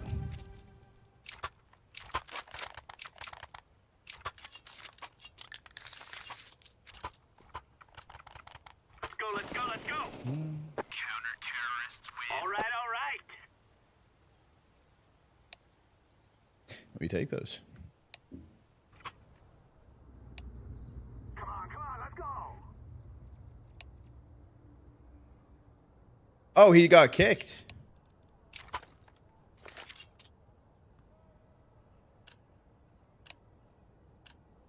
Let us go. Run it down short.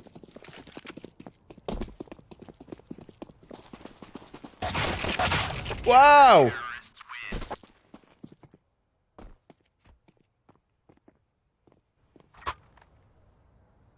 Uh-oh.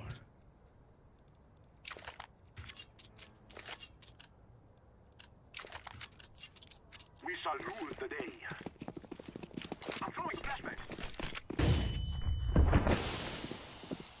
Smoke.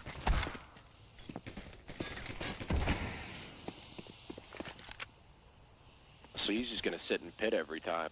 Yep.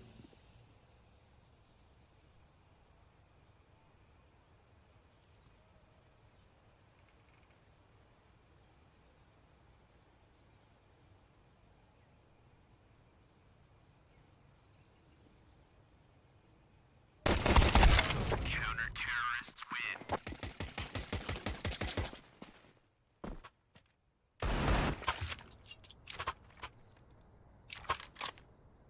Game's starting? They're on a be right back soon. Hold on. We'll add quick. Shall regret this day.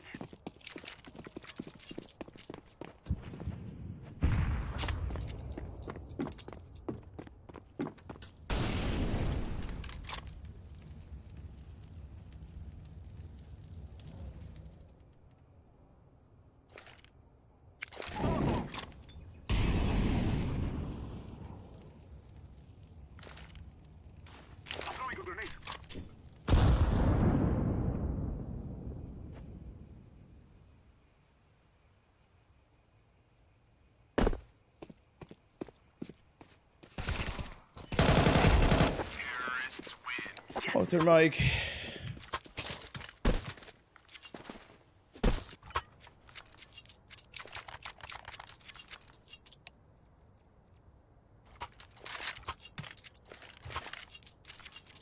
Go. Flashback. Hopping pit. Worst comes to worst, I'll just do this. And then I think it's this. Yeah.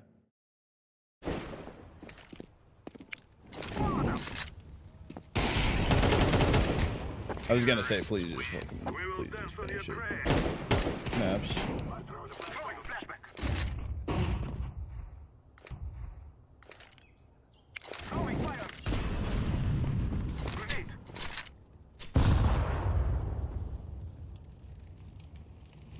Put one short.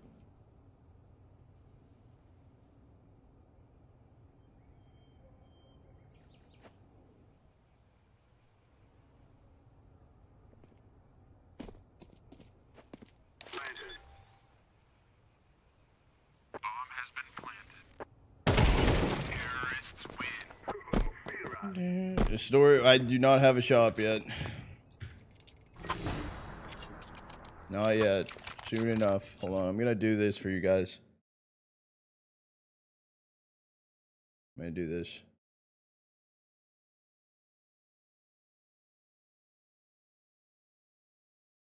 Maybe you didn't have enough to drink, but I know by the end of this game, things are going to get wild. On one side, you've got FaZe, who have found their way back. Brokey is back. They've got a new player taken to the stage for the first time, and they are looking to show what they can do and go further than they've been able to go all year long. Have we got some FaZe fans in the house? Then on G2's side, they lost their superstars. They've started a rebuild. They put their trust in Hunter and Saw. And honestly, their route to here looked good, and they showed up in spectacular fashion against Spirit. So, is there some people supporting G2 out here? Woo! London, you're loving the boo at the moment. Let's try this again. FaZe! G2! All right, here's some what happens in boos. the game. Let's get this started. I hear some boos. How would you describe your team's dynamic? Structured, because I think we have really good coaching staff that is taking care of that. They're doing a really good job. How would you describe your team's play style? Pretty explosive. Pretty exciting moment here for the G2 camp to put themselves back in the spotlight. But he's missed that first swing. Oh, dodges the nade, just gets ahead of it. 6 places in London. One of them belongs to G2. This is a new look FaZe with fire in their veins. It's Knives out. He hits the first. Oh, quick scoring ever. FaZe Clan where they belong. Playoffs. How do you see the store? What store? How would you describe FaZe? This resilience. How would you describe G2? Rebuild. They're rebuilding team and confidence.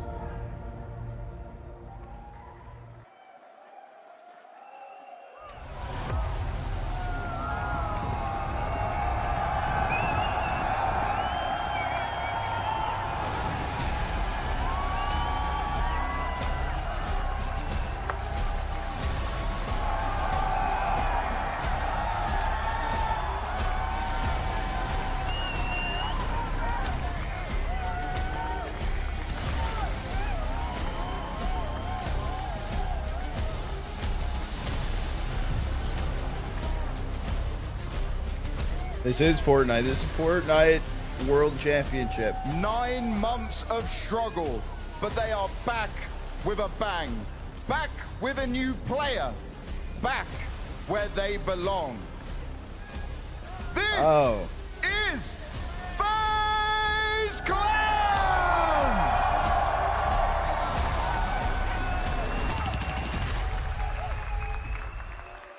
That's why I was so confused, bro. I'm like, I don't have a store.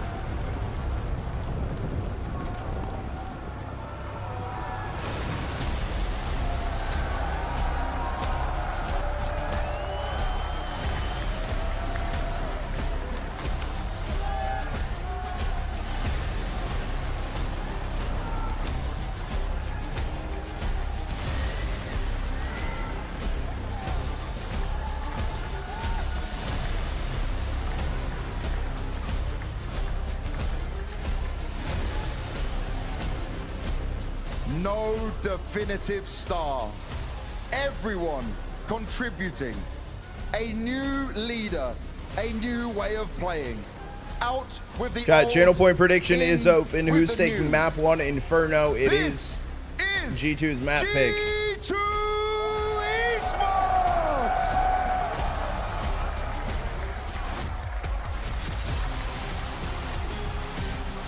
A lot of channel points on the line for G2. Barely, no believers in FaZe. Out of me, boy. I'm back. Me loot. Good swiper. You going FaZe? Okay. Two legendary orgs with such deep history. No, and now this is we are not at the beginning of semis. writing an entirely new This chapter is the for other both. We have such quarterfinal. a treat on our hands, Vu. The fact that both of these two teams The winner get to of this clash when plays the stakes Furia. are so high in a quarterfinal in front of a crowd. This one's certainly going to deliver. Oh, and their playstyles too.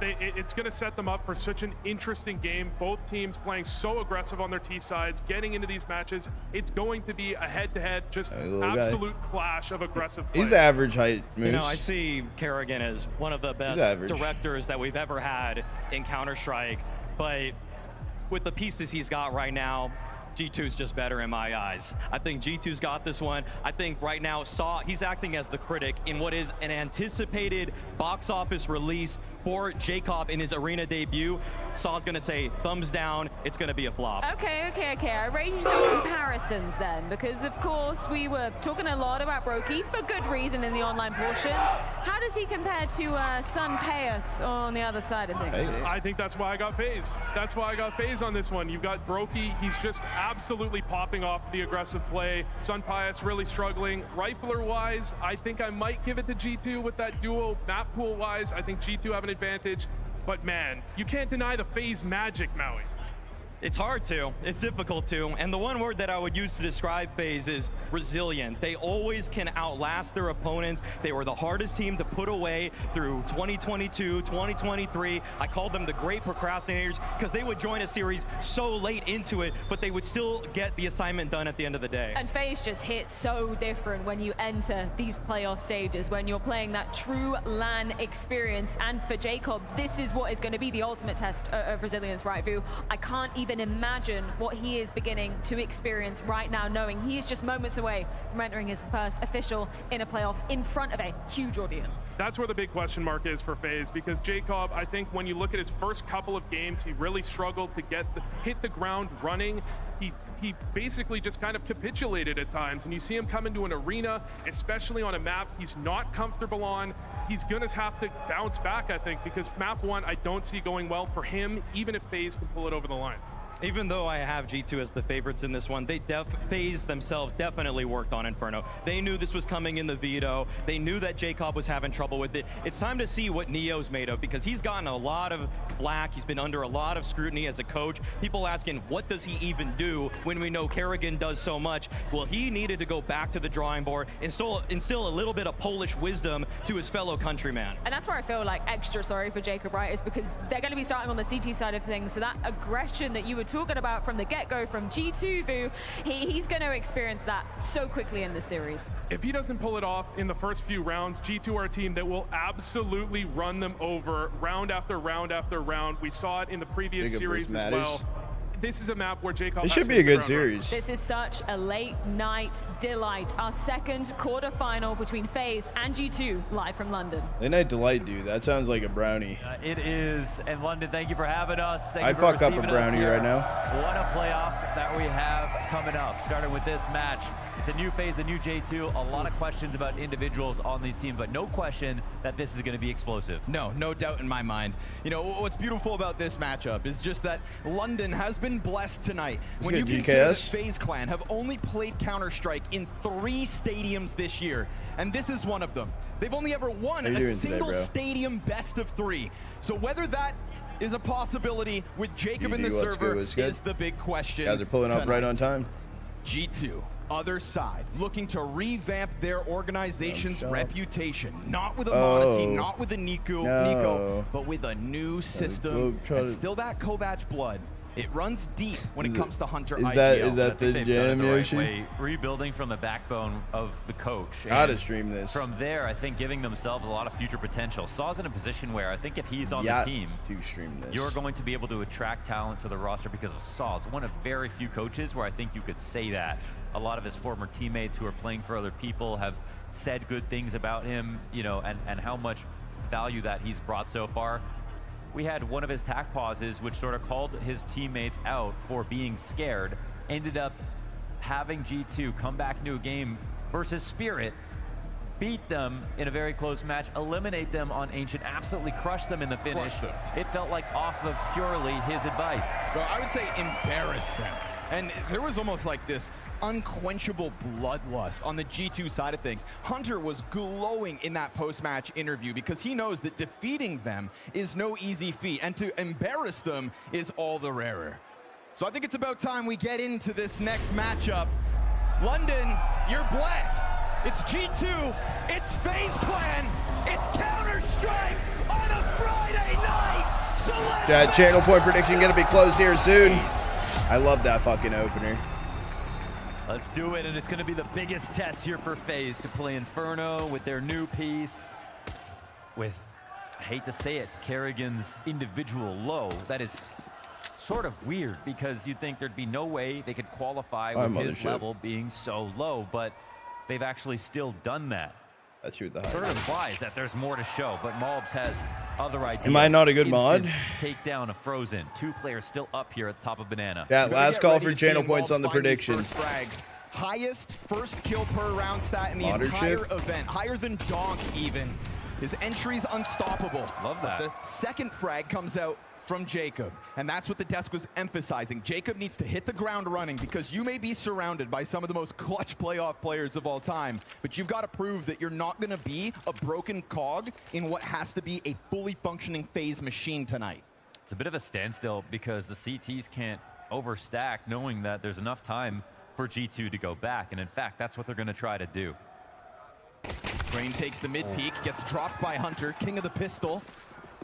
And now they're just going to try to barrel through onto Brokey. A new, in-form, refined Brokey, feeling confident. And with dual Berettas and no teammates, the first one's free. Won't fall back into safety. Hunter gets his second of round 1. And it's man advantage for G2 in the pistol. Bomb not planted for Pit, curiously. Seeing as Heavy God's over there and Sunpius is elsewhere. You catch my drift? Potentially to flank onto these 2 players on the retake. They're waiting out the Moto smoke. 1 low health in Kerrigan. So even more pressure on Jacob now. That quiet approach gets just denied. And Hunter picks up the 4K in the pistol. That's a great quad. I mean, the refrag, the frag on the way back to the A site. He is super sharp today. Sometimes we get a supernova form out of Hunter. This might be one of those games, and it's extra special when it's on the pistols again, because I think this is where he sort of built up a foundation for his in-game leading in the first place. And we saw when they played against Spirit, they won every single pistol. Was that right? Or 5 out of 6? At least 5, and by the time the 6th came, who knew? It was already a dead Spirit. Anymore. Yeah. He's kind of one of a kind in that regard, to be born as a caller of pistols and then the evolution into full-time IGL. You know, Nico said one day, I'm going to become a caller. Who knew Hunter would beat him there? But it is what G2 needed to try to revamp this project. And it's nice to see that his individual level doesn't take too much of a hit. 4 kills, 1 round into play. And the T-side kickoff begins. Deagle peeks down mid from Rain. And a smoke in front of it, but Mattis won't give a damn about that. He's going to follow right through, finds nothing on the other side of Arch just yet. Library smoke to charge out through Arch from the defense, and Hunter. There we go. Up to 6 frags already. Making quick work of that panicked rotate from FaZe, trying to get into a site that's definitely lost by this point. It is the question of, you know, can G2 keep the bulldozer up versus the better teams? And they've already had such a great run. And there's no reason now that they beat Spirit that they can't keep doing it. So their confidence is at an all-time high. What we saw when they played against tier 2 teams was the same game that we saw versus Spirit. Now it was for the first time. So I think they've unlocked a new level. G2's been looking good. They just beat Spirit online. I mean, shit. You know, the mental side of things for FaZe to show them that, well, now it's a stage. Now you actually have to earn this. Now we're the ones who are going to be in a more advantageous position, because otherwise they're going to be able to turn that tap on and just have unlimited ability to rush down all these FaZe players who individually are struggling, besides Brokey, who's, you know, going above and beyond. Rain's doing better. Kerrigan's doing a lot worse. Frozen's good. It's, you know, it's really Brokey is the main thing that's standing out for FaZe at the moment. I think what really helps them is that specifically at this event, despite a recent downturn, Frozen FaZe is in a weird about spot. 2 FaZe Clan members in the top 5 highest rated impacts of all of London so far. So that Frozen Brokey duo could damn well be enough. It's why they've succeeded enough to get to playoffs. He just can't have a slow start alongside Brokey. Because, like you said, the others afloat. But where's the win condition come in? So far, nowhere. FaZe Clan down 0-2. We get the Galils for the majority of the G2 camp. And some tidbits from the last round still to be played. This could be a fun round for Jacob, I feel like. You're freed up to be the solo MP9. Just get into the game, right? First stage. We saw M80 earlier today really start to enjoy the moment. Shed the pressure. Obviously helps when things are going your way. We'll see if you can get into that. Wow, no commitment here from Rain. I liked it. Getting away with a headshot as well. It's going to be very scary for G2. They were intent on clearing out the A site, and then they'll still come back to it. This is where they look to Hunter to tell them, you know, which way they should sail. There's no wrong answer. We're seeing no resistance from this A site, no utility coming out of FaZe, even though you can expect it to be limited. Really no sign of life. They're really banking on somebody getting caught with this flash, but even Mobs is very hesitant at the moment. Going back to check everything, but this is 4 CTs over on the other side of the map. Time coming down. Rain saying, well, if it comes here, c'est la vie. Put Frozen on Liquid for now. They would be insane. This one well, to the Moto smoke. They're gonna Liquid's still in a situation where do they come back to NA to actually make the major? But down they go into the pit. Still no contact as far as G2 are concerned. First player spotted, dies instantly. And Rain's hidden 5-7.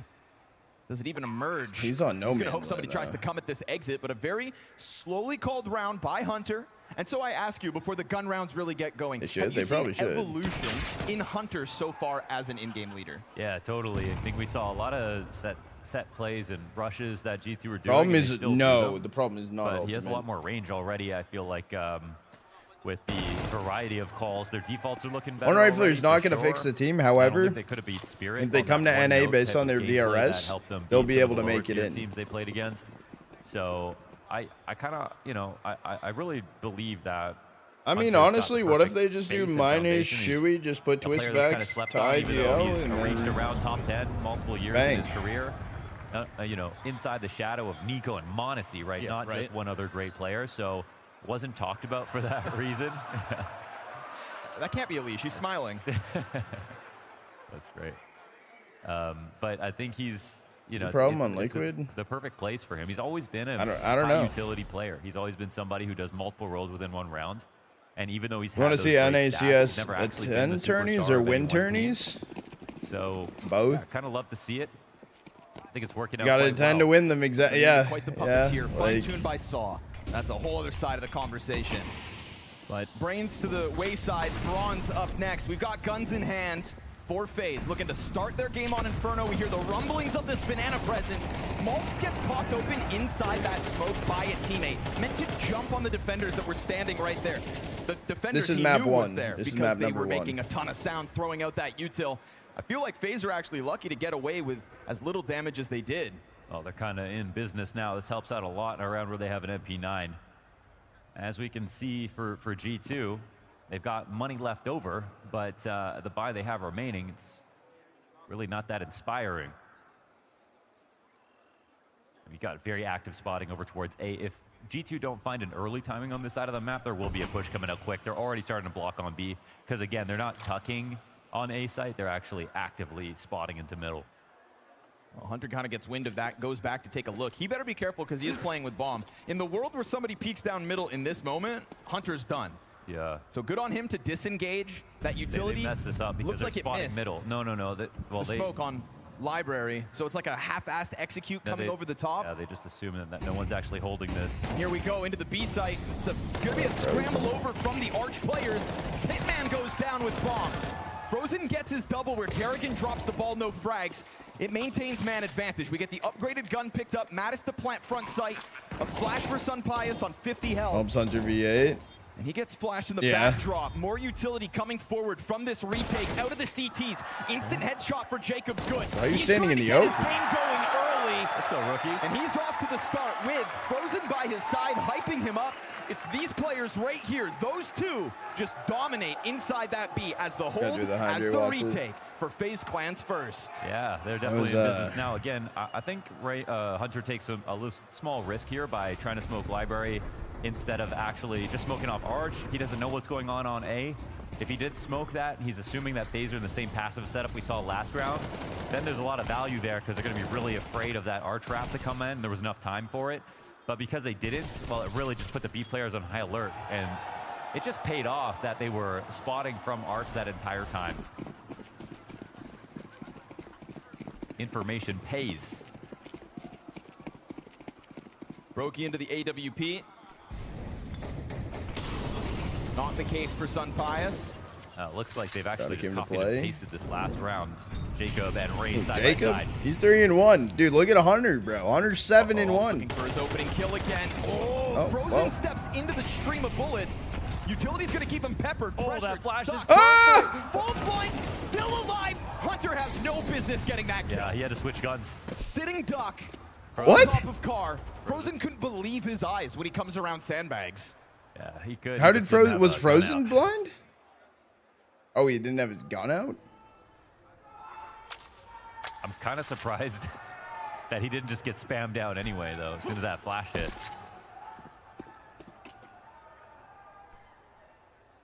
Hunter should be counting his blessings to still have the 7 health to work with. And again, we'll see if this arch emphasis, same setup as last round from FaZe, untested. Jacob gets a bit forward. Oh, beautiful double down here from Mattis. That is the kind of headshot transition they need. Brokey, star of the show this time, whips it around and misses that second kill that could have been on short. Team nade.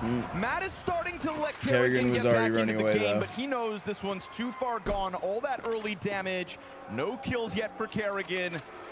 And so Mattis has secured it. That double arch entry, huge. Are they booing the save? One-man holds. It was well supported with a flash to help him get the first kill. Jacob got caught off guard. He was just about to turn that corner and push himself. But again, well supported. And then the second kill is just all aim. And that's kind of what we want to see from Mattis, because we've seen moments now from him that he can keep up with basically anybody in a good round. Mattis is really, really explosive. He's been really impressive when it comes to his mechanics. That one puts it on perfect display. That was like a total off angle. He doesn't come out clearing grain. Well, you know, one of the comparisons we can make between these teams beyond their lack of stages this year is just even more so Mattis. First big outing, same as Jacob. These are two teams trying to deal with the same thing. Jacob's got to do it in a FaZe clan jersey. But the pressure that comes with either of these organizations comparable. So good on Mattis, holding his nerve, getting that double kill. Well, the flash in them both, too. And we can forget about this part. Sunpius barely surviving that nade as well. Would have been a double team kill. Pretty sure 3 team kills, you get kicked from the server, if I'm not mistaken. Yeah, well, that's just the standard FaZe round. True. So attack comes in. I think you don't want to think about this too much if you're FaZe, but at the same time, now that we replayed that tactic and you see how that flash hit them both perfectly, it didn't even matter that Mattis hit a great second shot. They were both dead no matter what. I'll do something really quick. That was all in the team play for G2. That's what you want to see on stage. 4-1 lead for G2's T side. Their map pick. And Kerrigan, he's only 0-4 for now, but Kerrigan, seriously, I mean, the last series they played, it was... It's been cause for concern. Yeah, extreme concern. There we go.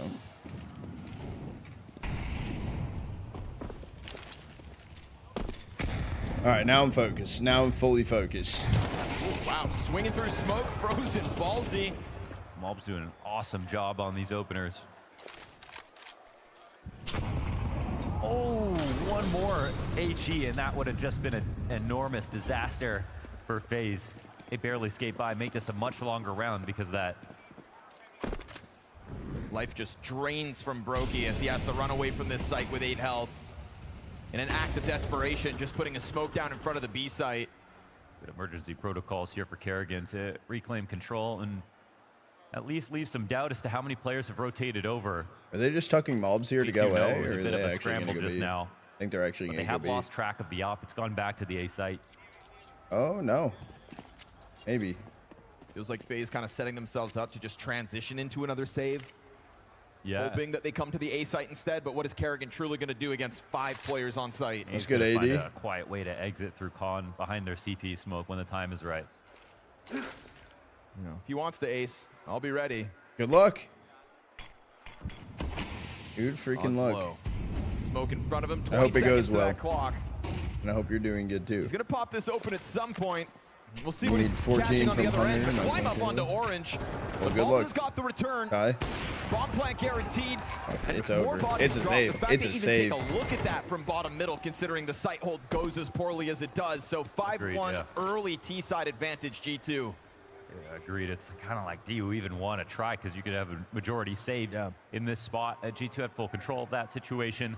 And I think as soon as Hunter has discerned that B site's the right place. Somebody rotated. It was too late. Mostly a bluff over here that someone's probably paying solo. They tried to go for the wrap banana and died to some pies with without. Knew that it was like someone rushing back to make that happen. It was that point at which I think Kerrigan they dropped knew 50 they won the round. deaths FaZe knew that they were probably going to end up saving. Shot.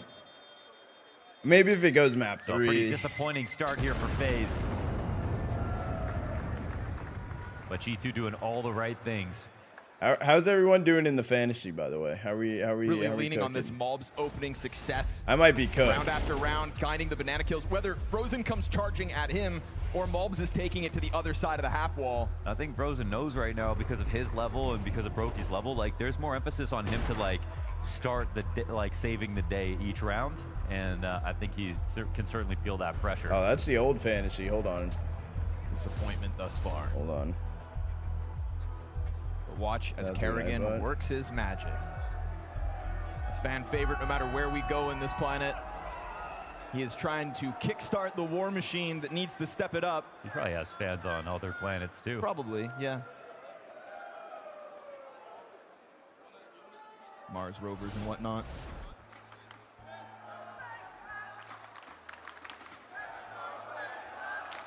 All right, exclamation mark. FaZe flail around. Fantasy is now a thing. Damn, David's cooking. Fan base kicks in. And that is the 6th member of FaZe. Always is.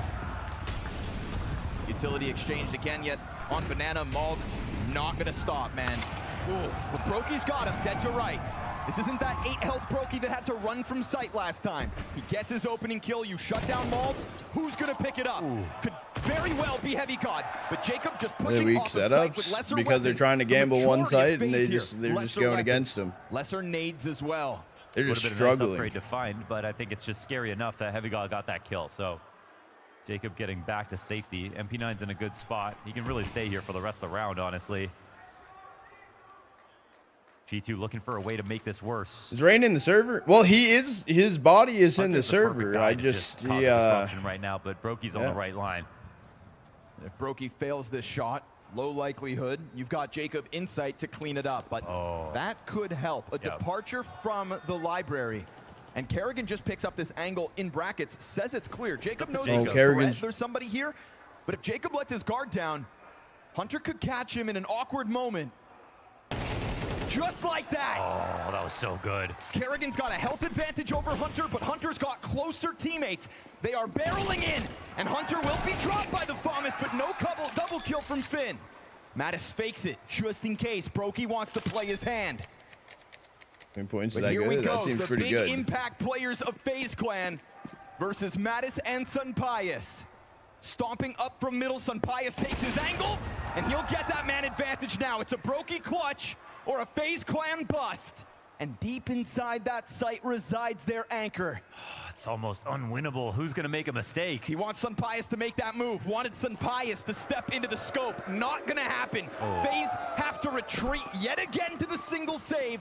And G2's winning ways won't stop because Hunter keeps the pressure on. You know, as the desk brought up that this is a real big punish pick, I don't think there's anything wrong about the way Jacob played, and he could have killed Hunter. What a push. I just think Hunter is just playing amazing Counter-Strike right now, what we saw. Yeah.